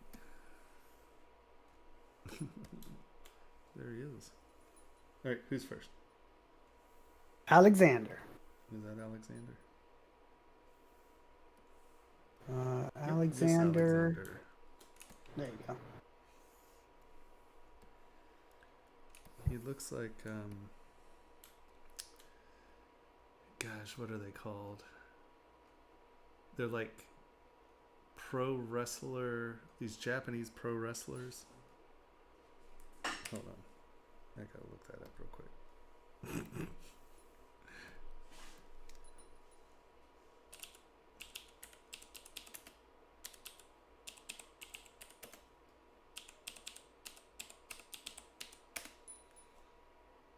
No.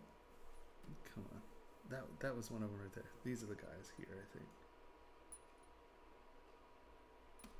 I can never. What are they called? Yep, that's it. Kinnikukuman. Now, look, hold on. Where's the guy who's the little. There's a ninja guy. Alright, so actually, that. I need to get this.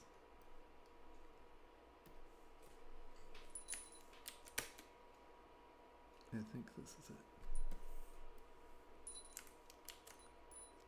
Really? Come on, why are you not?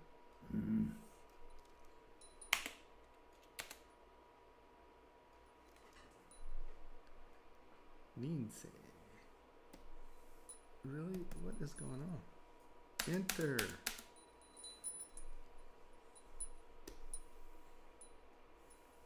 Where are you? See, look. He kind of looks like that guy. There's one in black who sort of he looks like too. Alright. That guy. Right? You see it, right? Okay. Oh, yeah, yeah. I see how you are. Mr. No Support over there. I'm getting Shredder plus Krang. Oh, see? That works too. Yeah. I can see that.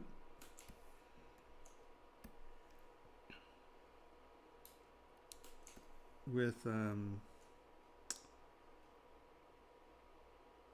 Attack on Titan anatomy.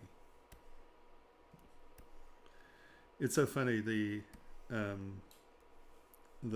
groin cloth, you lose the line of the legs. I'm like, wow, those legs are so skinny, but they're not. It's just that removes the interior line that makes that the exterior line. It looks anemic, but it's not.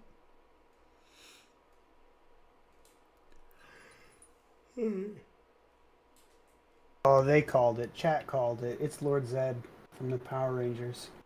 Mm. Mm. Well, once again, this may be stylistically as such, but I would say that there probably is at least just a little curve in here. Oh, I moved up. No.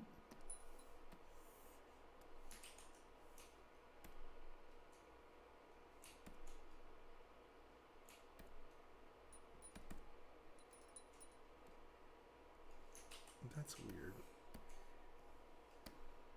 All right, here, let's do it this way so I can see what's going on here.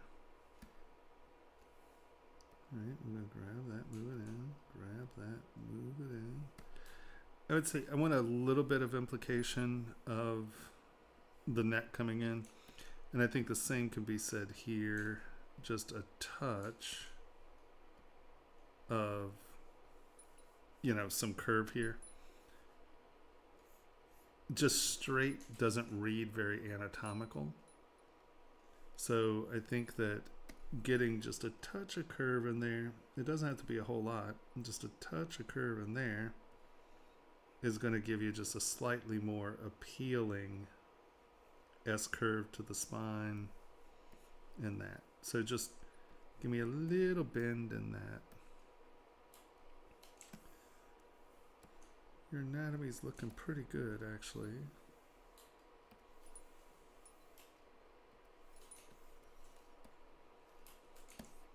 He's got something really weird going on with his groin, but other than that, we can look past that.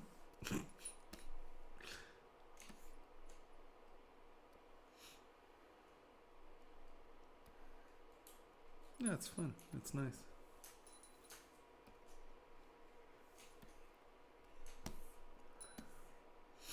I would say that because of how wide your torso is, your hips are very thin, your legs are very close together. So if we look at his skeleton, right? His arms are out here. Ribs. Spine. Hips. But his hips are actually in here because, this is where the bone is. So I think his hips need to be a little wider, and that'll also give you a little bit more of a waist. So that is what I'm seeing. I'm seeing hips that are too thin. Right? Because the muscles are there. I really actually think it's just the legs are going too close together. Right? W local.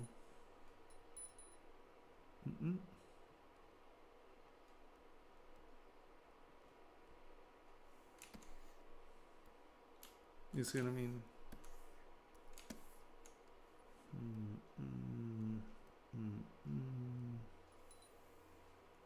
Where are the other legs? Maybe lots of legs. Okay, maybe that's too much.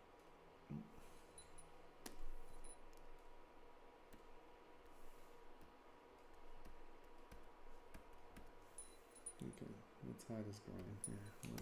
There we go. See the cod piece is throwing some things off there.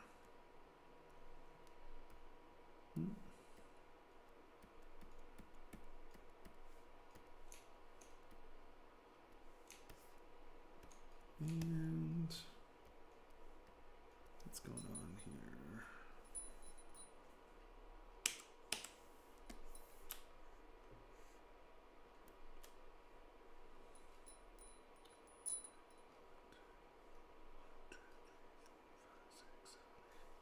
Actually, crotches where it's kind of supposed to be. Interesting. So what is it?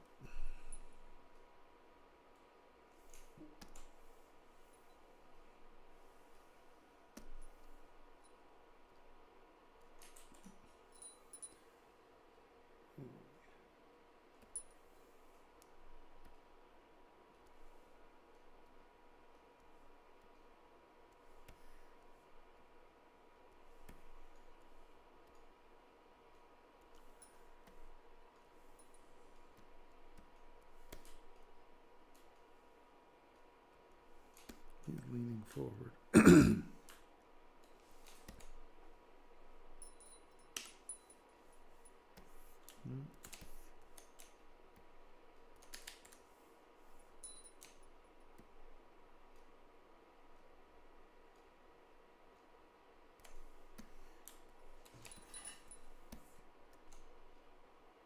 Well, the problem there is that we've separated the butt cheeks when I did that. I'm like, why is that looking so odd?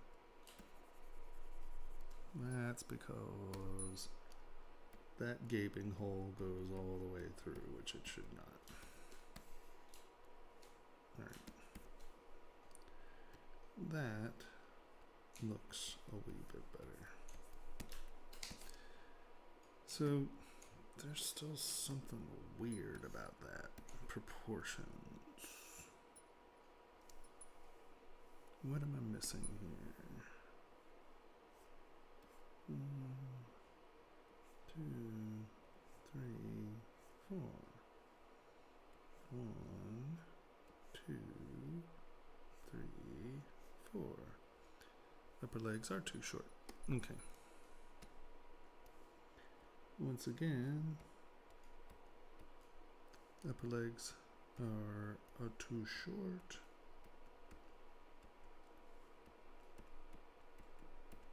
That makes that look a little better. Okay, that's a little bit better. So, issues. Your hips are too thin and your knees are too high. Other than that, it looks good. I think those are the only big issues you had there. There's a little, it's once again, excuse me. If you go from where the head connects to the spine, you can see he was leaning a little forward before, so when I brought that back, that helped some. But I think he probably needs a little bit more butt.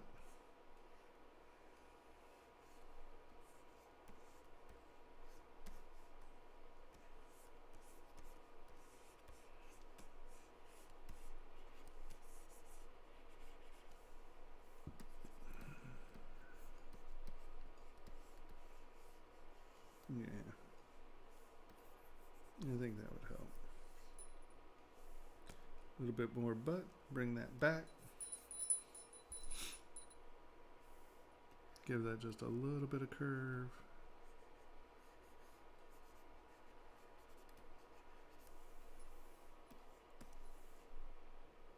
Yep. Ooh, look at this. I would say we definitely have to rework the UI. Do you see that mess right there? Oh yeah. When did that happen? Mine didn't do that. Okay. Maybe So that's you just a squirrely geek or something. It's fine. Yeah. It happens.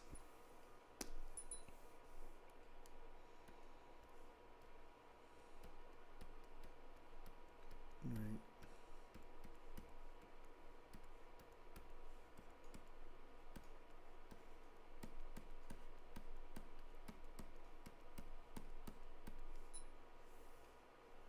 Because my brushes are also a little wonky over here. I think I got sloppy.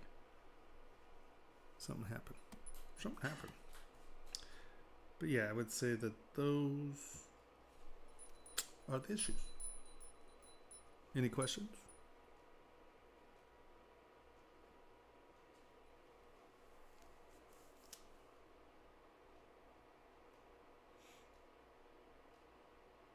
Yeah.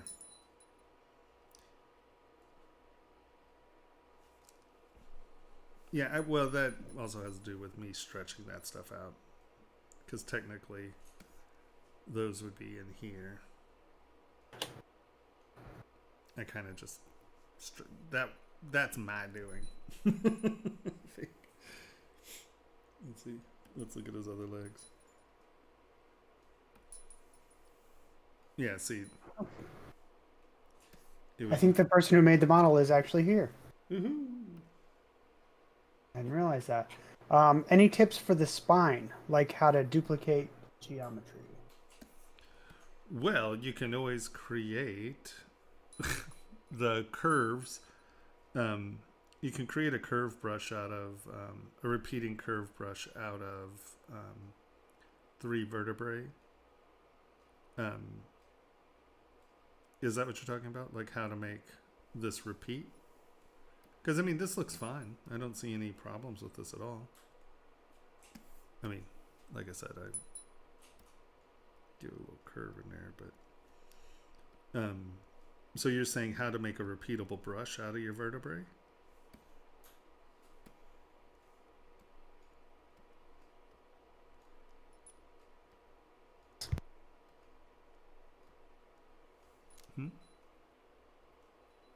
Yes, is the answer to your question. Oh, okay.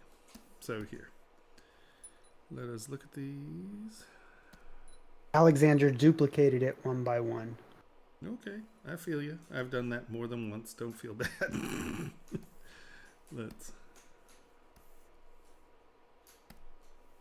Boop. Boop. Actually, we only need one of those. Come on. Boop. Split mask point. Oh. Now we're going to come up here, append. Where are you? You're not there. Because I have the wrong one selected. I want you. Append. Boop. How many? 14 points is good. Delete. Okie dokie. So here, W.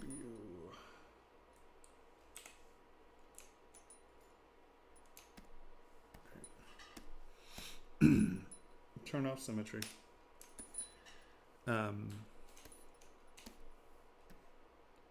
Center yourself in the world. Go like this. Depending on where you want that to hang over, right? You want a little bit of hangover on that. And so we're going to say there. Or let's put it there. Control W. Drag that. No. Flip. And now drag the next one off. Get it in the space you want. Control W. And now they're 3 different colors. Right? So now, once up to 3 different colors, we go into oh, come on, Tomas, where is it? Underbrush.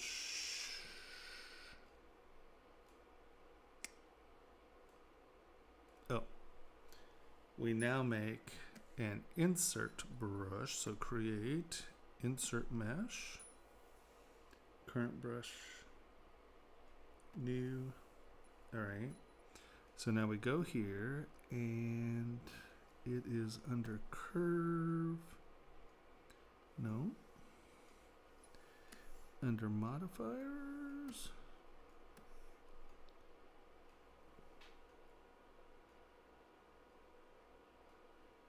I was just making these brushes. How can I not find them?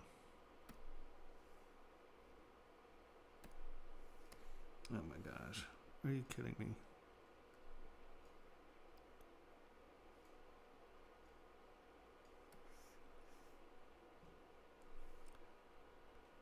So, brush modify. See, there's tripart right there. Why is it not lightening up? Am I on the brush? Hold on. Let's go here. W, make it a sphere. Man, my screen is really dark, isn't it? I have something going on here. Okay, but that's not the point. So now we go here, we go to our brush. It is selected now. See, it's still not letting me do that. Let's go to stroke, curve, curve mode. There we go, triparts. Curve resolution, I'm going to go to 3. And we're going to, Q. Our brush is here.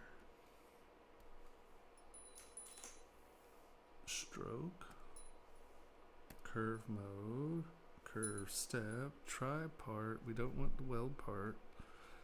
To weld points, curve res,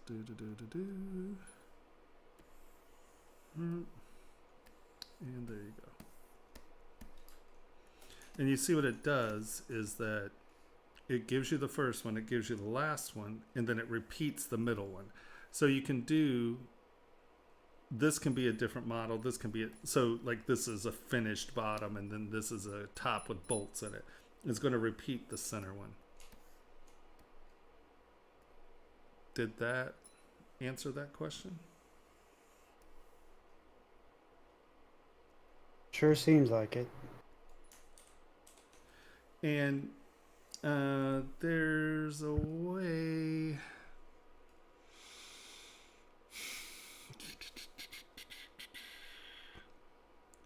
There's a way to get it to change size with pressure.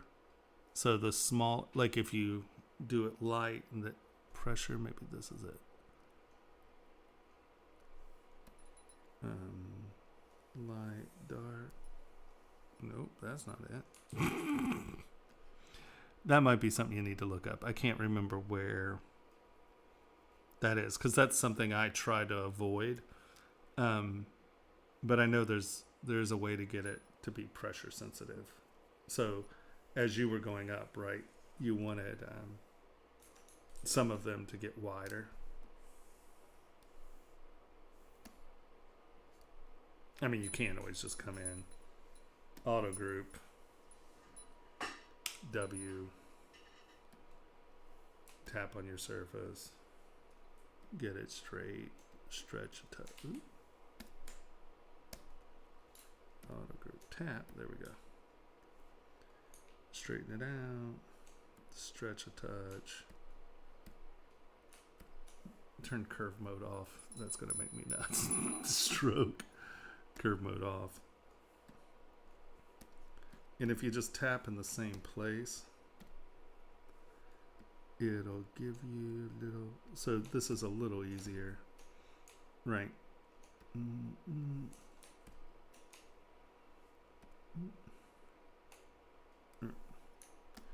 So you can just hop between your brushes or your parts, as long as they're auto grouped, and you can hop between them and change them. But and then see how these are sitting on the top. Obviously, if you come up to depth, you can change the depth there, and that'll show you how they sit into the surface.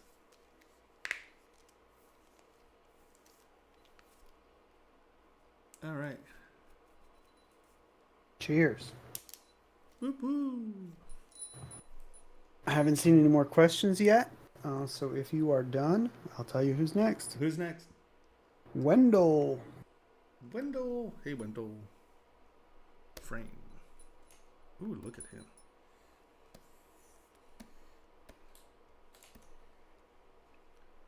It looks like Elric with rotting cheeks.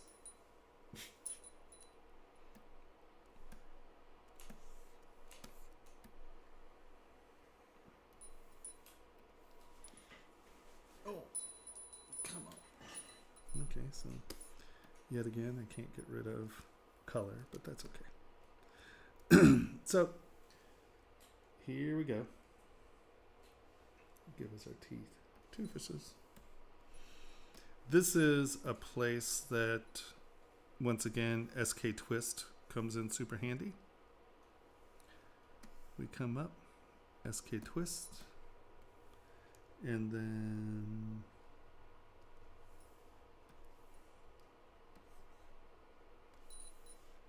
is the skull on there? No. Okay. and SK twist right along the edge. Will really separate that. Okay, so obviously that's low res. I'm going to use Sculptures Pro here, and I'm going to SK to. No, is backface masking on, or is this? I'm going to delete lower resolution. Come back with SK twist, turn on, and come in, and that'll. And you can see as I press, it changes the edge there. Come in with clay fill, and you can get it to be just a bright edge. And that gives you a little bit more of that surface coming off. And you can make it as big as you want, right? You can make your brush bigger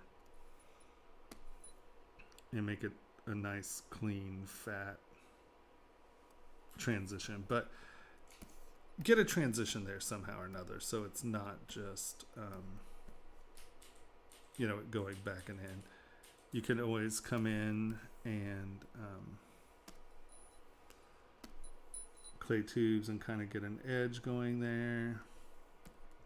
Get an edge. Come back to Sculptures Pro and use a cutting tool and, you know, kind of just give yourself. What's going on? Oh, I went back too far. Try that again. Sculptures Pro.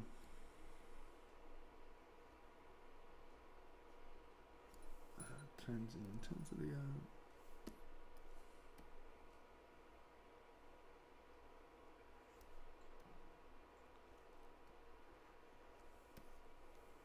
You know, just get something so it actually looks like it's going back up and in, not just floating there.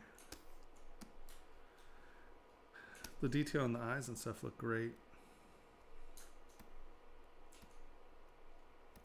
With this much detail, I would define this just a little bit more. You can do it with slash really softly or with twist. But just come in here and just give this just a little bit more definition. It doesn't have to be super comedic or, you know, anything super weird. But that isn't, it's very rarely a soft transition, right? You know, because these muscles are going under that. So this is a pretty clear line there. So especially when you're this detailed up here, don't make this that soft. Give it a little bit more. And it'll feel a little bit better.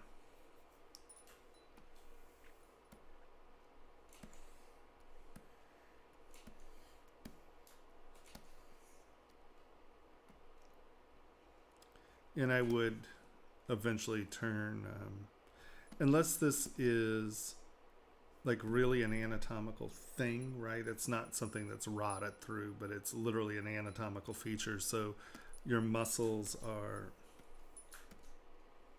stop. Come on. You know, unless this is going to be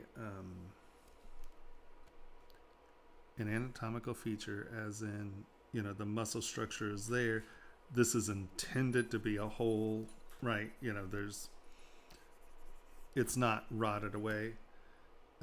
If it is rotted, bitten through, whatever through, break symmetry at the end of the day. You know, come back in and make one side lower, one side high. You know, just make it puckery and odd so it doesn't just look like it's supposed to be an anatomical thing.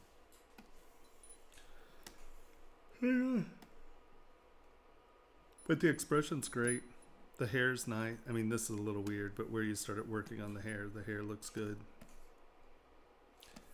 As with the other character, you can do everything in relief or in symmetry, but make sure, especially with hair and stuff, you come back in and you break it up so it's not symmetrical.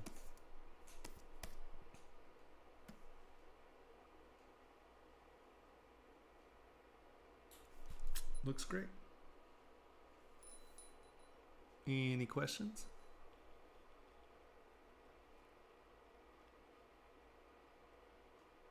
Well, Nope. I don't think they're here.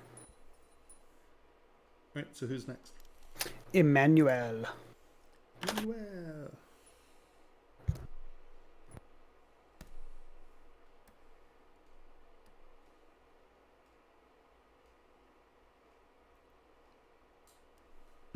I like him actually. He's great. Is Emmanuel here?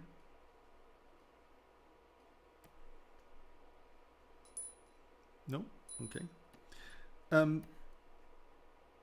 Actually, he's a neat character. Honestly, you know it. Once again, character sketches and the such. So obviously, you know, come back in and refine the forms. But actually, I quite like the character. I think he's interesting. He has good feel. You They're know, it's- here. Oh. Yay! So in chat, or do they have voice chat? Non-voice. Okay. Text. So obviously you haven't stepped into making details yet, but I'm quite fond of the, you know, just the posture of the neck coming out, the short chin, you know, the nice round features, the eyes and the sockets are a good position. I mean, it has great character, you know. But it's obviously a rough character thing. So, you know, talking about how eyelids work and stuff, I don't think is really where you're at with that. So, like, I like how you're laying down your lines to find the subtle surfacing. One thing I would say, is this clay tubes? Were you using clay tubes?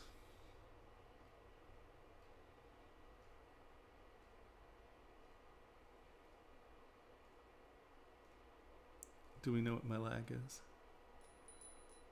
1, 2, 3, 4, 5. Well, it's only like 5 seconds.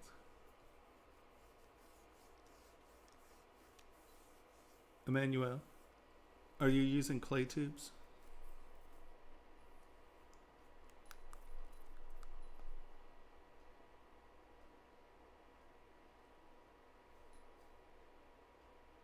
All right.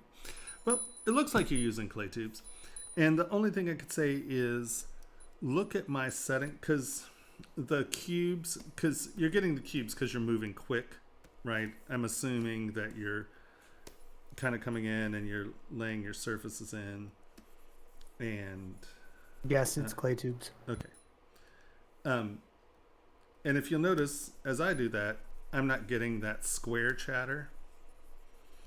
And if you look at your clay tube settings, if you turn lazy mouse on, you take your lazy step to 0.003, your lazy smooth to 8, your roll distance 10, your lazy radius 30, you'll wind up with, and then turn lazy mouse off after you've changed them.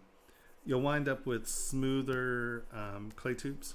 And you can see that I can still sit there and with clay tubes get those superficial surface steps and layers.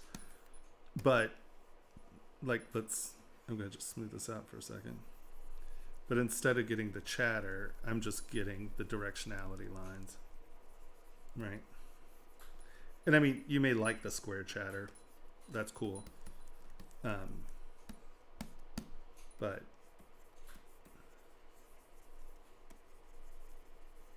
right, I still get the directionality of my loose strokes.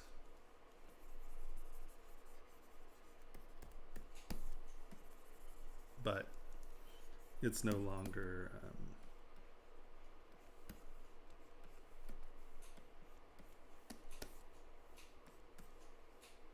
I don't have to deal with the chatter.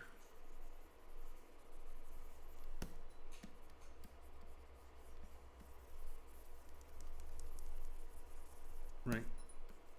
I'm not doing this to comment on your right. This isn't saying, oh, you should do this with the sculpt. I'm just laying down some strokes so you can see and feel the. I just find that that's a lot less distracting than the little squares.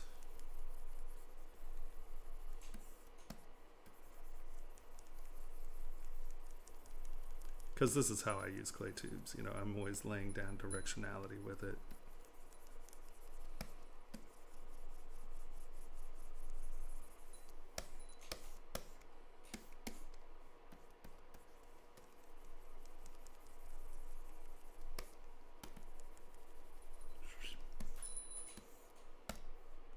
And so you're retaining a lot of that surface information that you're putting in with your strokes, but you're avoiding the cubism.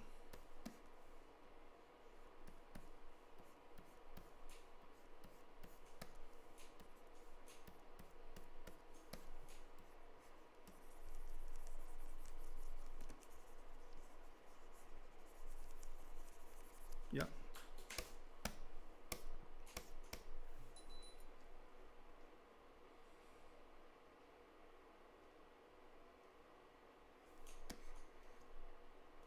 Does that make sense?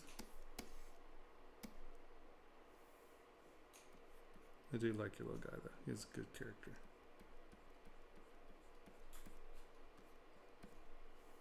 He's a goodly.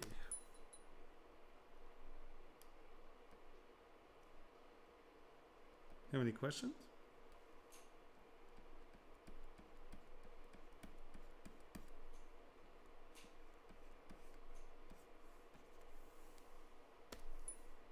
Hmm.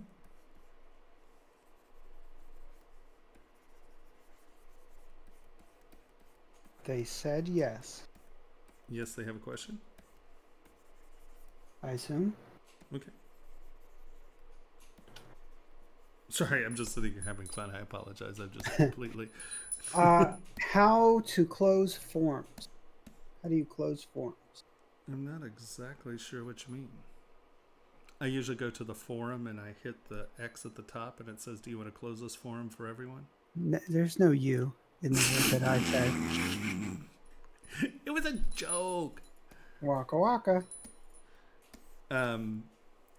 Clay tube settings. Write down what exactly you mean by closed forms, and I will write this down. Turn lazy mouse on.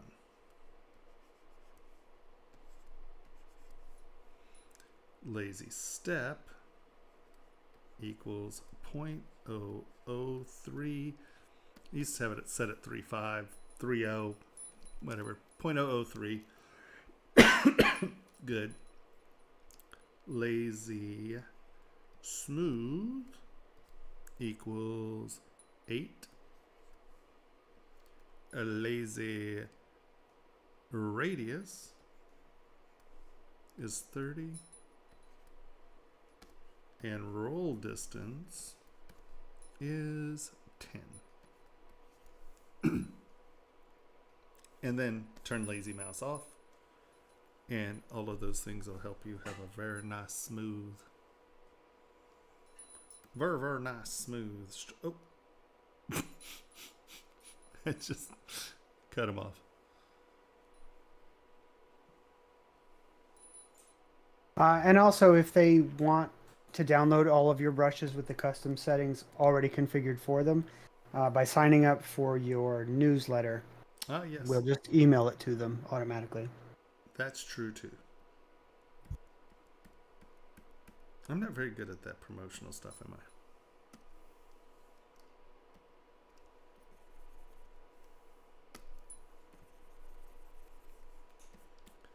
I? I would say that needs to come in a little. That's not just straight up.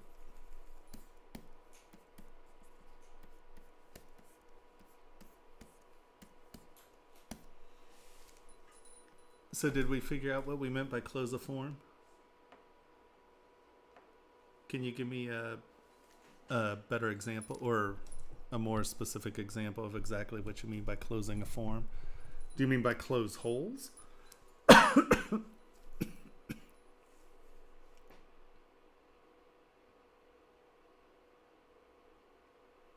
do you mean like this is like this?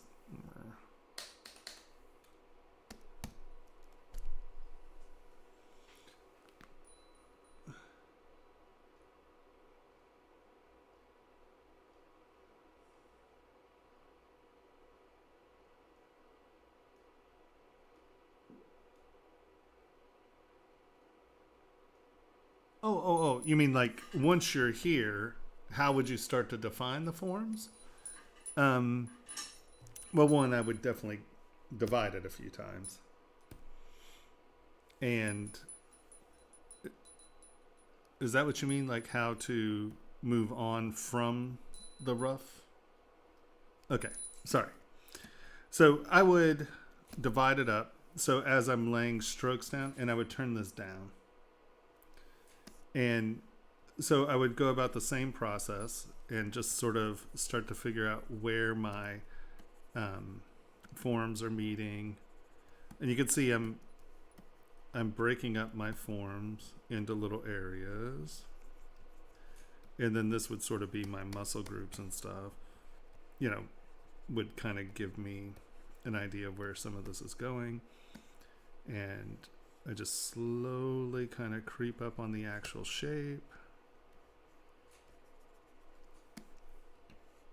And it's almost the exact same process you were just doing, except now we're doing it at a higher resolution in a much softer stroke, so I can go over it repeatedly and repeatedly and repeatedly without it building up into something ridiculous.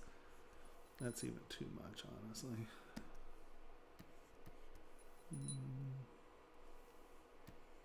There we go. And I just start making, you know, the subtle decisions.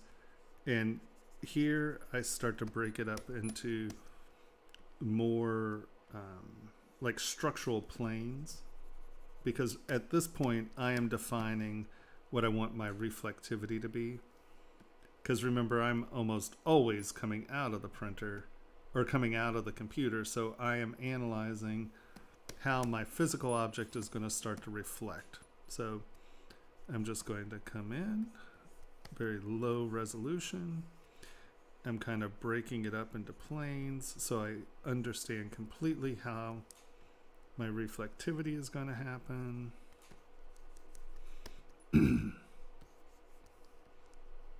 Right.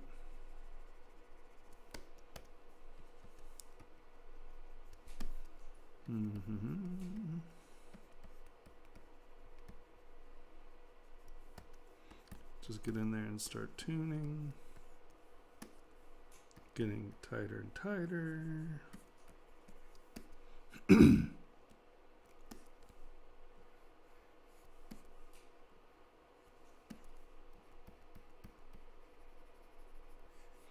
And you can see that by using clay tubes and keeping it low, I can come in and I know that as long as I'm stroking on that level, I'm not doing buildup, right? It's almost like a layer tool. So that way I can come in, I know I want everything to be at this layer, so as I keep stroking in, I know that this isn't building up more than that first layer that I'm putting down. And it sort of allows me to come in and set the depths easily because I'm not changing depths after the fact, right? And you can see you just rotated around that, and that allowed me to get in there. And now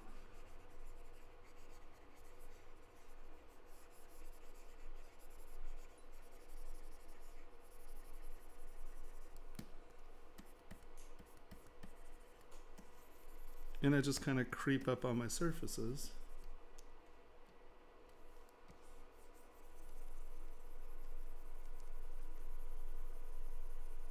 And the other nice thing about this is, as I'm stroking, I'm laying down surface directionality. I'm deciding, you know, the direction I'm stroking, it's giving me some surface rhythm. So later on when I smooth and relax, I at least have an idea of where I want my tensions and my directionality of surface going.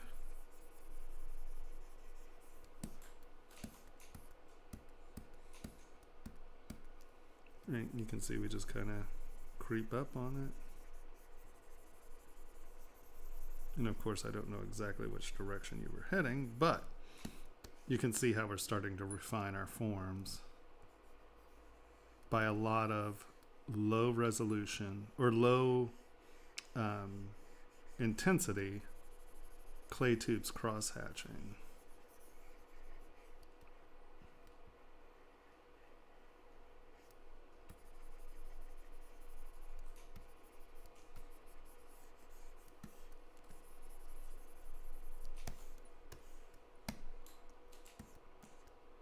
Right? And that's kind of how I start to build and build and build and build. And you just start getting more refined and more refined. Come in. You're like, okay, well, I want that to be a little puckery.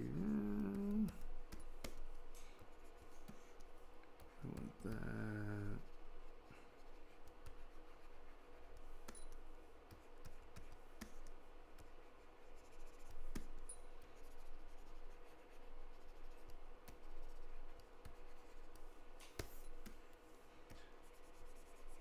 I mean, it's sort of, I don't know if you're ever clay sculpted, but you know, it's very similar to clay sculpting in the sense of I'm just taking it, I'm putting a layer on, I put the next layer on, I put the next layer on, and I just kind of skip up to where I need to be. Start to define, you know. And you can see I move my brush a lot. I'm not trying to get perfectly smooth surfaces at this point at all. I'm trying to get my weights and my, you know, where my surface is going and what's happening.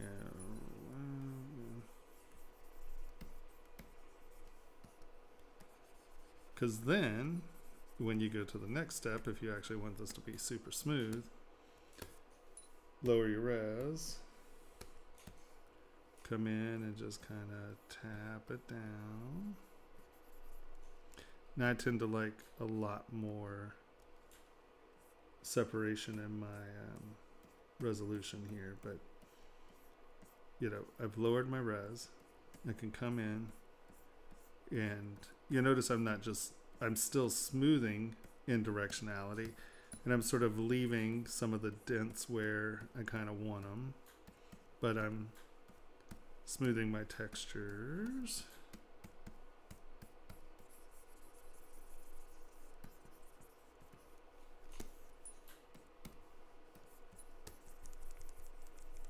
Because here I'm getting rid of what is the brush stroke and then what is sort of the texture of the flesh that I want to keep.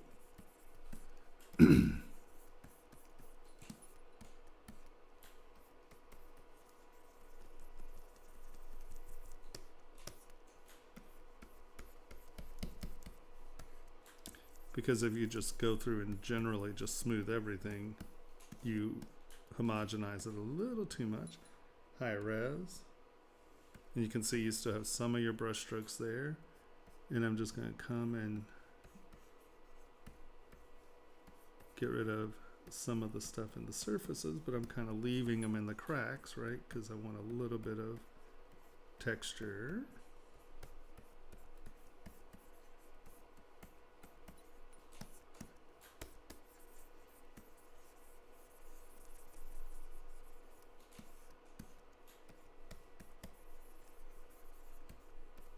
And go back one more higher res. And now you can come in, eliminate the surface stuff you don't want that's noise, keep some of that brush stroke because that's like subsurface directionality, and we kind of get it in there. And now you come back in and you decide what kind of, you know, cut or separation you want. And you come back in and put your sort of your surface details in. And you sharpen what you need to sharpen.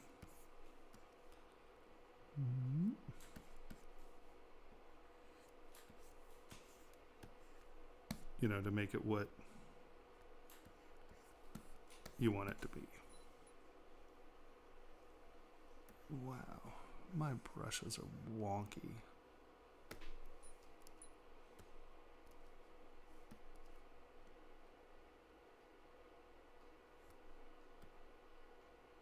What'd you do to them all? I don't know. I did something though. It was definitely me. I can't blame anyone but myself on that one.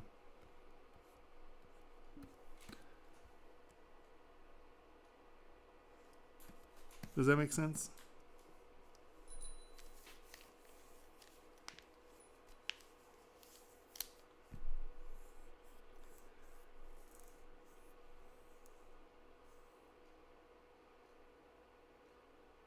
I hope so. Awesome. Who's next? Felix. Felix. And they are in voice chat with you. Hello. Hello. How are you doing? Good, you? Very good. Cool. All right. It's work in progress. I have not done much to the face. The armors on the leg, I kind of replaced them. And there are a few questions that I have regarding how to make leather wraps for the arms and stuff, because mine it's not looking very good. Right. Well, I think that you have the right start. Right. You know, you because you just painted on the mask and extracted. Is that what you did? Yeah, that's what I did. Yeah. The edge it's like very not even. Yeah. Yeah. And that has a lot to do with the resolution of the mesh below it. So the first thing I would do with these is just Z-remesh them. And yeah, just pick whatever, Z-remesh it. Okay. And then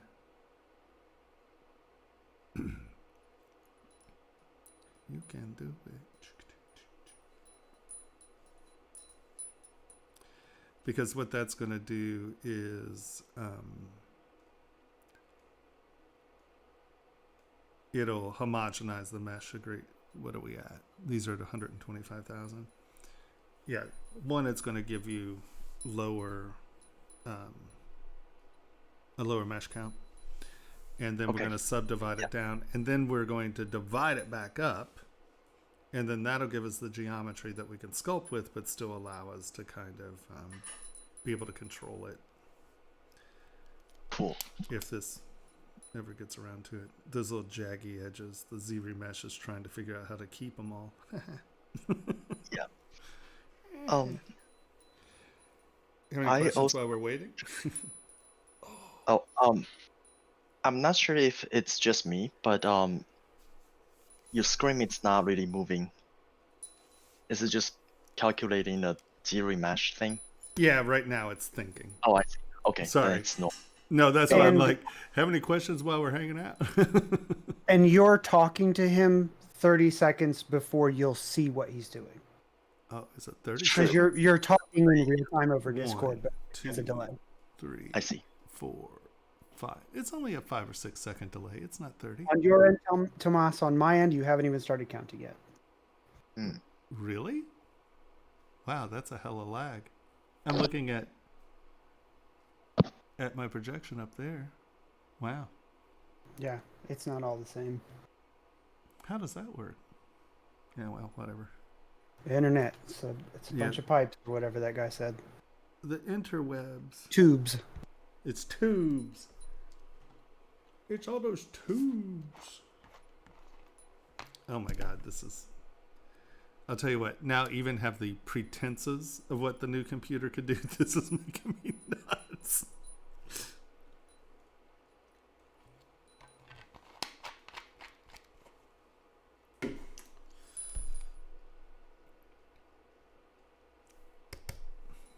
All right, you know what we'll do? I wonder if it'll let me escape at this point. Oh, it did. Good. All right, let's do it this way. Smooth those edges real quick.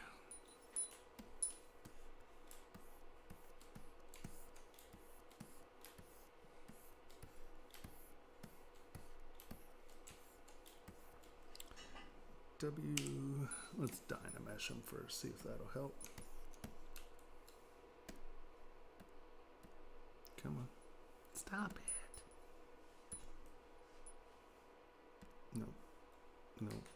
not right. Accept. Remesh by Dynamesh. Okay, that's a little better. Accept. Turn off adaptive. Damn adaptive. Yeah, let's just go there.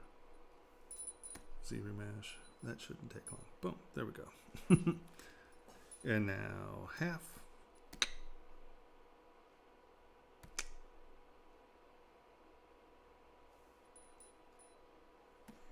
Alright, let's do it one more time, see if we can get away with it without losing too much.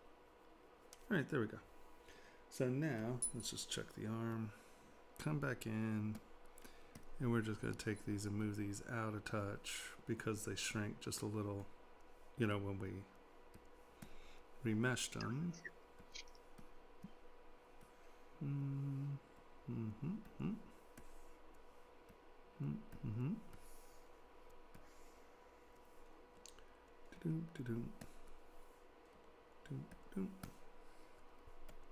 All right.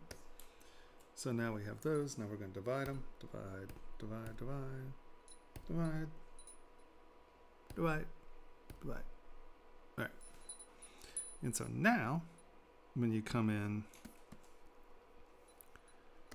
clay tubes. I want a little bit more intensity for this. And now when these dip,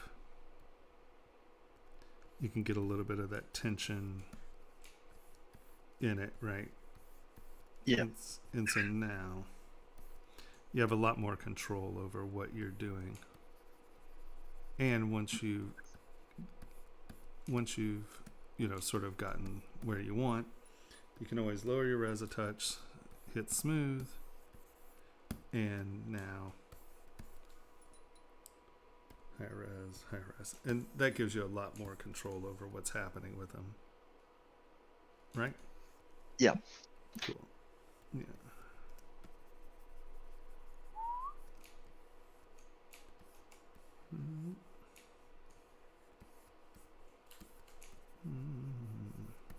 Right. There we go. So, did that answer the question about that?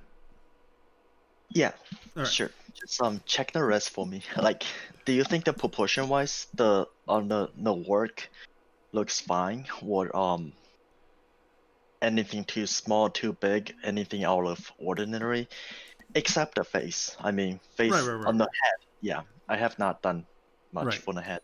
The one thing I would say is your, like, these muscles here, like, even going into the forearm, even if it's this, you know, the blown out,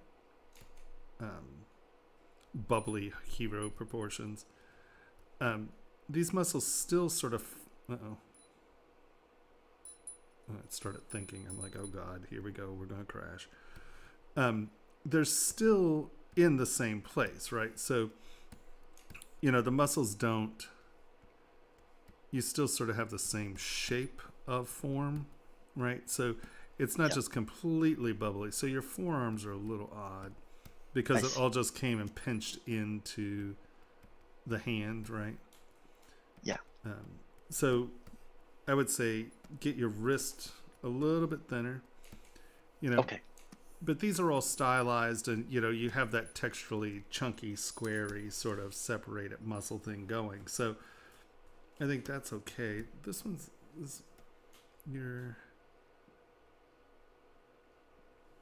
this is actually coming from too low.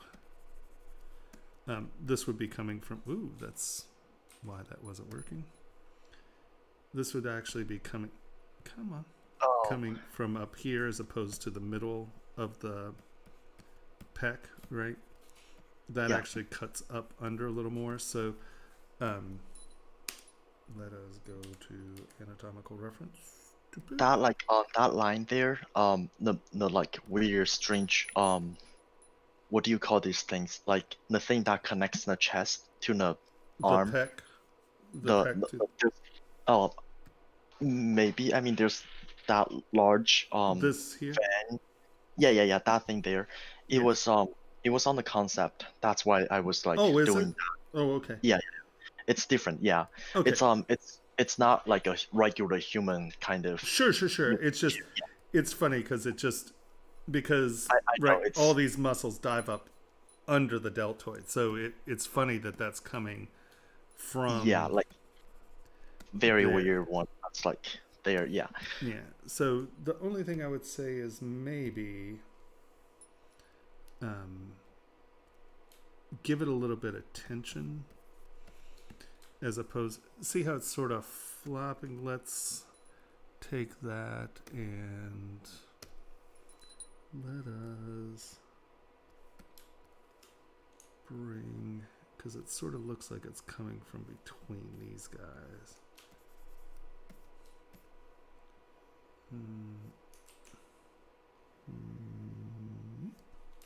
Oh, would you like to see the concept? Yeah.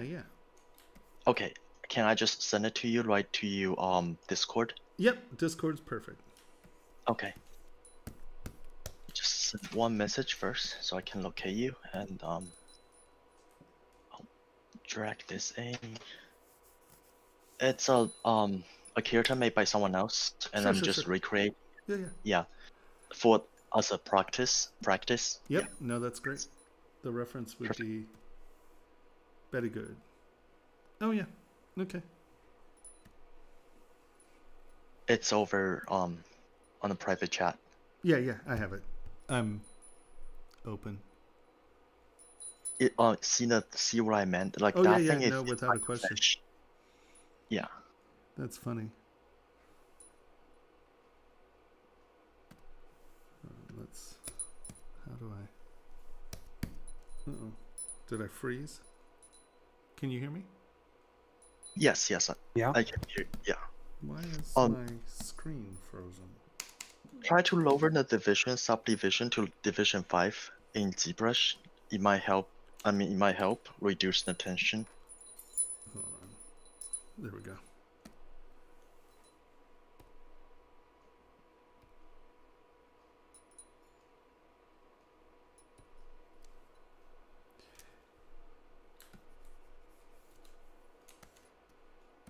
Wait. Oh, you already have lowered it. Yeah. Sorry, No, there's a lag, so it's definitely a thing. Let me let's go back to Discord here. That's just a really odd thing.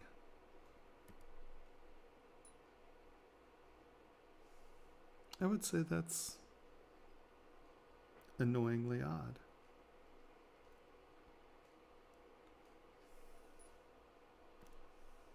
Oop, did I just kill Discord? Damn it.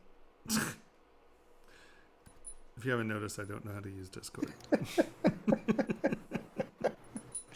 Oh man. Just stop. Just you be quiet over there, mister. If you want the picture to go away, just click right outside of the picture. I did that, and then the whole thing froze up a couple minutes ago.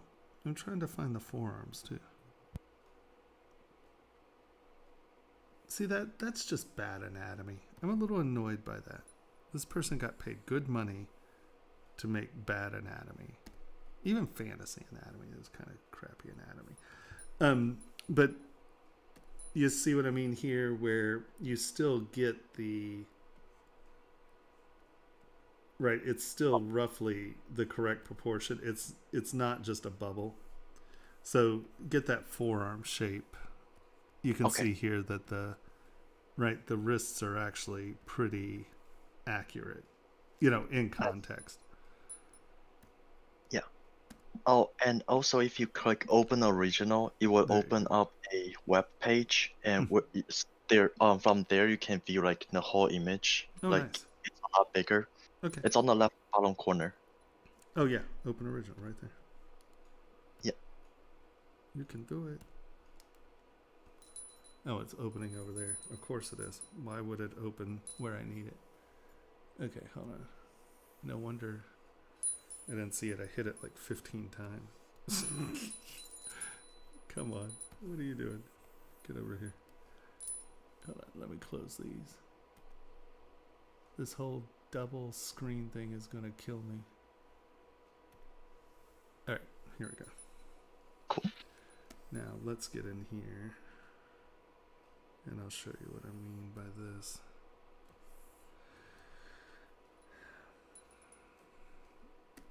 Right. See, look at how much room there is in the wrist right there. Yeah, I see. Yeah. I should definitely fix that. Yeah, Cool. that's... Thanks for pointing that out. Oh, I see. These straps are pretty flat, actually. I put a little fold in it. Yeah, you get it. Interesting. Yeah, you know, that's just absolute crapo anatomy. That bothers me.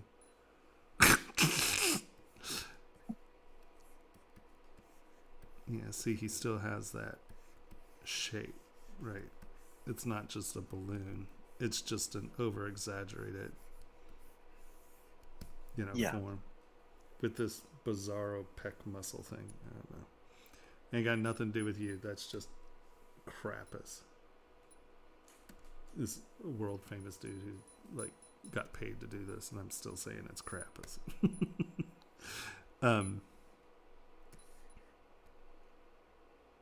It's just it's weird. All right, fine. That's annoying.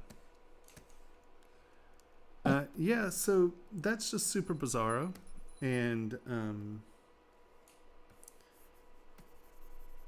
do you suggest that I'm not like trying to follow their academy like 100% and try to like fix it a little? I mean, Or just- what's so funny, it's actually quite a distinguishing feature of it. So I wouldn't change it too much if you're trying to do, you know, if you're trying to replicate it, I would try to replicate it as close as possible. I'm just being a crabby bitch about it. Sorry. Just being wah.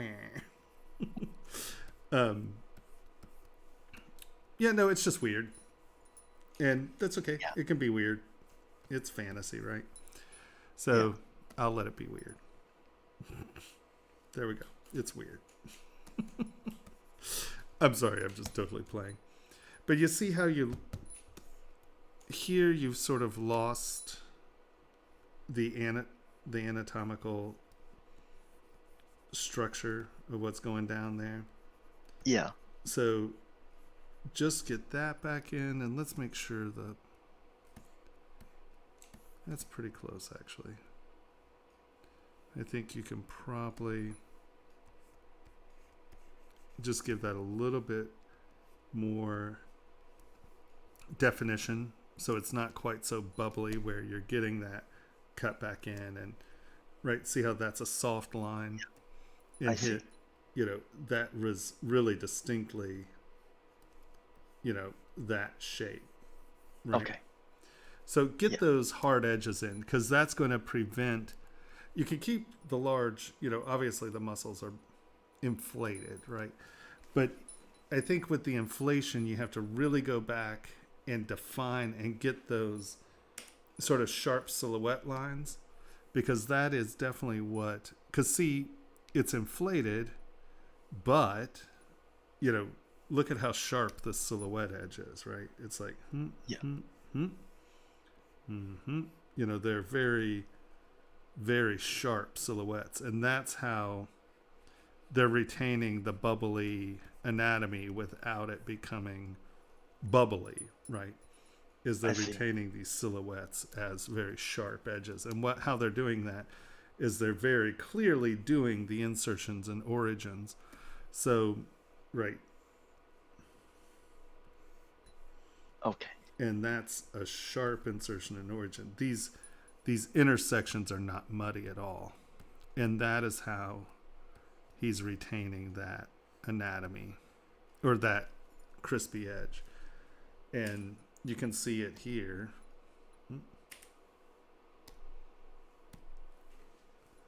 Right. When we do get into here, where are you? Give me that torso back.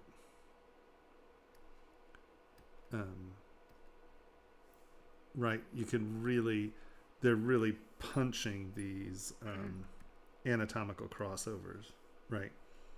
Because you Yeah. can see as this is drawn, it sort of has that similar feeling where it's round and very cut, insert, So I think that, you can go to some anatomy reference and really get, because it's not, with sculpting that character, it's not sculpting the muscles that's so important. It's getting these insertion points and where they're attaching, because that is actually giving you that really dynamic silhouette, is where these intersections are happening. And it can be very bubbly, but it's still retaining a lot of that, those anatomical crossovers. He's really pushing it. And I think that a little bit of anatomy reference where those are actually happening can be really helpful. Because it is just blown out anatomy. It's not bubbly. It's just really blown out where the drawovers. Here you go. Right, they're just finding. I wish I could do just. I really suck at turning pages here. Right.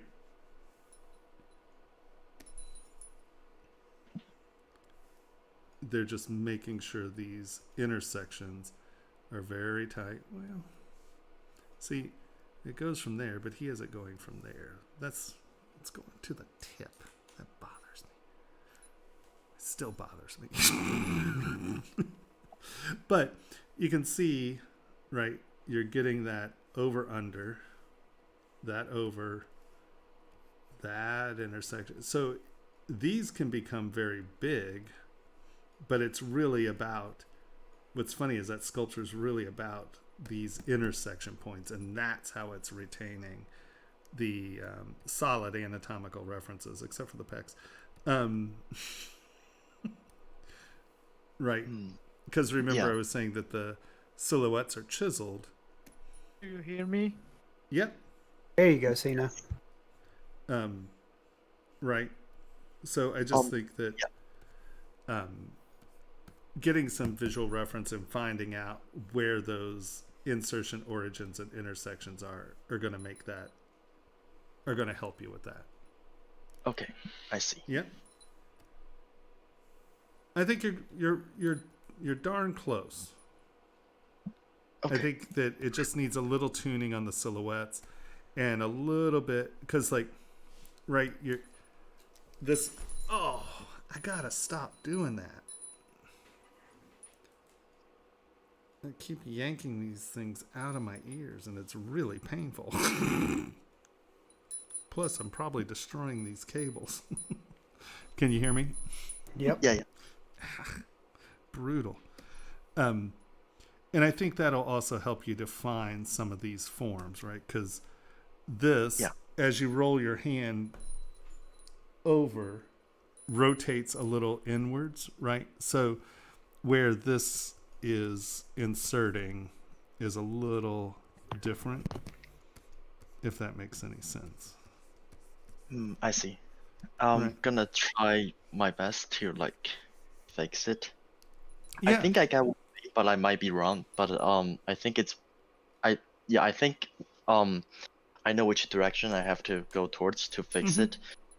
But that's just, I mean, if I understand you correctly. But we'll see. Yeah, no, I think you do. I mean, because I just think that you need to go back, because right now, I mean, I can see how your mind's working, right? You're like, oh, it needs to be blown out, right? But if you look at how they're blowing out, it's actually really anatomical, right? It's not random. It's real anatomical, except for the weird pec muscle. So I think that using a solid anatomy reference is going to help you a lot. Okay. Yeah. See, I went to the website that you guys have that the book thingy, the anatomy thing posted. Yeah. I think it's like $50, right? Yeah. Like the whole thing. I mean, it's a very good references picture, but I mean, a bunch very organized references, but it's a little pricey. But we can we offer a discount. We have a discount code. Will you post that? Yeah, there you go. So you can get 10% off the PDF, 15 off the paperback, and 20 off the hardcover. So if you just use that, you can get a discount on it. Okay, I'll check it out like after this. Yeah. I mean, Thanks. and I'm not getting anything off of that or anything. I contacted them and said, hey, my students, I use the reference a lot. And, yeah, so they gave us the discount thing. So, Cool. yeah, no, it's not cheap. It's not cheap. And what's funny is that the face one is also great. His other book, they're both just fantastic references, because the one thing that he does that I appreciate is he draws on actual people. So it's not fantasy. There's no imagination. This is what's happening here. And I just think it's a spectacular reference. Yeah. Wait, what do you mean by he draw on like real people? Like he Well, so go here, up to a person, draw on their face? no, like even here, right? So instead of just drawing anatomy, right, he's actually taking a photograph and he's drawing where the muscle structure is on something that's physical. And actually, I think that that's super good, because you can just go, up here and you're like, oh, well, that's what it looks like. Because what a lot of anatomy books do is they show you the breakdown, but you miss the fat layers, right? Because, and especially in the face, the muscles have, if you just drew where the muscles were, that's not how a face works. So much of the face is like connective tissue and fat.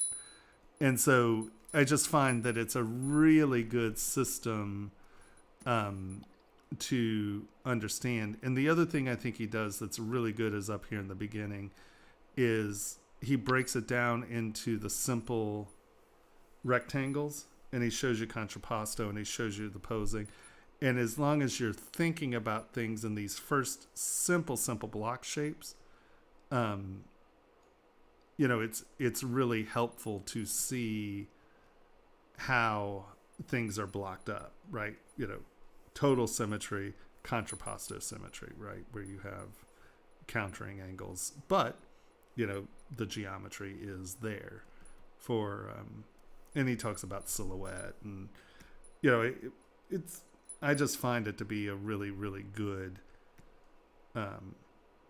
book, because I used to suggest Stedman, or not Stedman, Ralph Steadman for anatomy, that'd be great. Bridgman, because even just this drawing alone really tells you how to think about anatomy, right? Like the structure where you have the substructure and then these other planes. If you're thinking about it in planes, just this drawing is worth the book. Just so you remember that really this right here is what you're shooting for, these basic shapes, but the fact that he has, it's not just superheroes, it's standard people. Yeah. And I just find that him drawing on physical photographs allows you to visualize the muscle structure and then see what it looks like as a body, right? Yeah, I see. And I just think that is a fantastic reference, because you can actually see, oh, what's happening here? Oh, well, that's actually where these muscles are transitioning, right? So you're getting the wrinkles. But if you're just looking at muscles, you don't understand that that's where flesh bunches, right? So yeah. I find it to be a super helpful reference. Yeah, they are very organized in it all. Yeah. Yeah.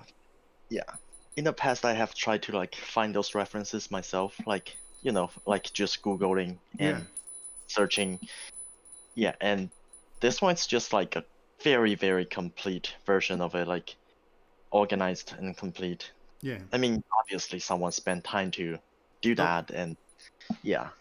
Yeah, no, they really, and things like this where it's classic sculptural anatomy. fitness anatomy, actual skinless anatomy, what's happening with the image. He just presents really logical, really helpful information. Like, your six pack is not straight.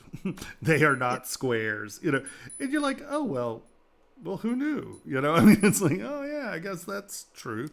Because we get into, how we think about, structural anatomy. The other anatomy thing that I think is very good, it's a phone app, but it's also a computer app. And hold on, I can never remember what it's called, because it's just like anatomy, it's like Visible body app. Yeah, the visible body app. And so this is another fantastic reference. And actually, it's funny, the guys who did it did the sculpting in ZBrush. So I remember when it was on ZBrush forums, when they were posting thing, I was like, hey, I have your app. That's cool. Yeah, visible body. And they have it for the desktop as well. But what's really cool about it is that you select the thing, it'll actually show you where the insertions and origins are. You can double click and hide